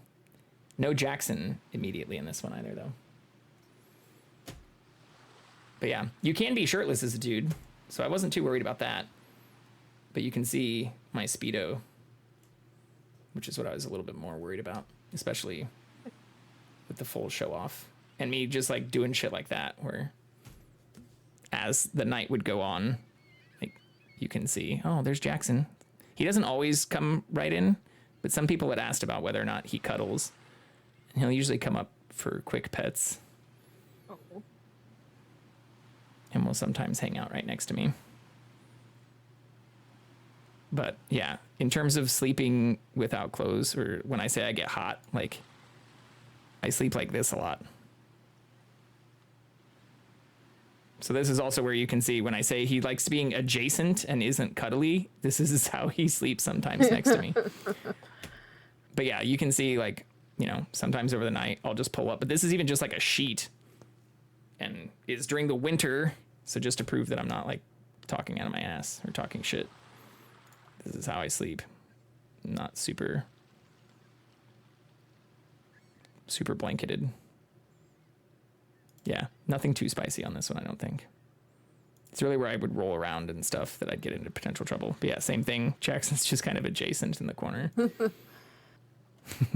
Does he ever wake you up with his ass in your face? Because that's what my cat used. No, he's not super bad about that. Like, you can see he's not even really in the bed for the majority of the time. He'll usually just jump up and meow at me at the edge of the bed sometimes. Or I even have like a little stool for him to come up because he's getting old with being like 15. Oh. Yeah, it did not freeze during this. But where I would also get into trouble is what you might see. I guess I can just make this. We're pretty close to the end. But when I'd wake up and then walk into my room, that would be sometimes, there'd definitely be strong outlines. And where this is also like not night vision and color, or you can even see the sun starting to come through my blackout curtains and stuff. So that would be, I don't know if this is one that was problematic.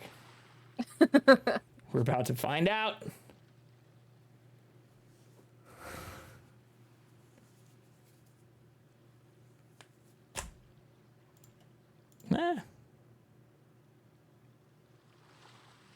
Yeah, my alarm goes off on my watch.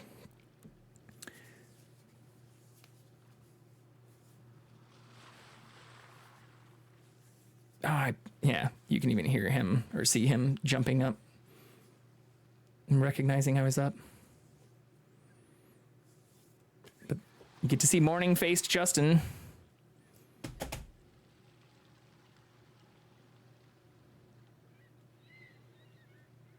Yeah, even this shit. I don't know how much this violates TOS. Like, clearly I wasn't trying to sexualize any of this stuff, which, but yeah, you can see right there, even as I walked in to my office, like, a couple mornings where that camera was tilted down a little bit more. I've also changed my background a lot now that I'm recognizing this too.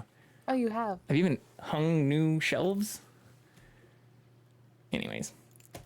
So when I would stop gaming, I would just immediately transition to sleep streams for a little while. I mean, it's only fair because, you know, you have your cat on stream all the time. He's sleeping.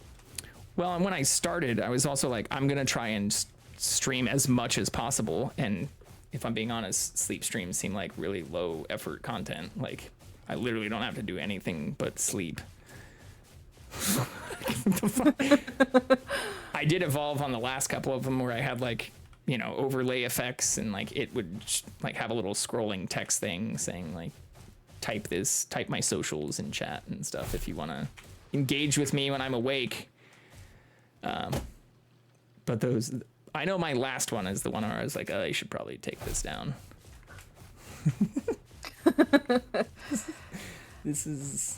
I did have audio for it, but I mean, thankfully, for better or worse, I don't make a lot of noise when I sleep. So you couldn't really hear anything.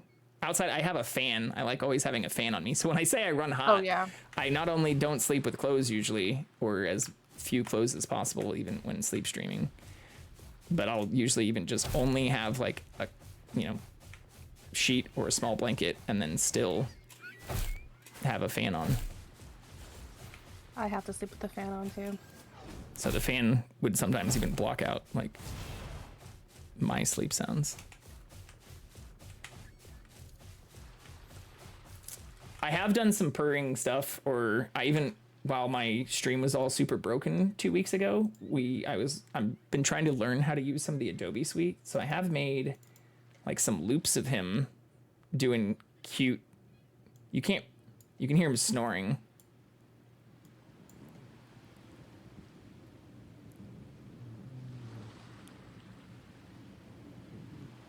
Doing a little dream shake and stuff.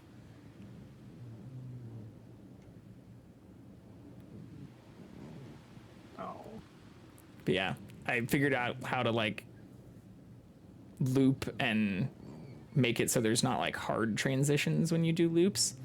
So I smoothed out like what was like 15-second thing to loop it for. I started off with just like a couple minutes, and then I started looping that and then made it like insanely long. And I did actually upload that to YouTube, but it looks really low. Even that, like you can kind of see, I think it's just with the way I processed it. It looks super pixelated. And then the YouTube artifacting made it look like trash. So even in 1080p, it looks pretty bad. What format did you export it as? MP4. Oh, MP4's trash. I mean, I was doing everything in WMV, but Adobe doesn't love that. So most of their, like the media encoder, here I can pull it up while we're still waiting for more Grisbolts. Boop. Like they have some, because I also use the AV1 encoding stuff. Do I talk in my sleep or walk? I've never walked. I have been told, mostly when I've consumed large amounts of alcohol, that sometimes I will talk in my sleep or like mumble conversations. And I think it's probably just because I dream shittier. Like I don't really, I usually have pretty vivid dreams and will like even remember portions of my dreams when I wake up, but not when I drink. So I think it's just me having like trash dreams and talking instead of my brain actually processing them. Here, I can maybe just drag one of the things from recent over into here. Yeah, so this is what I wanted to show. Like, if I don't re-encode some of these, it won't do, because I'm recording everything in like insanely high quality. Like I've talked about how some of my videos are like 120 gigs, because I'm also recording in 2K, even though I can only stream in 1080. Like my OBS is set to record. Here, I'll just show it. I think I can do that without doxing anything.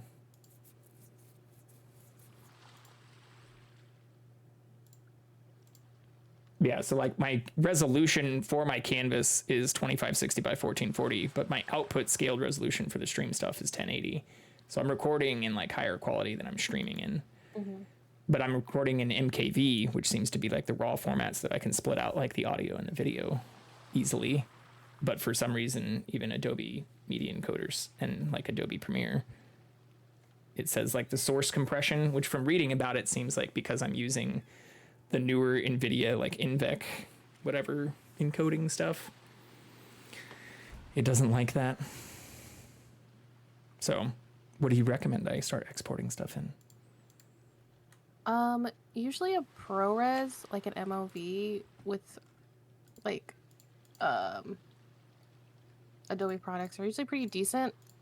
And then also with not losing too much quality, but also it's what kind of ProRes.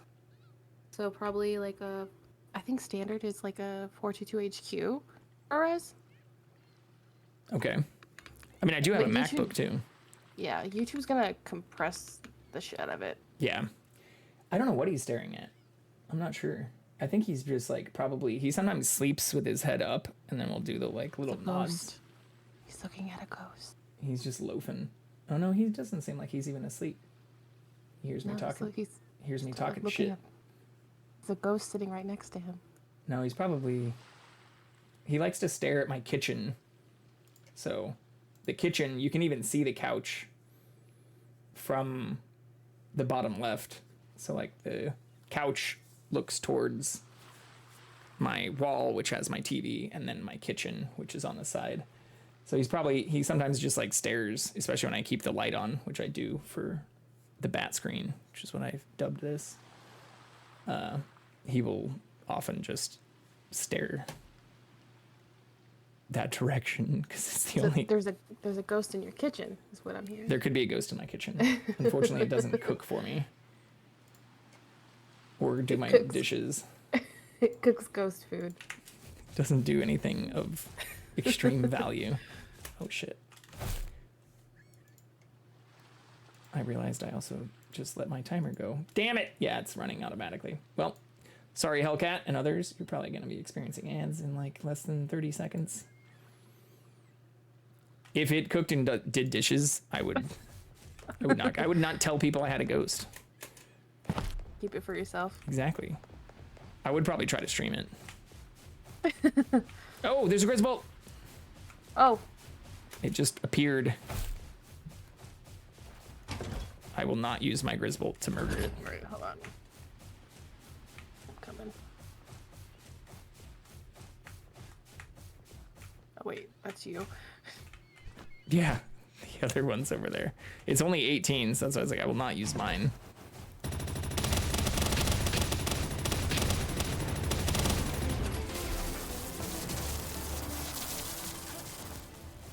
Better be careful with that kitten.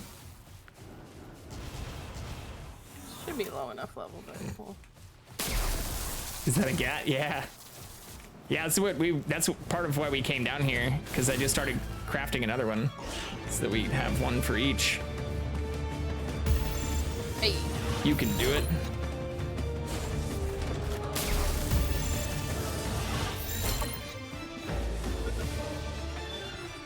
Nice!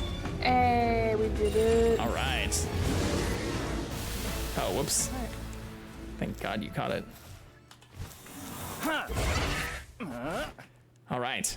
Back to the base, and then up to the one up north. Or what was the one? I forgot what the other thing that I needed from one of those places was.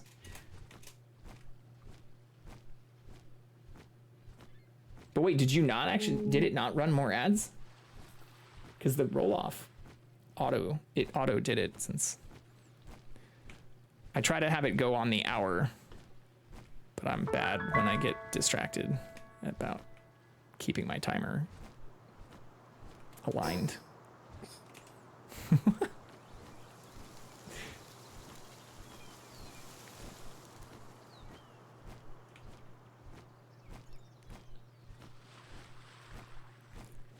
This is kind of a pretty spot for like a ocean facing base too. Yeah.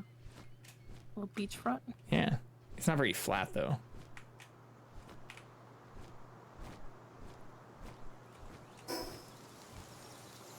Ooh, there's a shiny T-Fant. Damn, that's our second shiny today.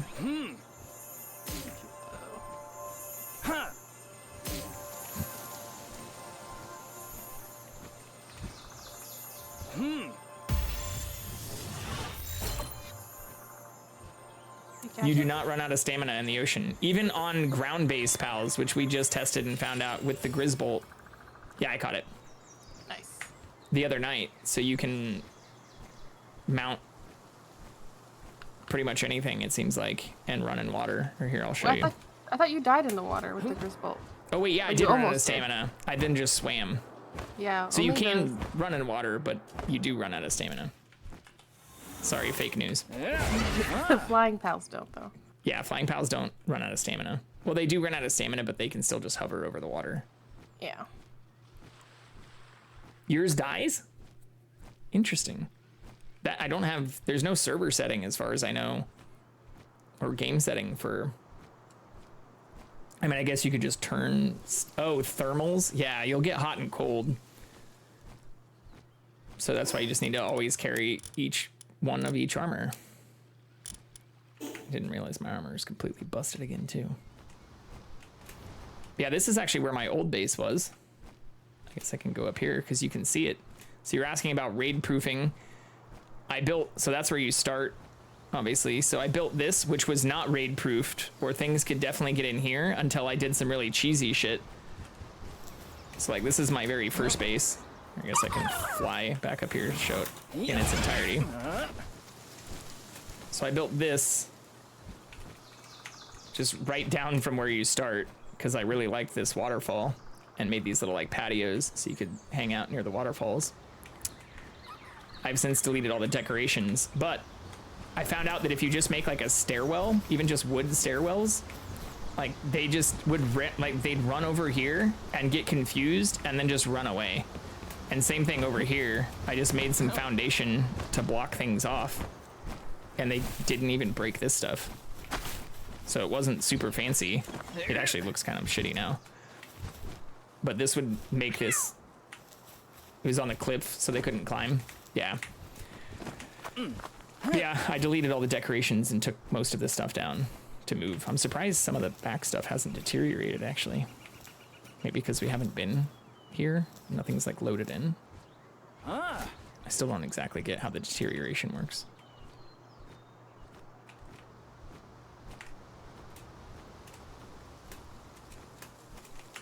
Yeah, I think it also looks kind of cool from spawn.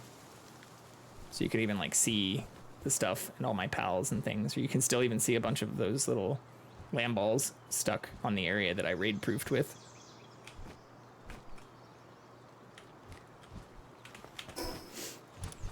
But then I moved. Twice, actually. Oh, wrong place. West or north?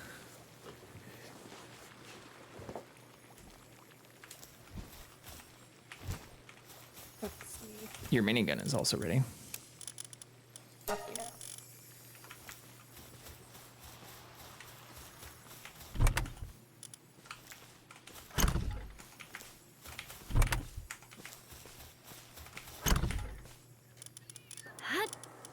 Oh, wrong way. Wait, where?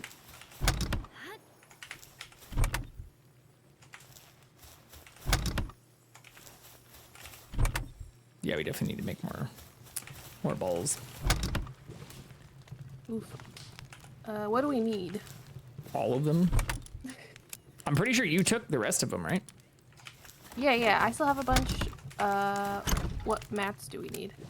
Oh, probably mostly just refined ingots, which requires... I mean, we don't even really have to mine it. We just have to pick it up at the other base and just slow walk it, or whatever you call the grappling gun thing.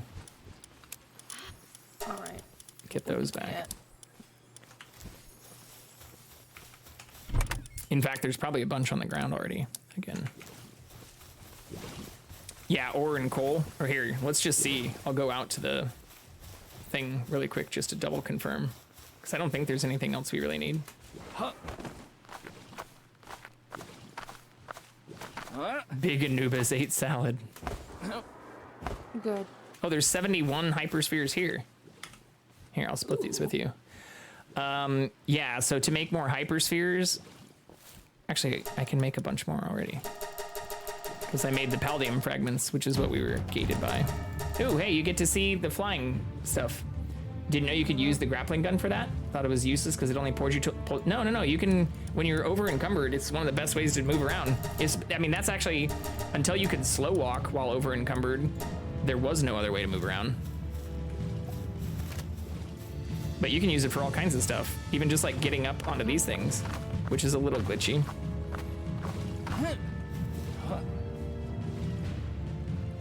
But yeah, you'll get to see how the flying mounts just get stuck. I guess I can call mine back. Go to the top here. See him come in from over here, I think. I don't even see them.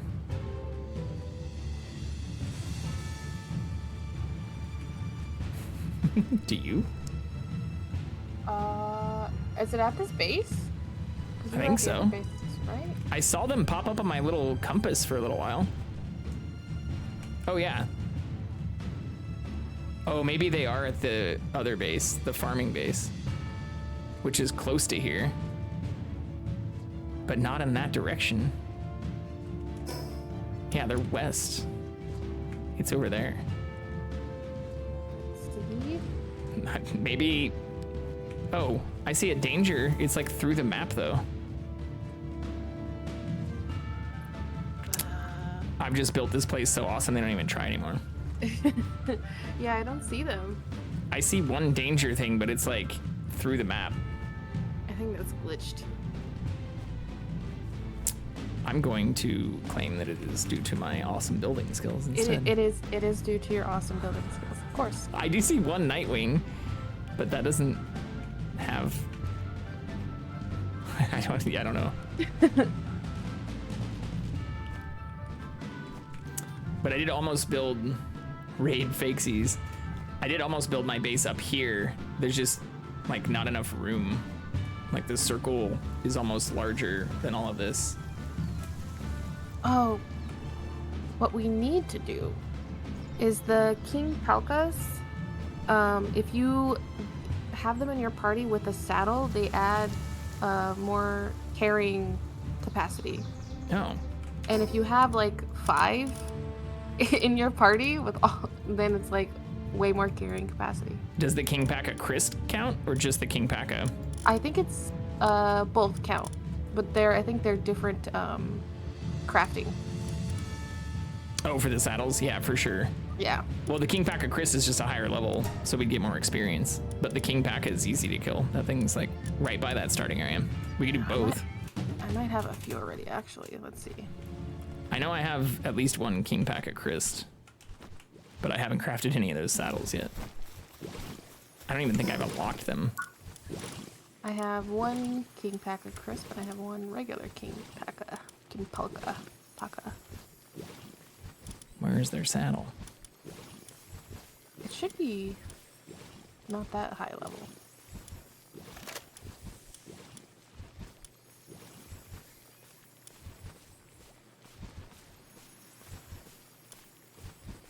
King Paca does it too. Ice King Paca saddle is level 42. Let me see. I just hit that level. Or I think I'm 43 now. The regular one is 22. Oh, yeah, and I did unlock that. Okay, cool. It doesn't even take that many mats. Yeah, I'll make 2 right now. Never mind, I'll make 1. We don't have enough ingots. Oh, the Kativa does it too? Have I unlocked the soccer net looking thing? I've apparently unlocked more stuff than I'm aware of. When I was starting, I just assumed we'd be able to unlock everything, so I was just spending my technology points like an idiot. You know, just under the assumption that the game would easily give us all the stuff. Nope. Maybe I should also make this silo. What's soccer net looking thing? This thing? Amusement furniture? I have now. What does that do? Ooh. What fun furniture did you acquire? Oh, there it is. It is a literal soccer goal. Oh, and vending machines? What? Oh, that's cool. Cannot be used to buy items. And an old decorative TV only shows images of Pingulette. Oh, wow. Oh, I want that. Today I learned. We're going to put a soccer goal at the top. Because there's literally nothing else up here. Nice. Make a little football place. Gonna play football on the ceiling. Hell yeah. Oh, I don't have the mats. Shit. Well. Wait. I don't have 20 ingots? That seems sus. Oh, it's probably from all the balls. And me pretty much exclusively making refined ingots here. Yeah. I'm just gonna craft like 1,000. I'm tired of doing this in small increments.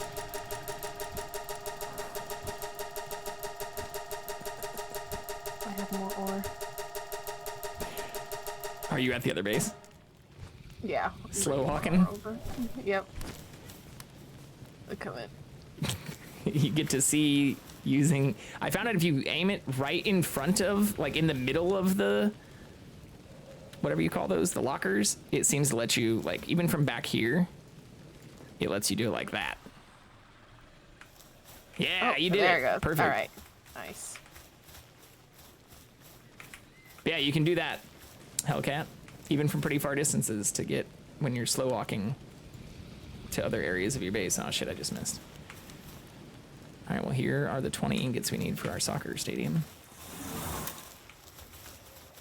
I guess I can get 40 of them.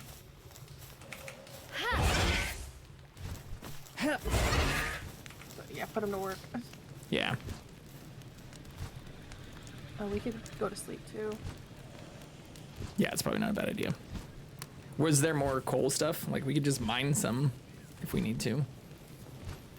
Yeah, there was. I grabbed the ore first though. Huh.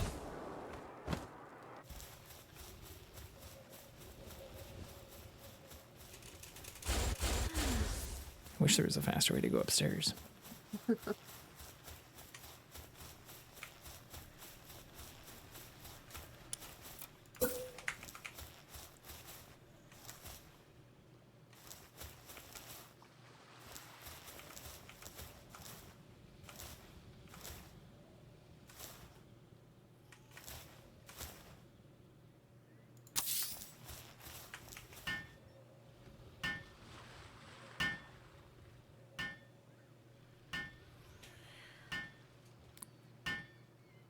if we can get a little ball we can knock around. Oh, hello, friend. You want to join in here?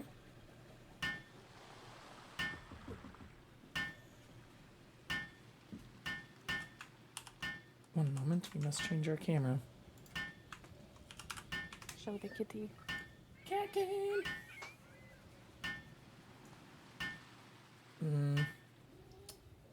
Maybe it'll update in a second. Yeah, it's updating. Oh shit, whoops. Ooh, it does have the net. That's cool. Yeah. Oh.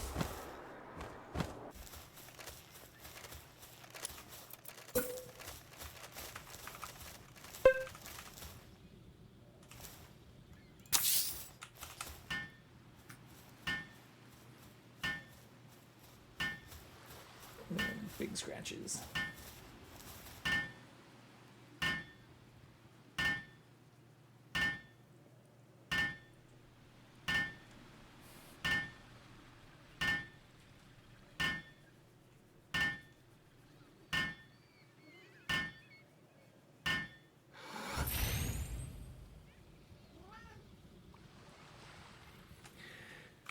All right, we have a little football stadium. Can I? Ooh, you can climb on it too. Nice. Now I just need. Wait, is that the only thing it came with? Oh yeah, and these. Can't be played. I'll need to do more decorating. Oh, you can mount it. Nice.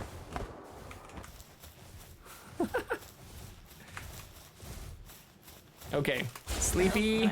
I can't go down the And stairs. then we'll go get more of those. Yeah, I mean, I might change that. I kind of made it intentional so that the pals wouldn't get lost up here, but after learning that you can make it so that they can path up these things, or even just replacing the stairs with ramps,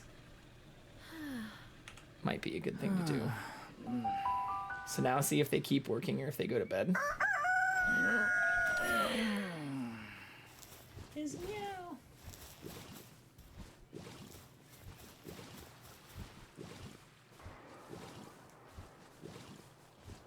His little head shakes.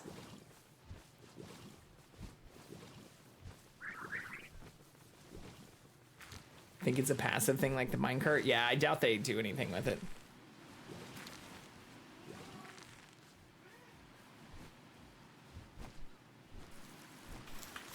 We'll see how long he hangs out for. Possibly not very long. This big Anubis is also looking kind of having some trouble. Oh, is he? Here, let me reset him. I think he figured it out.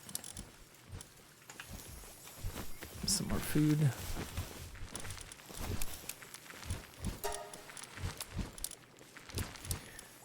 All right. I think that looks pretty good. You want to do the low level one first? Yeah. Let's do that one first. Let me switch out my tiles.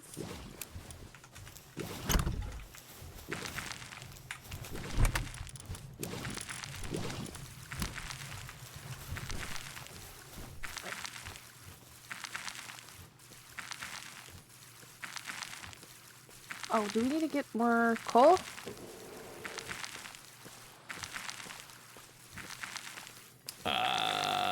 I mean, not if we're not going to make more balls tonight. There. I can gather that.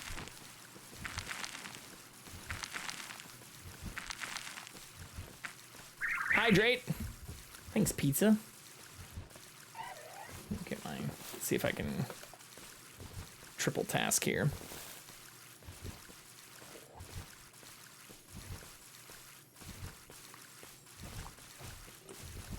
All right. Well hydrated. And the kitty's getting pet. And we're, I guess I'm not really doing anything productive in the game.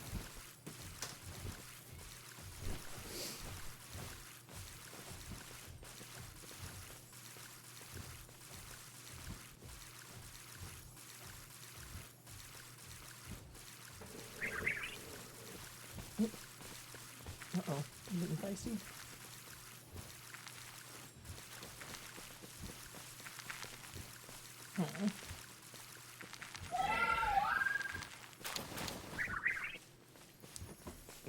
Now he's getting feisty. He was, Yeah, I was like gonna say. licking me, like grooming instead of biting. His tail's wagging. Yeah, I think he's now in play mode.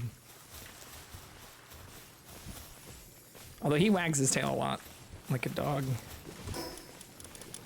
Why are you bringing different pals? I just switched out some of the other ones. Level up. Oh, I have to get the Are Chris you Bolt. in?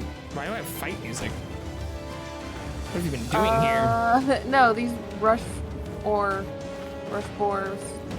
wanted to fight me, even though I did nothing to them. And I can probably one-shot them. Yeah. They just wanted to fight. I saw the leather fall.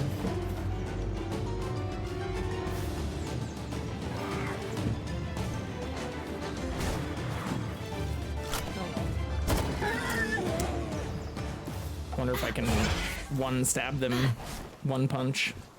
Probably. Because they're like level 3. I wonder if there's any benefit to going back and getting a bunch of low-level things for breeding. Probably not. I don't think so.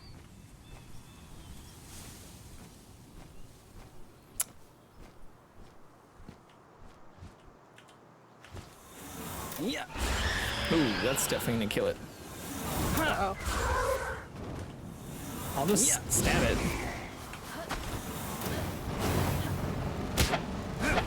Yeah, I can just stab this thing to death. Is that my Grisbolt? That's your Grisbolt. My Grisbolt.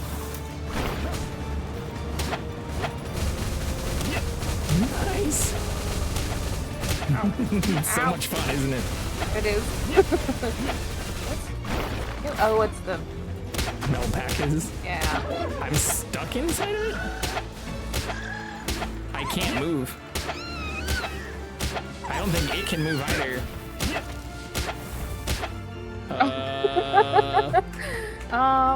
Here, let me get it lower Hey, level. that works. Yeah. Lower the health.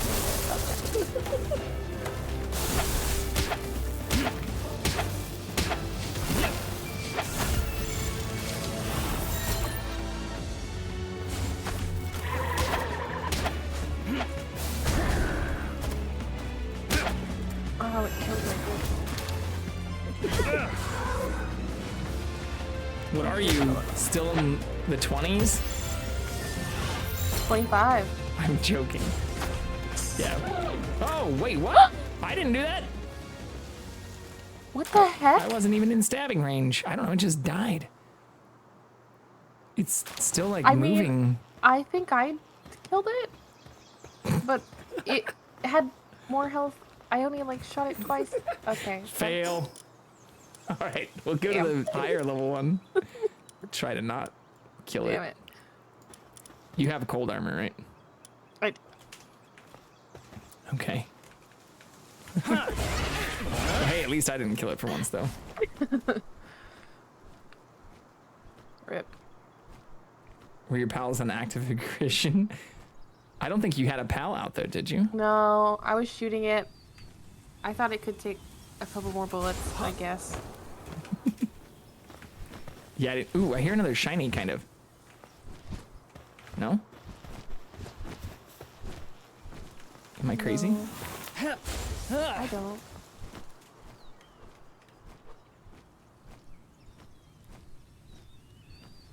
Maybe it's just the wind threw me off.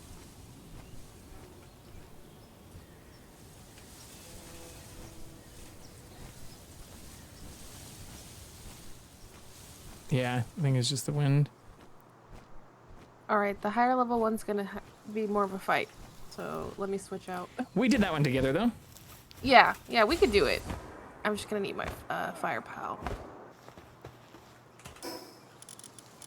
Alright, that should be... Uh-oh, Kitty's gone.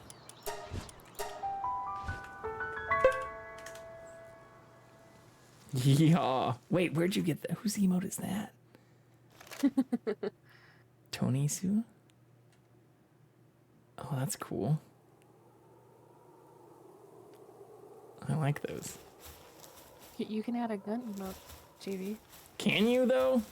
Is that I TOS? mean, I mean, obviously they kind of approved him, but that seems like an AI doing that anyways.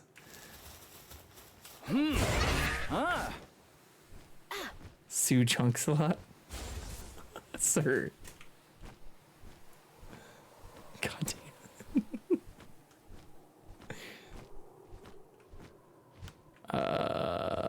I was just here too. I think it's right here. let's see, it's down here.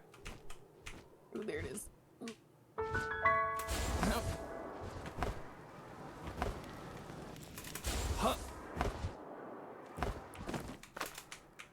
Yeah, you can also see I wasn't lying, Hellcat, about not falling through the map. That was the first time that had happened to me when we were playing just the other night.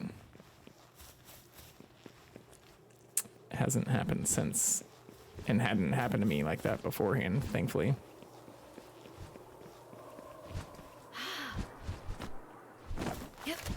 Oh shit, I didn't buy more ammo. Okay. We've got this. I've got some higher. Actually, I've got this. All right, you use your appropriate fire pals. Are you ready? Yep. Oh shit, it turned around. You have aggro. Look at me. Damn, it will not face me. Ah, fuck.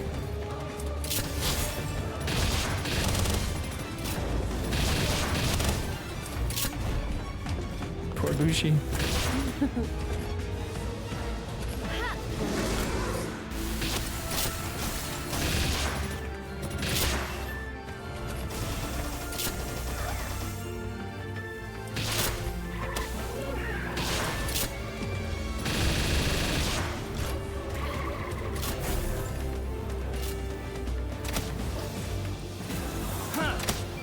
We're not doing a lot of damage here. Yeah, I don't really have fire pals. But I think we can still get this. I've got some higher level pals. I just wanted to try my Grizzbolt. Stabby stab too. Especially in the north. Had a glitch where you fast travel up north, but will spawn you in Middle Earth. Yeah, I haven't had that happen either, thankfully. That sounds rough. See, we're doing decent damage now, even with my spooky horse. Which isn't the correct type.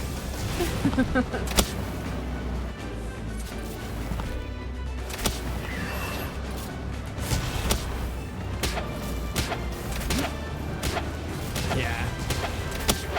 I mean, I've heard that even about the Game Pass version on PC, which I think is the same as the Xbox stuff, because I don't think they get updated the same frequency either.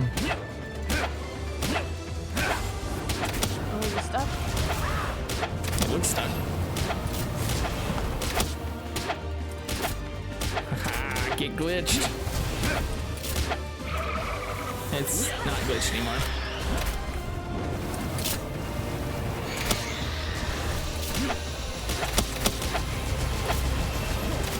Oh yeah, I forgot about that move. That's so cool. Okay, it's getting low.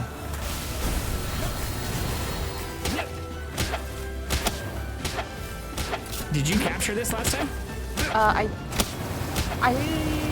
think you did, but I think you gave it to me. I'm gonna push you back. Uh-oh. Uh-oh. Epic fail. That was also your fault. enough. It was on fire. That wasn't my fault. I don't have a flame pal. Okay, well, it was an ice. I was trying to do damage. On dedicated servers, you can have guilds in. Yeah, you can't have PvP. I don't have PvP on. Oh my god. I don't have PvP on. But it can be enabled.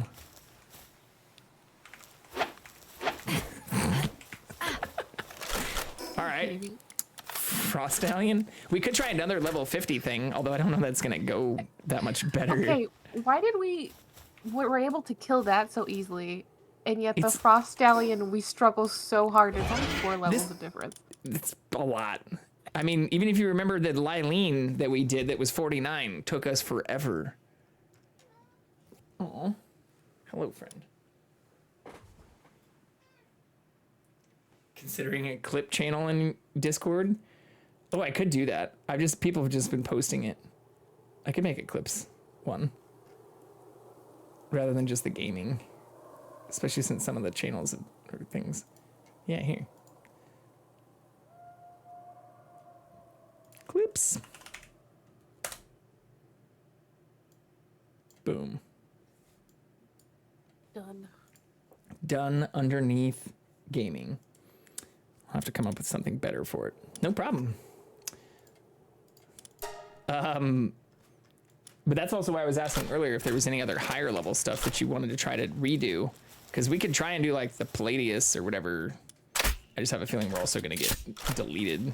I don't even know what type that thing is. You know what? Let's give it a shot. Right? Why not? All right, what type is it? We should at least make sure we bring the right shit. Okay, I guess. Hey!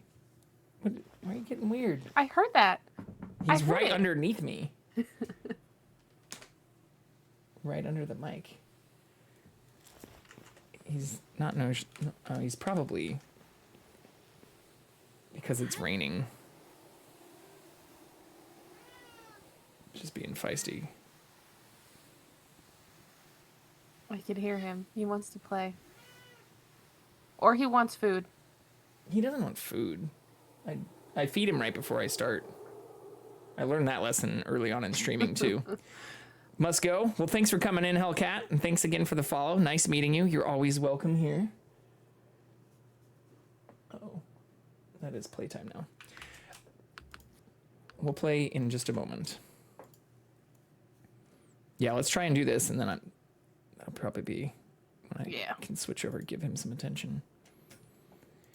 What am I looking at? Palladius? Yeah, what type is he? Palladius is a neutral type.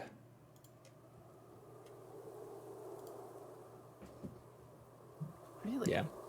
All right. They are neutral. So that means we probably want to use the dark, the dragon type, right? I think neutral is... Yeah, I think it's dark. Ian Jackson, thanks again, Hellcat. Perfect. The dark ones are my favorite. I also have some high level ones of those, which would be nice. Not just a bunch of like 35 stuff.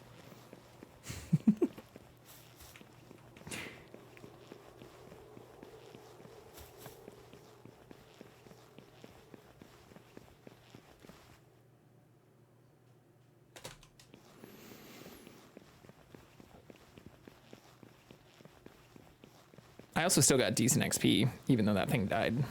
I'm sure you did too. Yeah. But I'm almost to 44. So close. So close.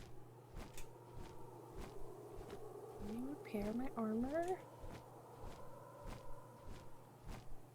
Or not. Yeah, I don't think... Do we have the stuff to do that? Oh, I think we spent it all on balls. No, oh no, we do. We have ingots now. I just have to put them in the box. Not that box, actually. I mean, now that I have extras storage, I don't care if you just dump stuff too. But I've made it so that I moved some of the stuff around so that we could just do the super fancy, just press R.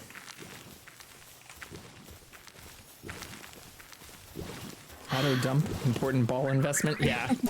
It was much needed and a little overdue, if I'm being completely honest. Okay. That's hot area though, right? My heat resistant armor is not broken, which is good. But my helmet is.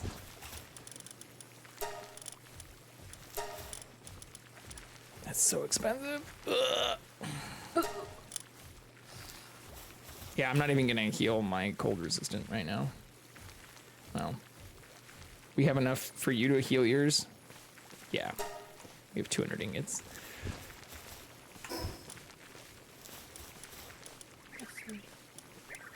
You did heal your stuff, right? Yep, I'm good now. I'm ready. You already Let's picked go your pals? die. Yep. Oh, where is it? I realized I don't have it on my map. You have a fast travel. You should have, it is near the deep sand dunes in the top right. Okay, perfect. I have that. Sort by type instead.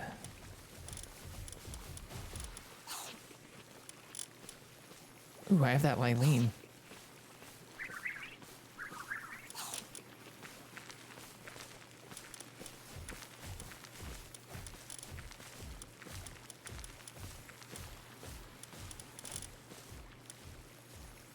I think I can actually keep a lot of the stuff I have.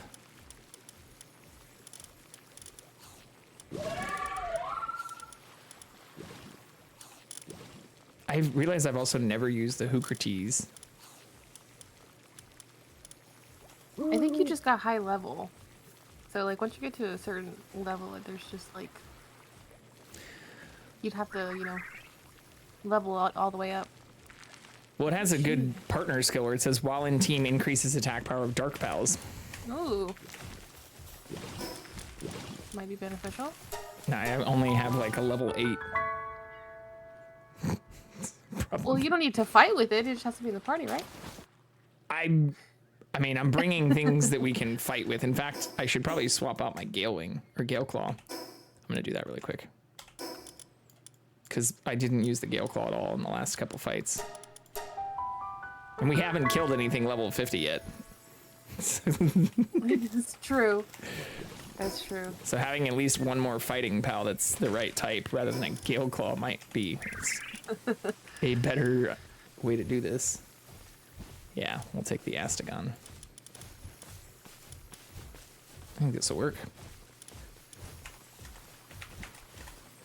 Why can't I do this? Yeah, you found it. Super fast.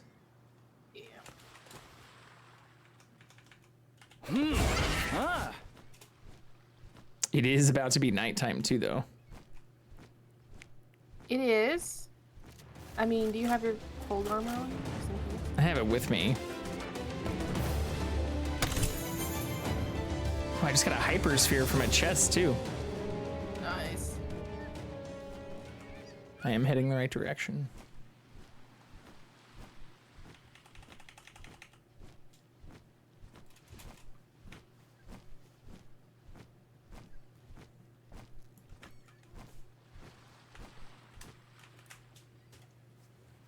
Welcome back.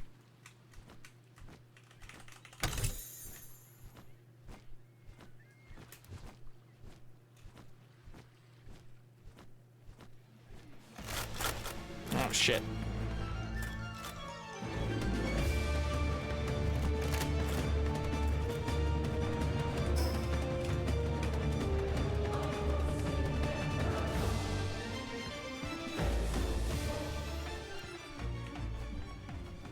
Where are you?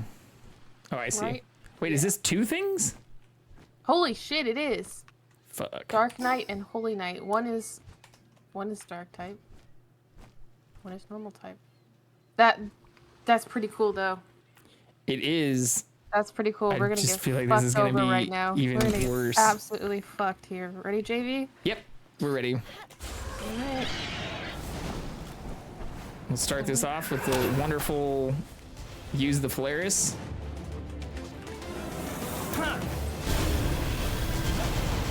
Spooky horse immediately deleted. Oh, this is not gonna be good. I'm stuck against the tree. I don't know, maybe not.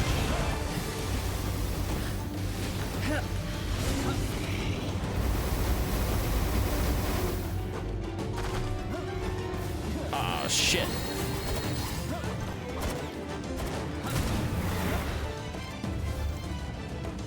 What is my Astagon doing? Absolutely nothing. Yeah, what? My little low level pals are just getting murdered. I see that. That was kind of all I had. Yeah, it's not looking super promising. Oh shit! I can't even get mine to aggro on the neutral type. It's got like aggro on you. And they just keep aggroing the wrong fucking thing. Hey, there we go. Oh, ouch. No.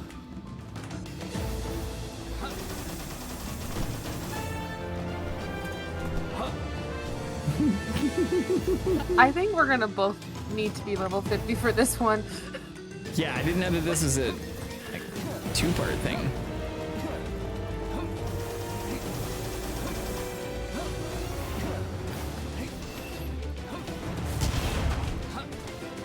So why do I have all the aggro?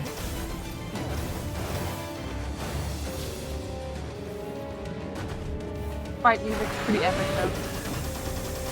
Ooh, also, what does Goddess of the Tranquil Light do? Oh. It has like a healing icon over it. Can I heal you with my pal? All right, this is probably not gonna work. Oh my god.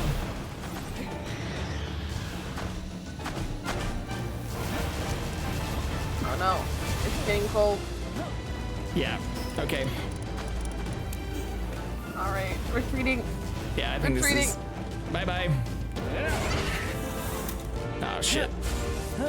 Let me mount. But we tried. We got a peek at the enemy. We know what we're up against. We learned.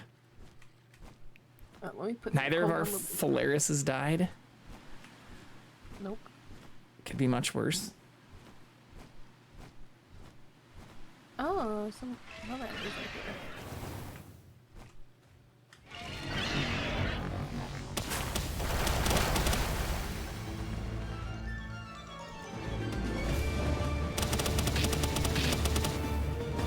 These are pretty high level too.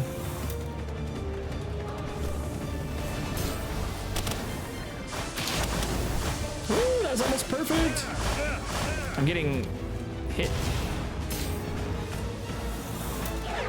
Oh no.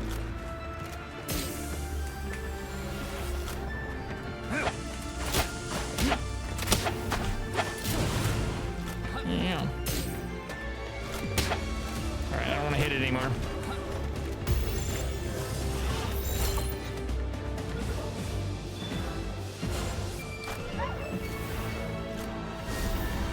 What the heck?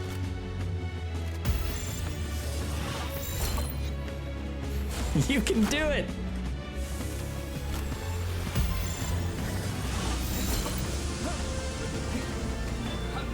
Nice. Oh, I thought you had that. Jinxed it. Jinx.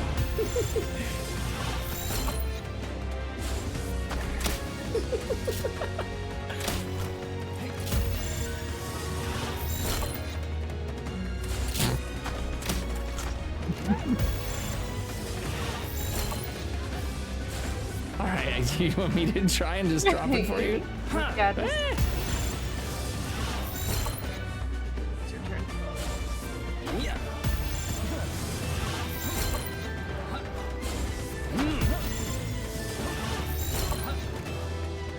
All right, I'll throw a bigger one.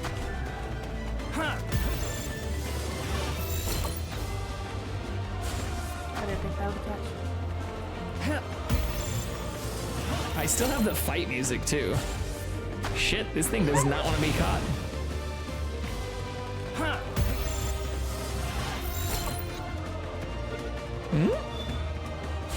Fucking A.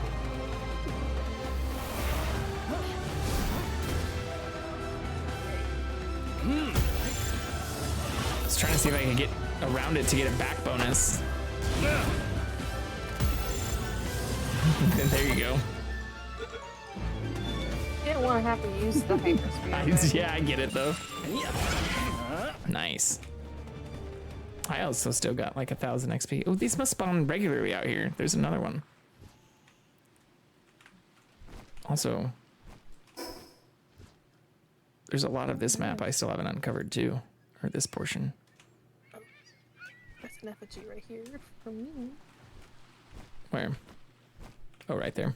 Right in front of me. I don't know if you see it. I don't. I must have picked that one up. I need 35 more of those, though. Damn.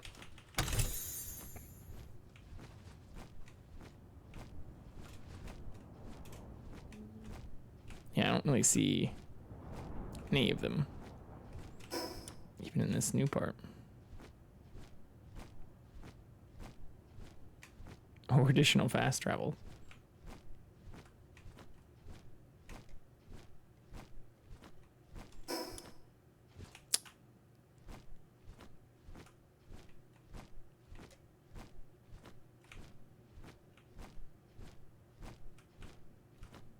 Ooh, maybe there's one over here. Yeah, I do see one over here. Ooh. Oh no, I think this is a journal. This is a journal entry. Oh, it is. Oh, I don't. Fuck. I forgot I didn't bring my kale claw. Stupid bees bugs. A lot of them. He ran away.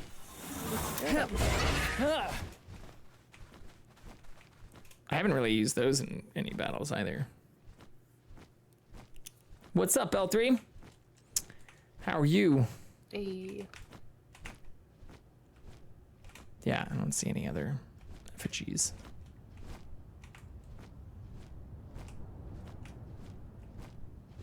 Which is a bummer. Oh, what the heck? Oh, what is going on here? Where are you? I see a danger symbol, but not you anymore. I'm like sat on my Polaris sideways. So like navigating with it is weird. Can you get back off? Yeah, I'm gonna do that.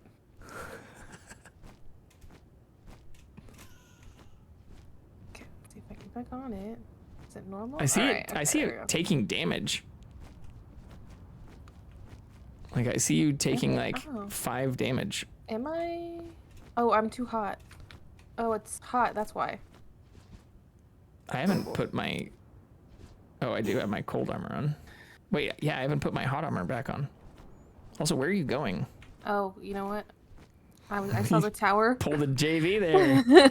Well, no, I could see the fast travel Do tower. you have that one yet? I do have that one. Okay. There is another one. Oh, yeah, I think we did get that one too. The Dune Shelter. Yeah. Because that's in the little town. Yeah.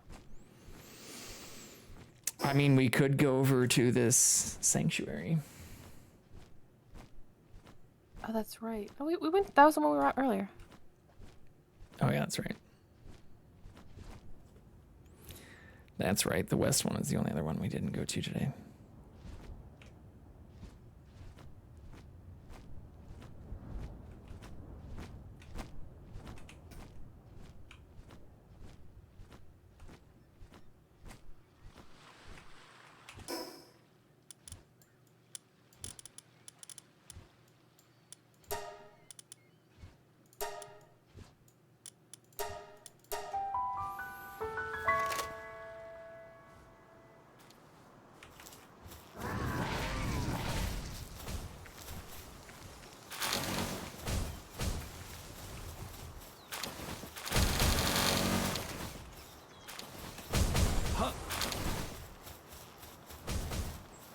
Nice.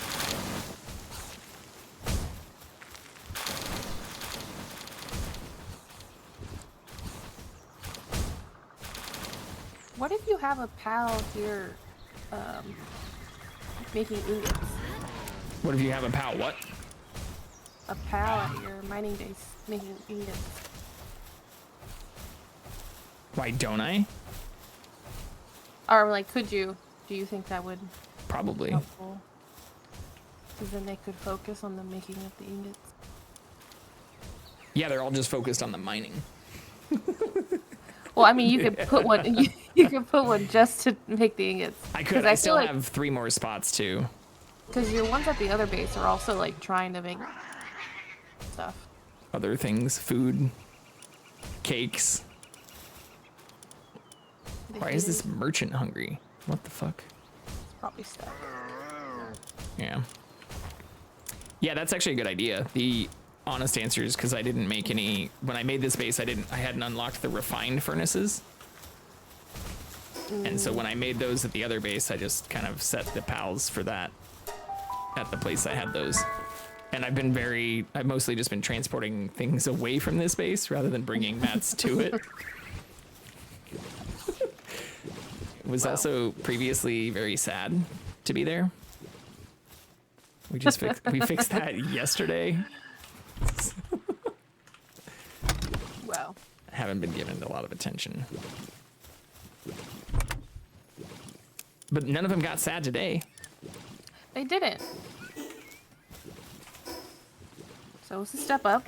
Yeah, Paying your child support. exactly. No longer a deadbeat. Just took me a little while.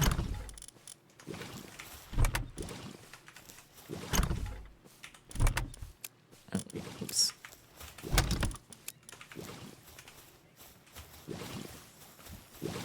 Yeah, I guess also just thinking, like, because I needed the high level fire ones to make food and other stuff.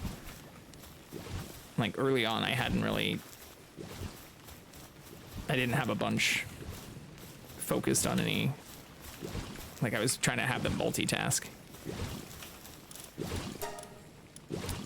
That's fair. But it's not necessary anymore. I have a lot of high level stuff. In fact, I'm probably getting close to full again. Yeah, shit. I'm almost completely full.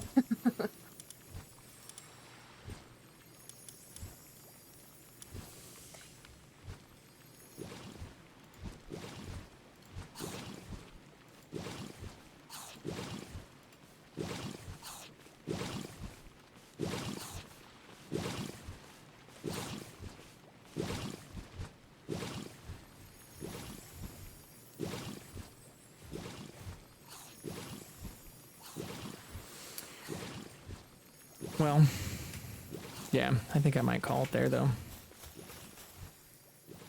All right. Before I get lost in trying to find the other level 50 stuff or anything too crazy. Because I do have to get up. Not at the crack of dawn this next day, but fairly early, 6:30. Ooh, okay, yeah. Just getting, I mean, usually I'm fine on like 6 hours, but it's where going for another 30 or 40 might get us close to that. Slippery slope. Yeah, I mean, it's always good to get a bunch of stuff done, I've liked even the nights where we've gotten a lot, and actually we did still get a good amount done today. We just killed things, but I got a ton of experience. I'm super close to 44. And you got a full level, right? Yeah, I think I got 2 levels. Awesome. Ooh, who do we have? We got Sarah playing Green Hell. I've actually not seen too much of this game, but I was told by somebody I would like it because it's another survival crafting game. Ooh. All right. I think we'll go over there.